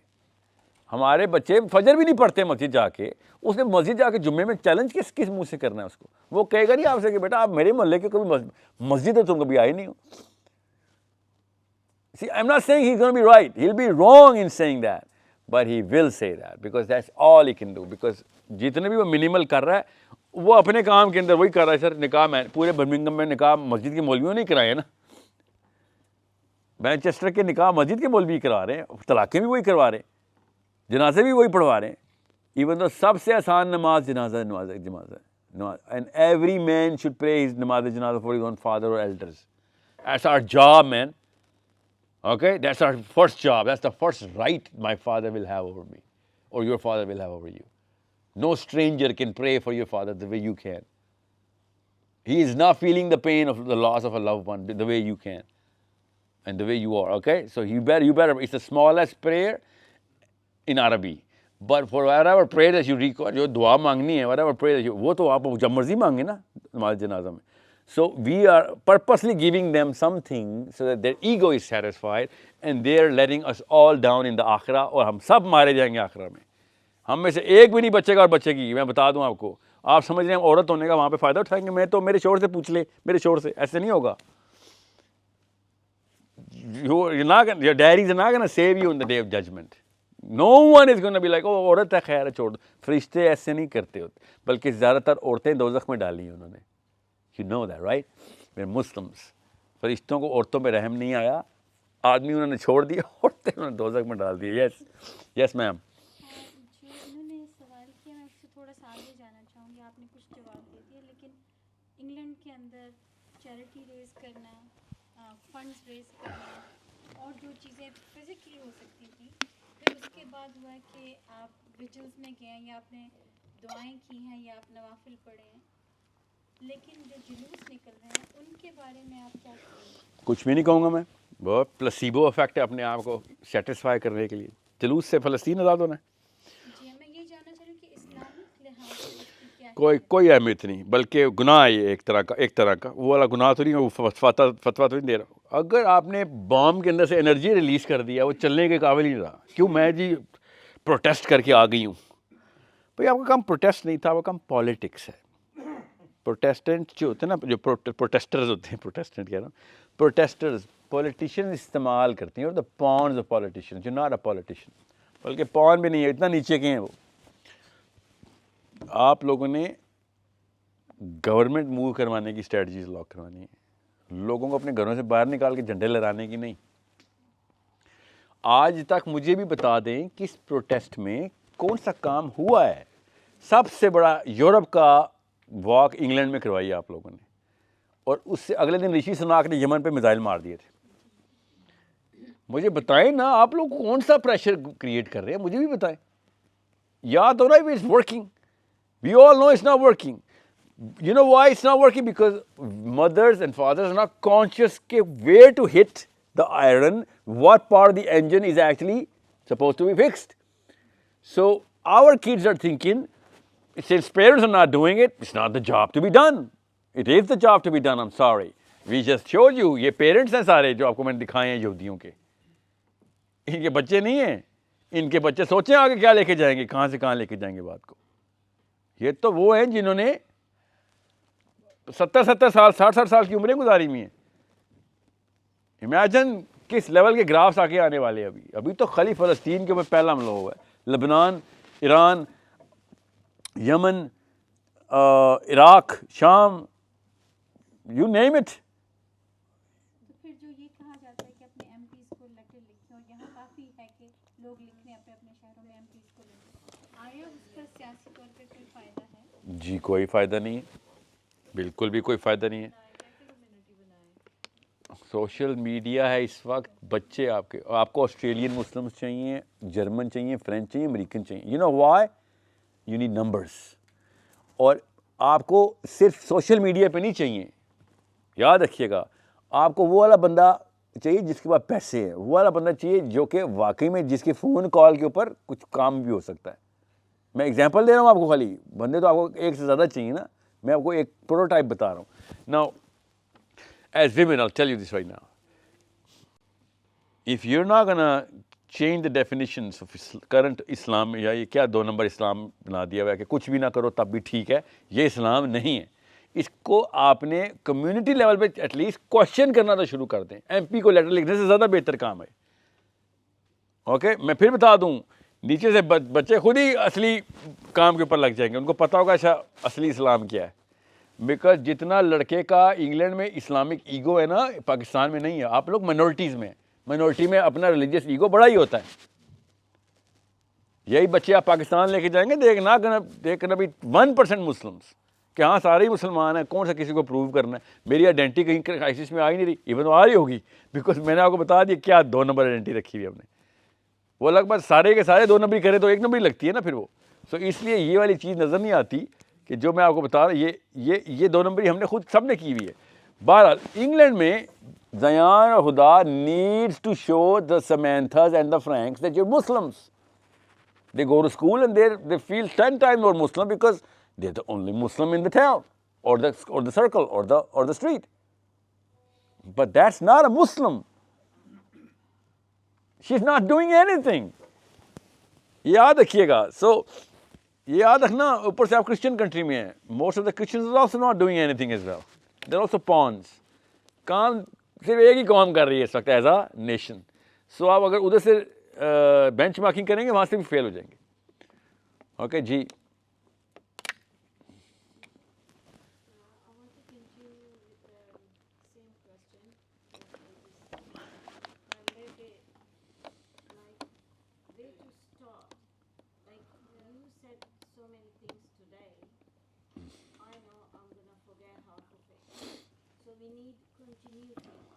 That's why the word circle का मतलब होता है discussion and reminders. Yeah, it's called it's called IMS, Islamic. There's a website. Go to IslamicMessagingSystem.com. Two-pronged agenda that we have right now is to raise the intellectual capital and the psychological strength of the child and the Muslim man and woman, adults. More than 200,000 people are inside communities, making presentations, challenging the status quo, correcting the definitions, researching, submitting their research. In a couple of months, I'm not going to give you a deadline. Hopefully in January, I'll be giving you a proper, tested by all of your big companies platform, where you guys can come in and go into a certain system where everyone will be accounted for, whether he's teaching or he's studying. He's participating or not. Can I quickly tell them about the IMS? Oh, yes, please. Yeah, there you go. Right, so before you, I've read this among brothers here, the older sisters and mothers here. They, when you leave, take this leaflet with me, Vijay. So this has a QR code that will let you go to a web page which has a form to complete, and then you can join our WhatsApp group and join the IMS. Yeah, IMS is a community, okay? It's free, but you have to have a lot of accountability. In other words, you can make a decision whether I'm just here to observe and be a spectator, or I want to put something in to create some value. शुरू के 3 महीने बेशक आप कुछ भी ना करें. Understand कि merit किधर मैं आपका अपना merit काम मैंने set करवाना. When you're going to say something, it will be not half cooked. It will be prepared. But right now in the first 3 months, ask a million questions there, so that people can feel your presence. कि भाई ये सीखने आई है, ये सीखने आया है. He is not here as a guy who's trying to prove कि मैं बहुत बड़ा hero हूँ, मैंने भी कुछ present करना है. No, take your time in learning and ask the questions. And there are people from 100 plus countries. Everyone is actually trying to fix some sort of problem here, either for how to make a cluster, how to get the right people together, how to teach the right things, how to fix the definitions right now of Muslims. What are the bigger problems जो कि उलमा की वजह से या politicians की वजह से इस वक्त हमारे बच्चों तक ना पहुंच जाएं? What is the safeguard and remedial measures? Everyone is talking about everything. However, अभी unstructured है. Don't worry, you're going to find a lot of structures there. मैं जब तक प्लेटफॉर्म नहीं देता आपको, तब तक आपको अपनी वो मैन्यूवरेबिलिटी इतनी, अभी व्हाट्सएप ग्रुप्स में मैन्यूवर करेंगे आप. Okay? Yes, sir, please. Yeah. Isn't the focal point that as Muslims, when it comes to the details of the Seerah, we have a total lack of understanding? Oh, yeah. It is the Seerah that tells us, the Sunnah that tells us what we should do. So when sisters ask a question, should we go on a march? Should we write to the MPs like you suggested? Should we give charity? These things we can do, but they are not the solution. Absolutely not. These things do, they actually make us happy that at least Yeah, it lowers the standard. that's something that never comes to my mind. That's something it cannot be just because it's pleasing to me. It's because I'm an act. I know. It has to be what did the Prophet ﷺ do in the 9 years of his life in Mecca? No, this is not Mecca you're in. Okay? Yes, in Mecca, but what we do in actions. I'll tell you what. Listen, the rules of engagement have changed altogether. Okay? You do not have to go to war to be in war. Okay?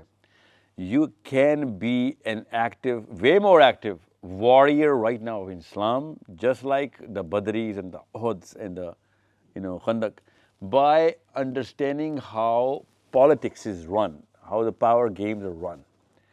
And that's why I'm saying, in bachon ko place karte hain. Right now, you and me, even I come to England and I start writing stuff and everything, I do not belong to the system here.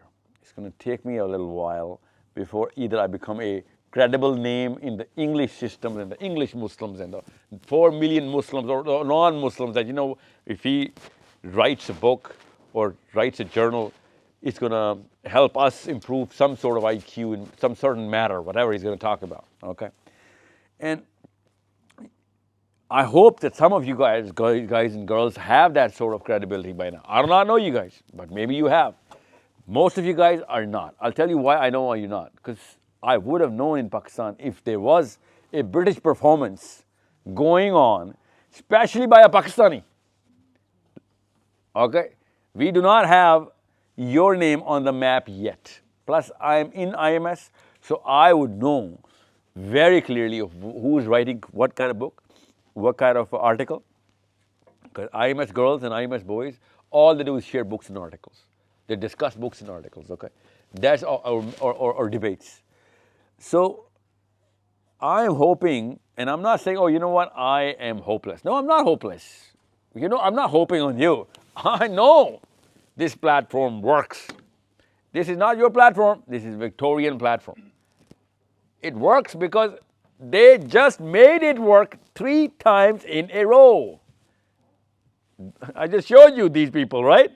They made it work 3 times in a row. Why can't it work for you guys? It's not a Jewish country. It's not even a Christian country anymore. It's an atheistic country. But okay, let's just say this is a Christian country.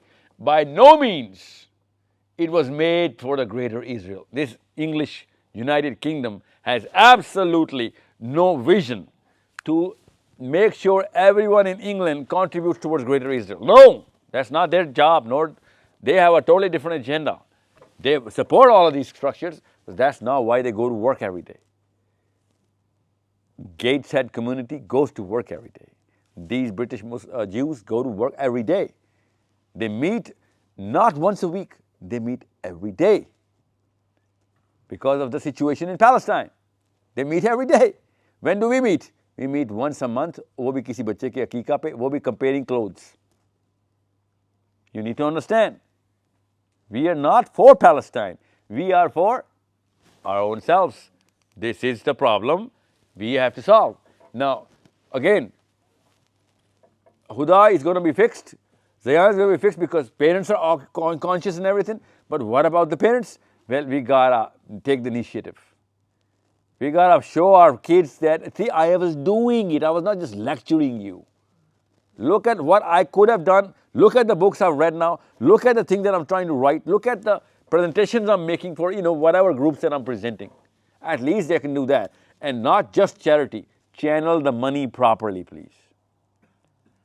Okay, Palestinians are not, or Muslims are not born ke zakatein pe hum, we feel good. Okay, you know what, this is something. This is not even a solution. Plus, we don't even have that kind of money. Not that you don't have the money. Even if you have the money, you cannot go to Gaza like that. Who's against money going to Gaza? Muslim Egyptians. Egypt is not letting money go to Gaza. It's not Netanyahu. You see, the bigger problem is us. मैं आपको अंदर की बात बता रहा हूँ, कम से कम कोई 800 से 3500 के बीच में फ़लस्तीनी जो है ना, मिस्र ने मारे हैं, मिसाइल मार के, टनल्स में से पानी डाल के. ये मुसलमानों के, this is who we are.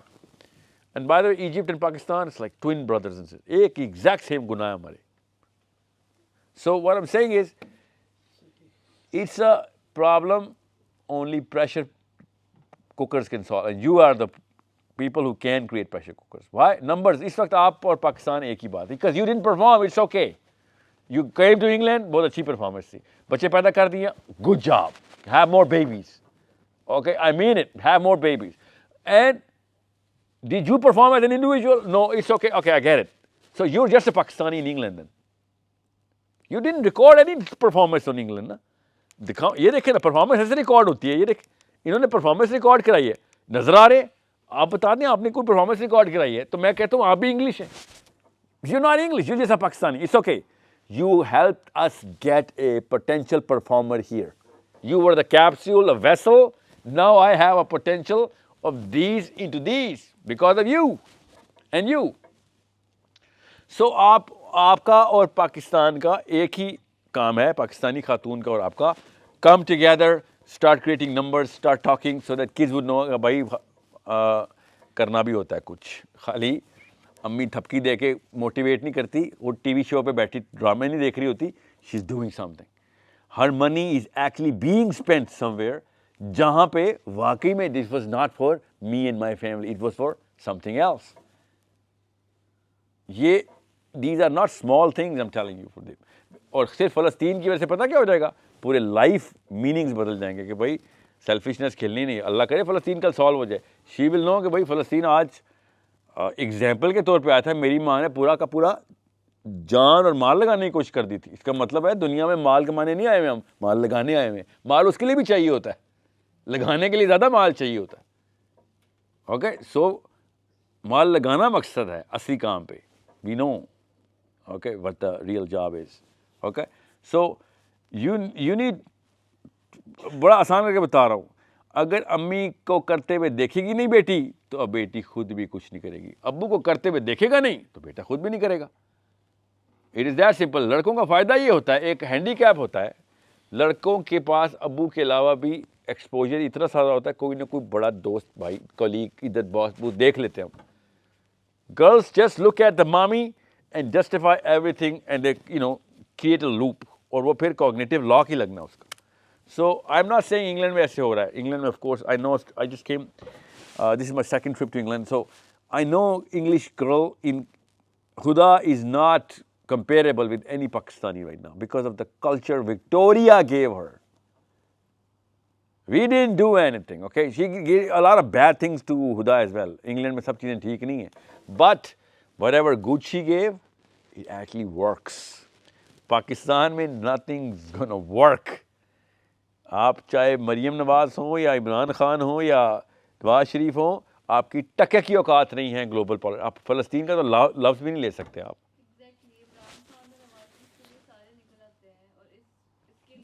या पूरा इस्लामाबाद ब्लॉक कर दिया था पीटीआई ने, और फ़लस्तीन में वो लड़की अकेली खड़ी रही गज़ा के लिए, सेव गज़ा वाली, कोई भी नहीं आया उसके लिए.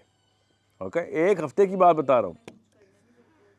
ये नहीं करने देते हैं कि नहीं देते हैं तो बात की बात है, कोई आएगा तो कुछ प्रेशर डलेगा ना. पॉइंट ये नहीं है, मैं तो प्रोटेस्ट की वैसे भी खिलाफ हूँ.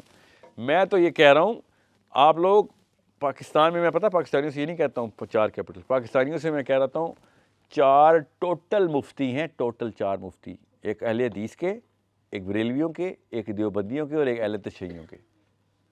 इन 4 मुफ्तियों को इकट्ठा करके फतवा इशू करना है, आर्मी पहुँच जाएगी फ़लस्तीन.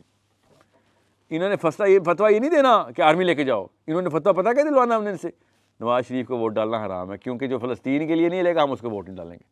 इन्होंने फिर प्रेशर में आर्मी को भेजना है. लॉबिंग करते हैं, इस तरह लॉबिंग की जाती है.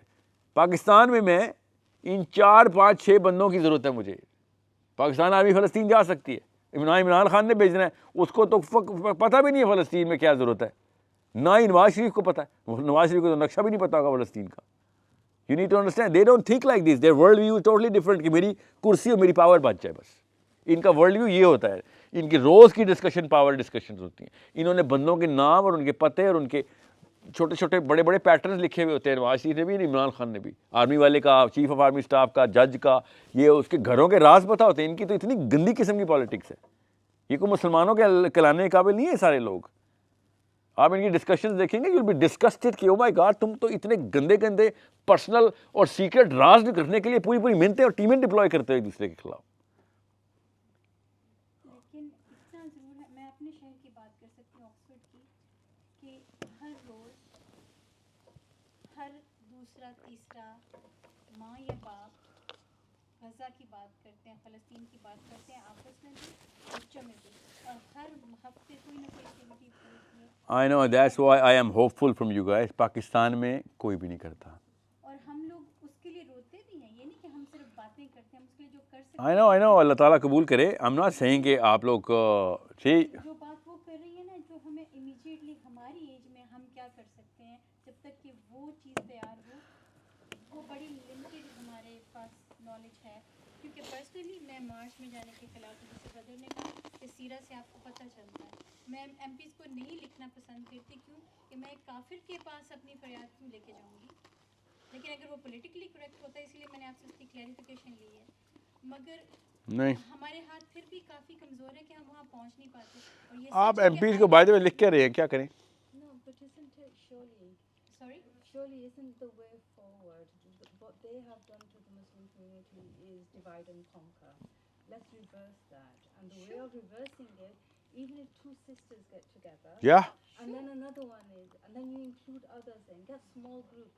One of the things that I saw down there was the number of Jewish organizations. And all organizations start with small. Just one. And then they get bigger and bigger and bigger. They combine as 2 and then 3.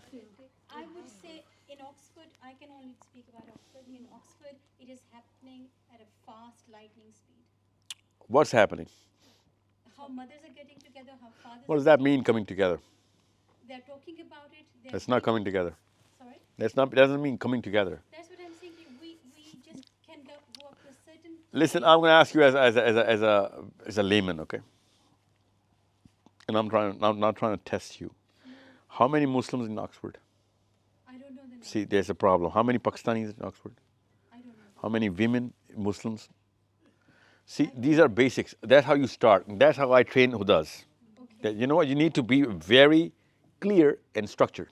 But that's what I need to know. So thank you for asking. Yeah. So once she or you know, this is my map. Okay. Now because how am I, if you're not gonna be able to measure it, you're not gonna be able to manage it. So if I have, let's just have 100,000 Muslims in Oxford. I'm just giving an example. I don't know how many. Maybe it's just 10.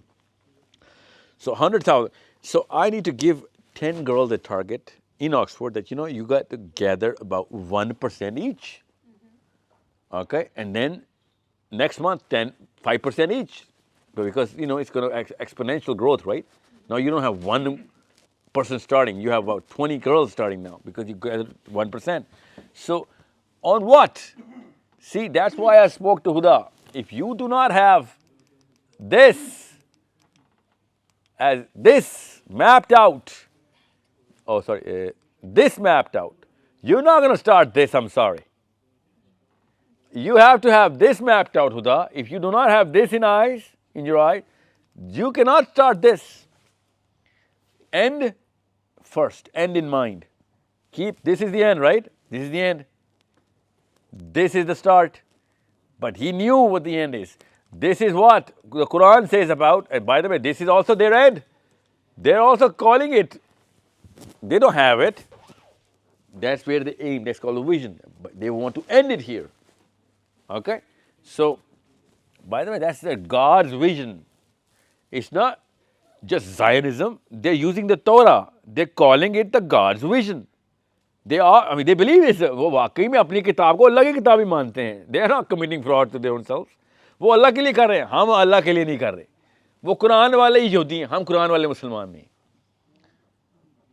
Quran में जो यहूदियों का जिक्र है ना, वो उनकी sincerity का भी उतना ही जिक्र है. बड़े हर धर्म में अपने नहीं हिलते, नहीं मानते किसी और नबी को. अपने दीन से पक्के सिंसियर हैं. जितने भी जिसको भी 2 नंबर दीन पूछा था कि किसी और नबी ने नहीं आना आप सिवाय उनके मसीहा के. सो हम लेकिन कुरान वाले मुसलमान हैं. हम उनका Netanyahu, there Netanyahu Huda. Netanyahu goes to the UN and recites the Torah. Why? How? It is promised in the Torah that Israel is going to be ours. He is reciting the Torah. George Bush goes to the French premier, recites the book of Revelation from the Bible. The Bible, the book of Revelation from the Bible. Netanyahu again quotes the Torah to hit the Palestinians. Quoting Torah, the Amalek, that their women and children are supposed to be killed. He's quoting the Torah. But no Muslim in the world has the guts to recite the Quran in the UN. We are ashamed of our own book. That's where you women come together. That you know what? We're going to push our daughters to recite the Quran in open forums now. Why they cannot? They can recite the Torah, but if we Quran पढ़ें तो deport हो जाएंगे.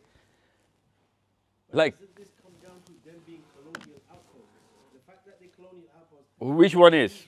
Netanyahu? No, I'm talking about the Muslim state. So the point here is this, that because they're Muslim... No, I don't care about them. You're right. No, I'm talking about English Muslims here. Yeah, even them. So when they have their hands tied, because they're outposts for what? Western democracy. So when they become outposts like this, they don't want to speak up again or for the Muslims or the Islamic cause, for example, right? So when they do... No, you lost me at the they. Who are you calling they here? Outposts like in Pakistan? Western imperialism, Western... No, but which is the outpost? Western regime. All the Muslim states are outposts. Yet they're controlled by Britain and America. True. Pakistan is an outpost at the moment. Oh, for sure. They facilitated what's going on For in sure. Pakistan, right? So anyway, so long story short, all of them are outposts at the moment. We do not have one state that has any constitution resembling the Prophet sallallahu alaihi wasallam. True. Constitution in Medina, for example. True, true, true. So when we have this issue, the issue is political inherently, right? That, True. That what they're doing now is their states are not serving the Prophet sallallahu alaihi wasallam.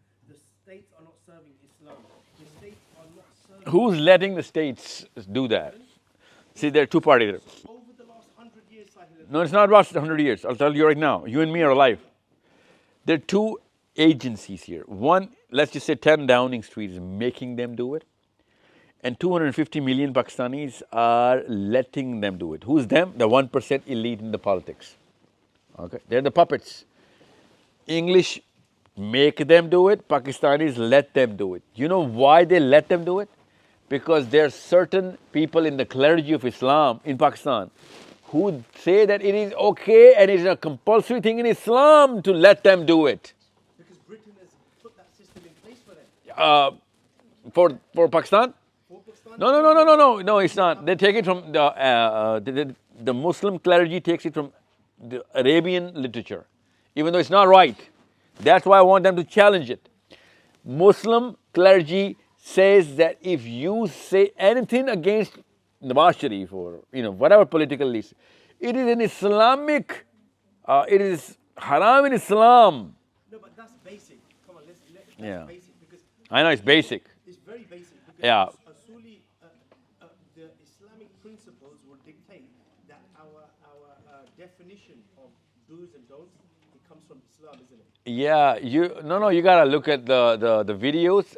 I am under a lot of fire from the muftis that I am going against Islam by criticizing Nawaz Sharif and Imran Khan and the army. I'm going against Islam.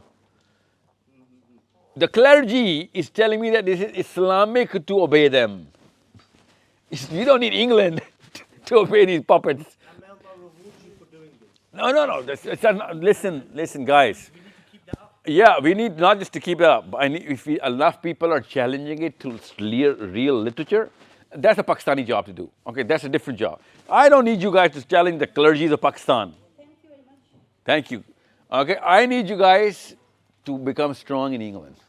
Make money in England, make politics in England, write books in England. That's the English job. Okay? They didn't do anything in Israel until they got power in England. They already had Israel. They loved Israel more than I love Pakistan. And still they couldn't because they knew first we need to get our foot strong, very well guarded inside, sunk inside the system of England. Okay? We have. Before you and I talk, guys, thank you so much. I know everyone's too late for this one.